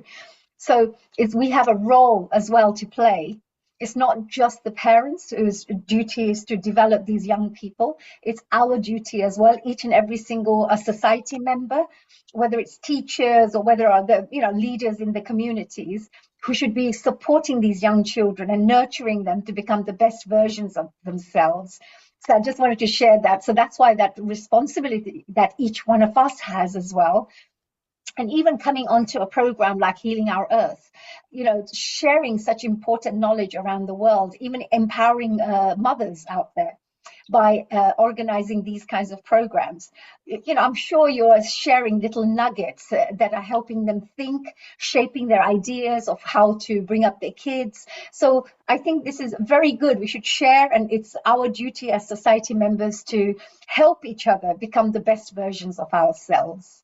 Absolutely, Honey. And you talk about share and children. So let me share the future diary for people, and then we will listen to Mina's song and Mita's poem and your last wishes, and then Amrita can close. Amrita, let's share, and maybe Honey can tell us what's happening in the children episode because we specially brought it here. So let's plan with our future episodes. You can go on our website, go to future episodes, and you will learn what is coming up, and you can recommend contributors or be there, come and enjoy. So Amrita, next week, tell us more about this. Yeah, so next week we have mental health awareness episode, action for yourself, for someone else, and for all of us, which will be broadcasted on 17th of May 2026 from 2 p.m. British Summer Time onwards.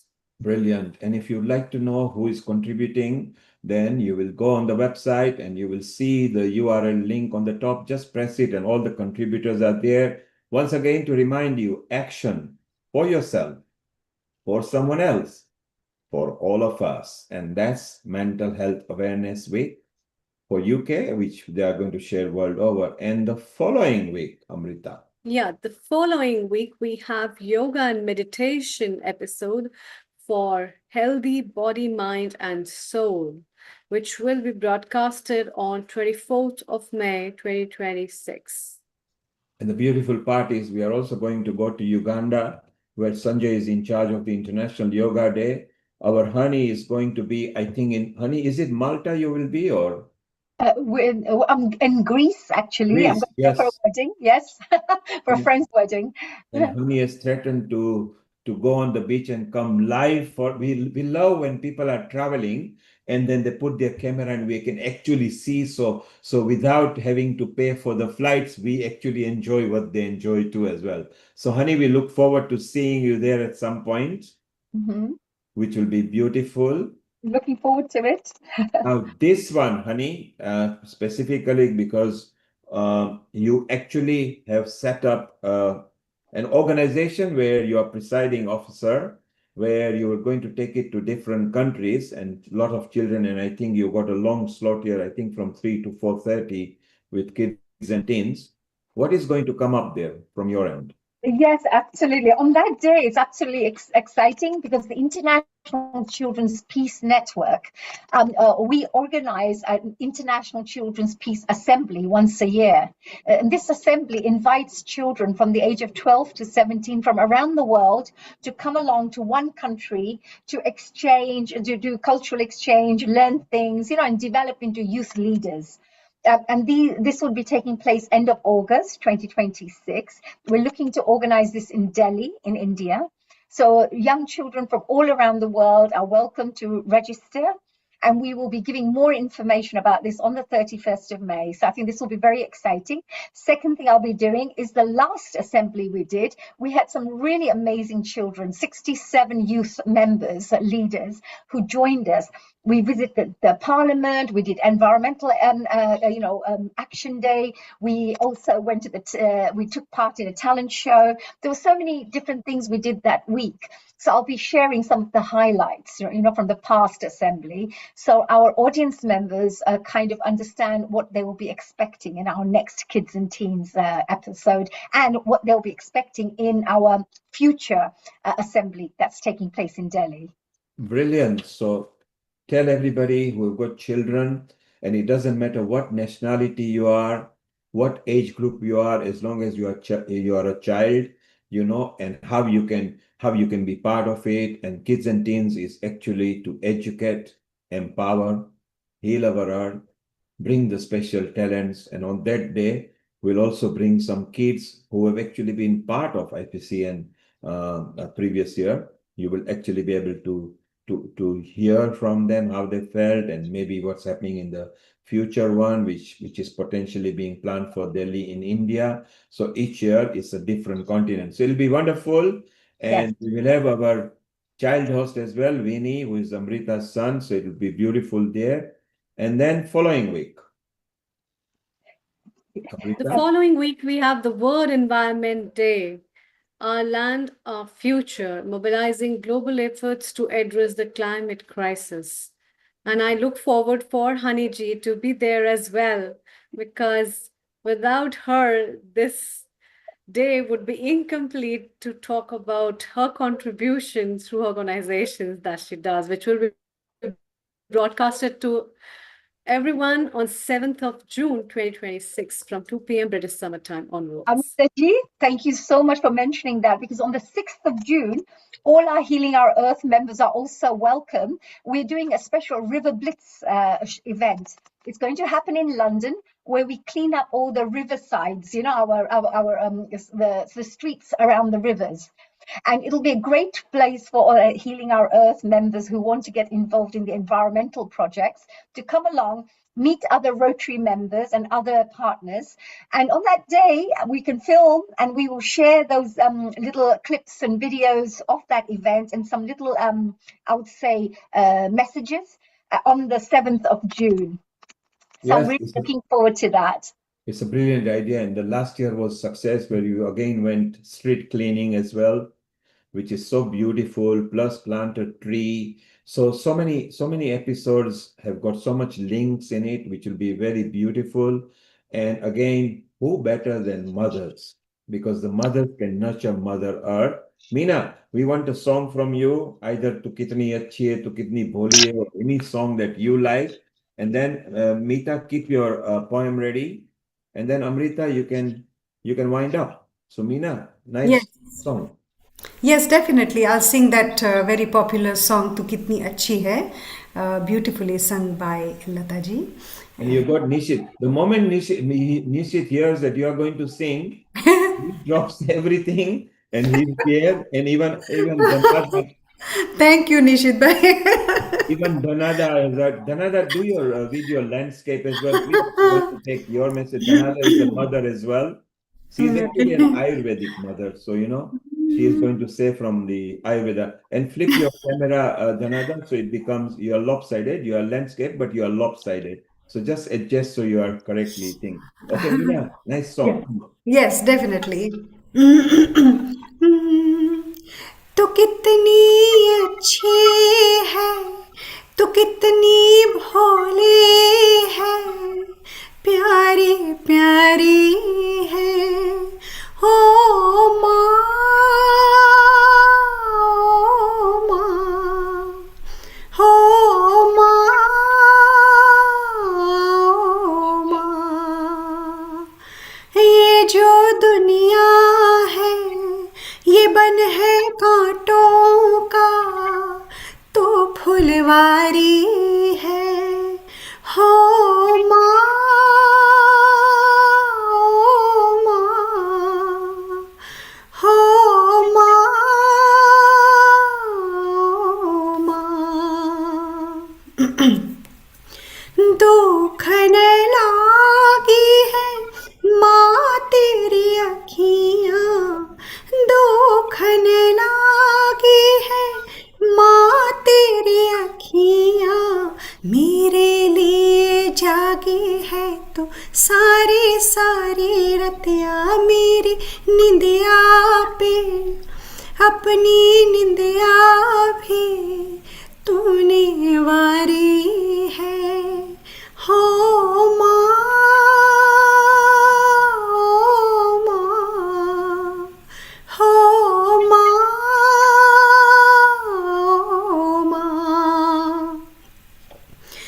माँ बच्चों की जान होती है, माँ बच्चों की जान होती है, वो होते हैं किस्मत वाले जिनके माँ होती है, कितनी सुंदर है, कितनी शीतल है, न्यारी न्यारी है, हो माँ,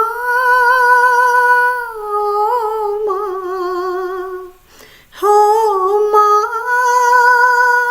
ओ माँ। तू कितनी अच्छी है, तू कितनी भोली है, प्यारी प्यारी है, हो माँ, ओ माँ, हो माँ, हो माँ। How beautiful. It's a song that we all remember. Nishit, Yes. you remember this very well because, in fact, everybody, even Meeta, Amrita, we all remember this song, and was one of the most famous songs. So, Nishit, what was going on in your mind when Meena was singing that? Of course, first of all, Meenaji, well done. Always melodious. Always a pleasure to hear you. But yes, this is nostalgia. Nostalgia is what hits me, So yeah, very well sung. Brought back Thank you. some good memories. Thank you. It's beautiful. And then we'll listen to Danada as well. She's also a mother and she's there in Texas. Danada, see if you can flip your camera so it's locked. If you see the standing triangle and click it, it will unlock it and it will flop, depending whether you are on Android or a mobile phone. Or don't worry, just give us your message. Unmute yourself. Yes, Global Namaste. Global Namaste, everyone. Mm. So I you hope you are a mother and you also visit your mother when you go to Mumbai and when you go to India. What memory and what Mother's Day message have you got for us? Today it's a very beautiful day in Texas. We are about to leave for the lunch, Mother's Day lunch, with the family. But I remember today that every mother do three things. One is tapas, which is do what is needed, even it is hard for her to push her family, go through all what she does for us. And I don't have to explain much more on tapas because every mom does so much tapas. She goes through that. Then the second thing she does is swadhyay. She keep on shaking on every family every day. Swadhyay, which means you do something every day. You know, you cook, you clean, you give love. That's never ending. So that is a swadhyay we should learn from mother.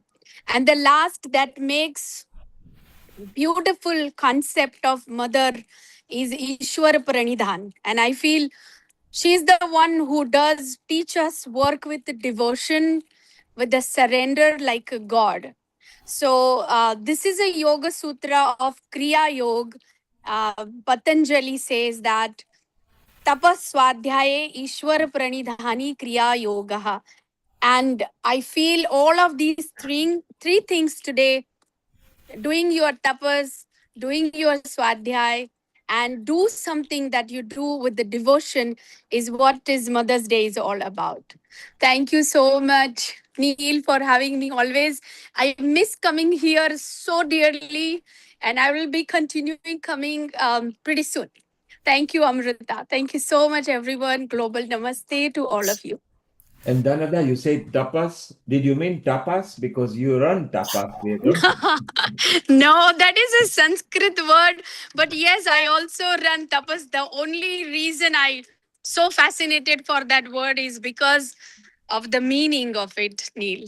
Thank you. You mentioned Swadhyaya, so Panduran Sastra, who was very famous in all India, particularly in Yes. Maharashtra, he very much believed in it. I remember doing his biggest event as well, and so many thousands of people he would attract. I had never heard of him when they approached me. This is more than 35 years back. And he convinced me because he talked about Golda Meir of Israel. She was the female prime minister.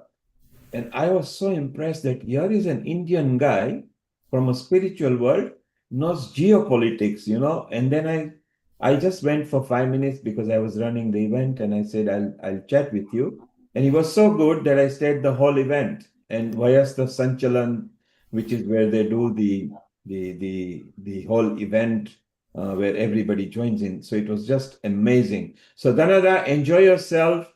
It's beautiful to have you here. Have a lovely lunch, because you are, in fact, at lunchtime. You're nearly 12:30 in the afternoon there. Thank you. Yes, the whole family is together. Have a lovely lunch, and you can drone some food to us as well. Okay.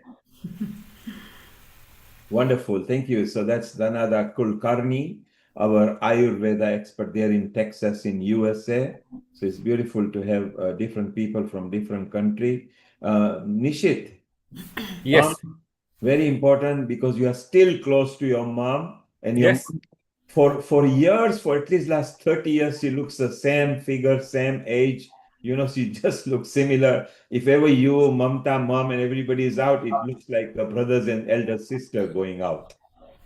What one fond memory you got about mom's cooking? I don't know if anybody understands what is called Vagareli bread. Okay, yes. Now, that is such a unique thing. I've not seen it much anywhere else, but it's basically bread, and then my mom's Masala, tarka. put masala and made a little uh, dish out of it. And it's such a unique thing that, we still love it. We don't have it too often anymore. But it's still something that, is uniquely hers. And I've not had that kind of flavor from anywhere else. I've had it with other people. So that's Amrita. just one of those things. But there is one thing. she is now 70 something. So for many years, she used to be 40 plus. Then for many more years, she was 50 plus. I don't think she ever hit 60.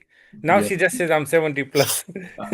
But every day she does exercise. She takes her YouTube video, does these exercises for seniors, and she's like 30 to 45 minutes every single day in the morning before she does other stuff. She does her exercise. So she's more regular to exercise than I am, in a sense. So yeah, she looks after herself. It's amazing. Amrita, Nishit was mentioning about bread, tadka bread, putting tadka in a bread. A lot of East Africans actually use that with leftover chapatis. Yeah. They love that. No chapatis are wasted ever from Africa because they are good. Even the Indians, they love it as well, particularly if they are Gujarati background. So, the actual full tadka goes into, and Nishid actually mentioned about bread like that. So some of the foods we remember, and the good thing is they were so fast. Within 5-10 minutes, it comes to you on the table. Whatever dish it is, they either had something ready or they were so fast. And sometimes the mothers used to make individual cuisine. So sometimes it's disciplined. You have to eat what she gives you. Even if you don't like the bitter gourd, Karelas, you have to eat because they feed us good food. And sometimes they make your favorite. So it's She's just whipped fine. up another Kenyan dish for me today. We're having matoke. Matoke, yes, banana. So Yes. basically, it's actually plantain, which is not a ripe banana, the green bananas, which is, you get their wafers. Amrita, you get in Punjab as well. The wafers come, the plantain wafers in India, which is quite famous. And we particularly in Africa, when the plantain is done with some boiled peanuts and a thick gravy, boy, it's a food in itself, and you can put a bit of bell, you can make a bell out of it, or you can eat it with chapati, and it's just amazing. Yeah, you bring back the memories of our mothers from East Africa, and it's just amazing. Mina, what's your favorite food that you remember from your mom? There's so many dishes I learned to cook from my mom, and I cook exactly like my mom. So I think there's so many things. But she, in those days as well, because we were in Hyderabad, so she used to make homemade dosa. The batter she used to make by herself as well, and the taste, I still have that in my mouth. It was so authentic. So she made lovely dosa, masala dosas. You, of course, follow it up here because you are a good Yes, cook. I do. I make my own batter just like my mom used to make. You But the also, only thing is these days we have mixers and these grinders and all. That's how we make our batter. But in those days when we were in Hyderabad, Bangalore, we used to have that stone, and she used to actually do it yes, manually and just just stir the big heavy stone, yes, and she used to. But it was so that taste was completely different than what we make at home with the grinder. It's completely the different. stone grinder you are talking. So no wonder our mothers were fit because they Yeah, had to do everything. true, true. Very rarely they went to the mill to get it done unless if it was rice and they needed to be polished, then it was a different case. But once done, it comes back home. I think the Mm. whole lifestyle has changed. So now the current generation has to go to gym to be fit. Then they eat and then they go to gym. Our generation or way below, ahead of us, they were naturally fit. So it was so beautiful. Mita, you remember any favorite dish of mom that you can always remember that only she could do at that level? Yeah, she had a trademark of a pickle called dablo. They are like mangoes, which are very tender, and then they are stuffed with all the sambar masala. And instead of tel, that which is mustard oil, and she used to do that. And our relatives from all over Bhavnagar, Mumbai, they would come in the mango season to learn from her. So that was her for her trademark. And today, my elder brother's wife, my bhabhi, she is selling it in Ahmedabad. So it's like, yeah, she was a super cook. She got, awards for cooking as well for doing upma many years ago when I was very little. So yeah, my daughter used to say, Neil, that mommy, your dishes are excellent, but Mimi's dish are little bit hatke, little bit better than you. So yeah, I tried to learn from her all my life, but not as good as her. And it's Yeah. amazing, the way the talent that they had, the style, whether you are an Indian mother, African Indian mother, British Indian mother, the current generation, those who have learned from their mothers who were born before 1950s, then chances are they picked up so many things which are so beautiful that it's just simply amazing. So, Mita, you got a small poem for your mom. Maybe if you can read, and then Meena, you can finish with a nice Gayatri mantra. Lata here as well. Lata, you can. Well, Mita, just before you go, Lata, you remember your mother's cook. You wanted to say something. What dish do you remember about your mother? Global Namaste, everyone. Meena, Meeta, Nishit, Neil. So no, it was all the Sindhi foods. Yes. And which was So the favorite there's dish? all of them actually. She just had a wonderful, excellent understanding of how much to add the spices. The blend was just perfect. So she'd make Sindhi curry. It wasn't my favorite, but everyone loved it. But now, yes, I miss it. And dal, tuar dal Yes. with rice. And then she'd make the sai bhaji, which is the green sabzi with spinach and all the vegetables and chana dal. Then she'd make lots of that sai we used to call it selmani, the one that you're talking about with the leftover chapatis. Yes. So we used to do that with bread and chapatis, and that was yummy. I used to love Amazing. that. Yeah, Amazing. khichdi So and look, everything. everybody Yeah. remembers mothers. Our mothers are a precious. We can never miss our mother's cooking. We can never miss that because that's actually we are born with that. We were young when they fed us. So naturally it comes in there. So kudos to mothers and to the mothers who are here now. All of you are mothers over here.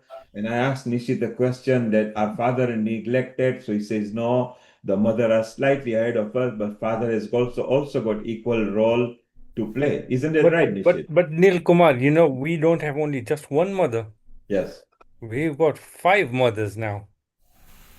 You got your biological mother, the woman whose body carried you, gave you life, gave you the first home. You also have your mother tongue, the language of your people, right? We have your motherland, the roots and the culture, where we came from, where your body goes back to. And we have Mother Earth, as many people have said today, and we have the Divine Mother. So it is Mother's Day, yes, but we have many mothers around us. Absolutely, Nishit. And then you heard from the Oman, the children, they actually started with Matrubhava, and instead of Pitru, which is correct way because the mother one comes before when we recognize. And then they all talked about the Karma Bhumi, the Janmastan, exactly things that you have said, even the kids, and it was so nice when they mentioned it. So it was very beautiful. Well, Mita, the next 4-5 minutes are yours, and then we'll conclude with Meena. Mita, go. Let's have your point. So this is my dedication to my mom. I wrote it while the program was going on, so it's an attempt which I did today. I start with the mantra Tvameva Mata cha Pita Tvameva Tvameva Bandhu cha Sakha Tvameva Tvameva Vidya Dravinam Tvameva Tvameva Sarvam Mama Deva Deva. This is dedicated to my mom and dad both, that you are my everything. So this is my poem to my mom. It is more like dedication. So, mother, how does the world continue when your voice has fallen silent? The day after your 89th birthday, you slipped gently beyond our sight, as though heaven itself could not wait another sunrise to bring you home. And yet today, on the Mother's Day, every breath feels filled with you. I still reach for the phone, wanting to tell you everything. My small victories, my hidden fears, the endless questions only you knew how to answer. I still wanted to argue with you, so certain I was right, only to hear your soft laugh later when life showed you had seen further than I ever could. You lived 8 hours behind me, far away in Los Angeles, with our Nana Bhai, my brother Puneet, and his family. Yet, not a single day ever passed without your love finding me. Are you all right? The simple words were your daily prayer for me. And if I did not answer, you would call again and again until my silence broke. Even across oceans, you carried me through life with invisible hands. You could hear fear hidden beneath my voice. You could sense sorrow before it became words. And somehow, with just a few gentle sentences, you would steady my trembling heart. For 19 years, long after my father died, our papa, you stood alone, yet never allowed us to feel alone. You became both mother and father, strength and softness, discipline and comfort, sacrifice wrapped in unconditional love. And I still have to learn how to love. And no matter how old I became, a child, a toddler, or in my 20s, 30s, 40s, 50s, I remained your baby, still the little child running behind you crying for help, believing with absolute faith that as long as you were there, nothing could truly go wrong. I still wanted to show you the clothes and gifts you chose for me, including the sari and necklace, the Rudraksh mala I'm wearing today, all given by you. As though your eyes might still smile upon me. I still wanted to sit with you and talk of pujas, prayers, and dharma, learning again and again the sacred beauty of Sanatan Dharma through your voice. Your grandchildren, Aaron, Shan, and Nishi, for whom you were Mandava and Mimi, still carry your absence like a quiet wound, still learning how to live with love that is now nowhere to go. My Anuj, Puneet, still wakes into routines that once revolved around you, the milk, the medicines, the shared meals, the quiet rhythm of care that filled each day with meaning. Now, every corner of the home echoes your absence. A Shifali who cared for you with such devotion still feels the emptiness of hands that can no longer serve you, love you, care for you. Your motto, your elder son Jignesh, still looks at the moon and remembers watching Chandrayaan with you. And across India and Australia, your family still cannot believe that Moti Mummy is truly gone. Because women like you never feel mortal to those who love them. Everyone at East West Audio Video Limited in California still remembers your warmth, the tiffins, the homemade meals, the prasad filled with love. You nourish people not only with food but with heart. And across Patel and Nawani families in India and America, they still search for the magical Mona Lisa smile of Mandava. Peace, warmth, wisdom, and love all at once. Nano in Atlanta once dreamed of bringing you home to sit surrounded by family, to create more memories together. That dream now lives only in longing.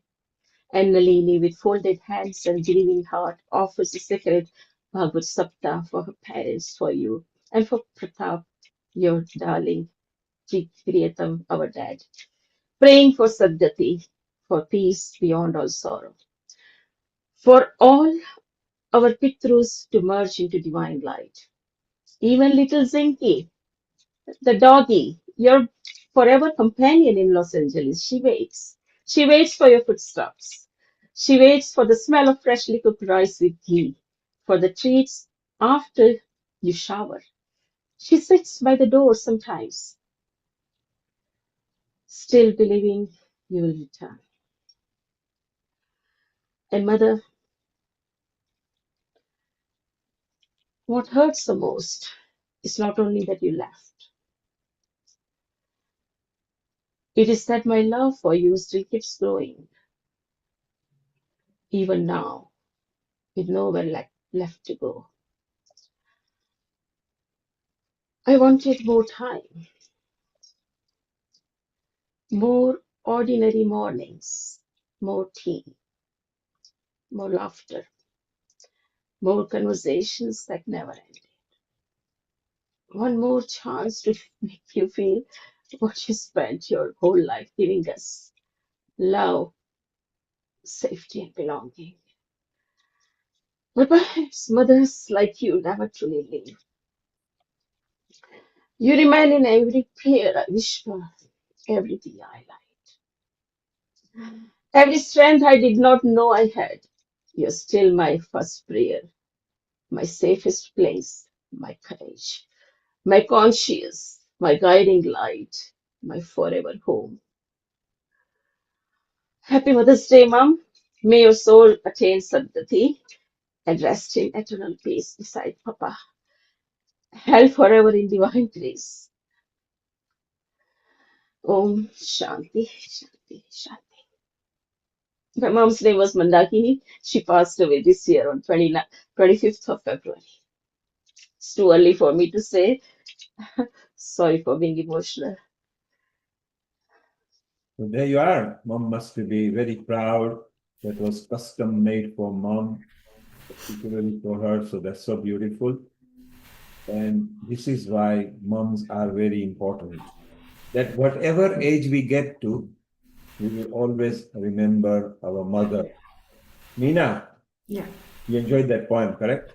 I did actually. Mitaji, you actually brought little tears in my eyes. It was so beautifully described. And there Very, is never a harm to remember our mothers, yeah. because they are actually the nearest to the Supreme Almighty we remember. Nishit is lucky because his mother is still alive. She is here. And That's her young, picture. If you can see this just was this was this was in Switzerland. Can you see her dressed up? And I dressed up, yeah, my dad. So your that's my mom. mother actually, Oh, wow. your mother actually appeared on Healing Our Earth. She also said hello. Even when you were visiting her, she came on Healing Our Earth. We had her twice on Healing Our Earth. We put her up there, so it's beautiful. Well, Nita, feel proud. You remember your mother, and hopefully your daughter will always remember you like that, because this bond of the motherhood is only female and mother who know about it. Men can talk about it, but they cannot feel anything about that. Nishit, your last cute message about mom before we end up. I'd just say one word for mother is strength. Brilliant. And strength, mom is indeed the power, the strength, the empowerment that she gives you, the unconditional. The only word where we can apply unconditional is to a rational mother. Until she's suffering from any illness or any mental illness or something, all mothers are very unconditional and giving. Beautiful. Thank you, Nishit. It's a wonderful contribution from you. And your mother, we already know, is very. Nilbhai, can Yes. I just share one thing? Yes. We had a contributor earlier on in the day. Yes. Which one are you talking about? Sally. Sally, yes. right? And Sally was talking about about kindness, right? Yes. In her therapies. And Yes. we all know that motherhood is not really a standardized thing everywhere around the world, right? So we got people who've got we got mothers who've got kids in a refugee camp, Yes. right? We got mothers who are working 3 jobs to make sure that their kids go through uni. Absolutely. We've got mothers who are going through postnatal depression and Yes. struggling because they don't have the tools to cope up with what they're going through. We have mothers who've lost a child and yet have to rebuild themselves and carry on with life, right? We have mothers who don't have children, yet they are mothering everybody around. So there is so many aspects of motherhood. Every one of them deserves to be seen, but everybody needs, I think, this word she said, instill kindness. I think that's a key element for all the mothers around us. So what Nishit is saying, whether you are a mother or not, whether you're mothered or not, whoever you are, the female species, you are exceptionally, exceptionally way ahead for humanity because you create. Whichever circumstances are there, you never give up. You are the strength. You are the beacon of the light. And to all the moms, wherever you are, from Healing Our Earth, a very happy International Mother's Day, not just for today, but for every day. Lata, last 30-second message from you, and we just end up with Meena doing Gayatri Mantra and a song. Thank you. Yeah, it's very emotional subject, and it's a good reflection to go on your mothers, because like, how would this earth and humans be, on this earth without the feminine? So, I mean, I become very philosophical with subjects like this. But I've got a poem I'd like to share with you, which I've found, and it'll give me pleasure to share it with you. It says, she's the quiet guide. She planted all the good things that gave my life its start, the seeds of self-esteem within the garden of the heart. She set me straight and then set me free. Her devotion, a beacon, always guiding me. She's the enduring light. Mum isn't a memory that fades with time. She's woven into every breath I take, a living proof of all she sacrificed, the eternal presence I cannot break. She lives in me, my beginning and my home, a love that lasts no matter where I roam. A mother's strength, you were never afraid to be my mother, to teach me right from wrong, to make sure I did my best and make my spirit strong. You believed in me through thick and thin, a devoted heart I'll always hold within. So this wonderful lineage that they pass through all the daughters and granddaughters, and it's just phenomenal when I reflect on it, how it shines through, and each generation is getting much more able to grasp the meaning and the in-depth understanding of what it is to be a mother. Thank you. So there you are, eternal, as she said. Mother is there for eternal. Nishit says the strength, which is very correct. Everybody else has said different words, but the strength derives from the mother. They are the powerhouse. Mother creates a house into a home. And we very much at Healing Our Earth believe in that, because we always say our title for women empowerment is Empower Women to Empower Better Humanity and Better Community. Meena, you can end up with a nice, melodious Gayatri mantra and your message, and then we end and call it a day. Thank you. Thank you so much.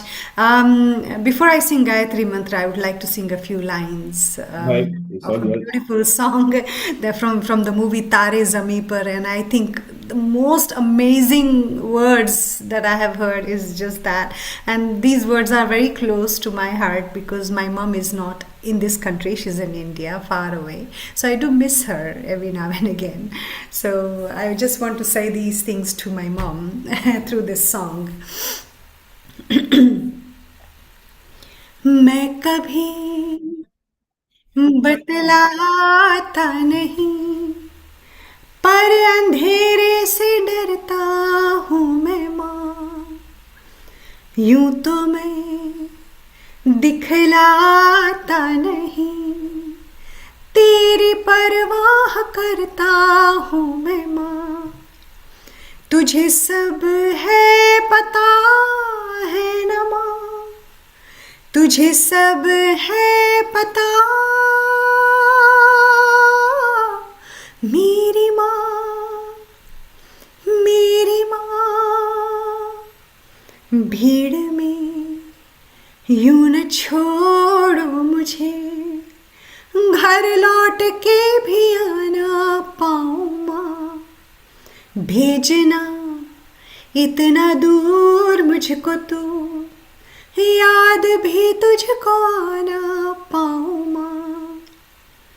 क्या इतना बुरा हूँ मैं माँ, क्या इतना बुरा, मेरी माँ, मेरी माँ, मेरी माँ।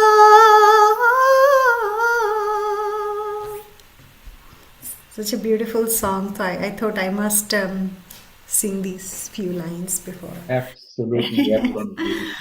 Yeah. And now I will sing Gayatri Mantra 3 times. Let's fold our hands and wish well to all our mothers.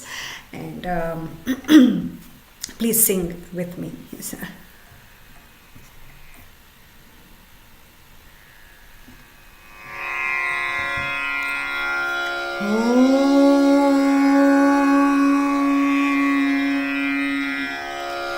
ॐ भूर्भुवः स्वः तत्सवितुर्वरेण्यं भर्गो देवस्य धीमहि धियो यो नः प्रचोदयात्। ॐ भूर्भुवः स्वः तत्सवितुर्वरेण्यं भर्गो देवस्य धीमहि धियो यो नः प्रचोदयात्। ॐ भूर्भुवः स्वः तत्सवितुर्वरेण्यं भर्गो देवस्य धीमहि धियो यो नः प्रचोदयात्। ॐ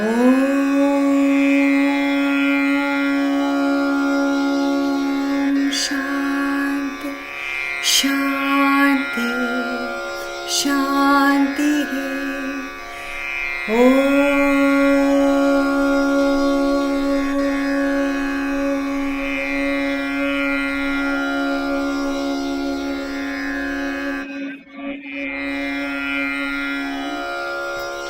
Brilliant. Meena, very well done. Thank you very much. And how are we doing with the jaw and everything? Are we recovering? Recovery is there, but very little, very slowly, gradually. So, but I'm just don't, hoping that it gets better. it will take a longer time because it's been fairly traumatic for you. It So is. do take your time. It's been more than 2 months now. Yeah. Yes, it can take a bit longer, so that's fine. At least the good thing is that you don't look damaged in a physical appearance. No. Good thing is Keep it up. Thank you for your mom. Initially it was swollen for a first month. It was swollen on this side, but nah, there is no swelling anymore. But the pain when I'm eating, it's still there. So, but I'll get there slowly. Fingers crossed. You just mentioned your mom. Just a couple of months back, you were actually with mom looking after her. Okay, so that was very beautiful. Thank you, everybody. Nishit, thank you very much. Website is looking much beautiful. One flyer is missing because it's changed the format. So I've sent that flyer to you on the Telegram. Good night, good morning, good evening, wherever you are from, everybody.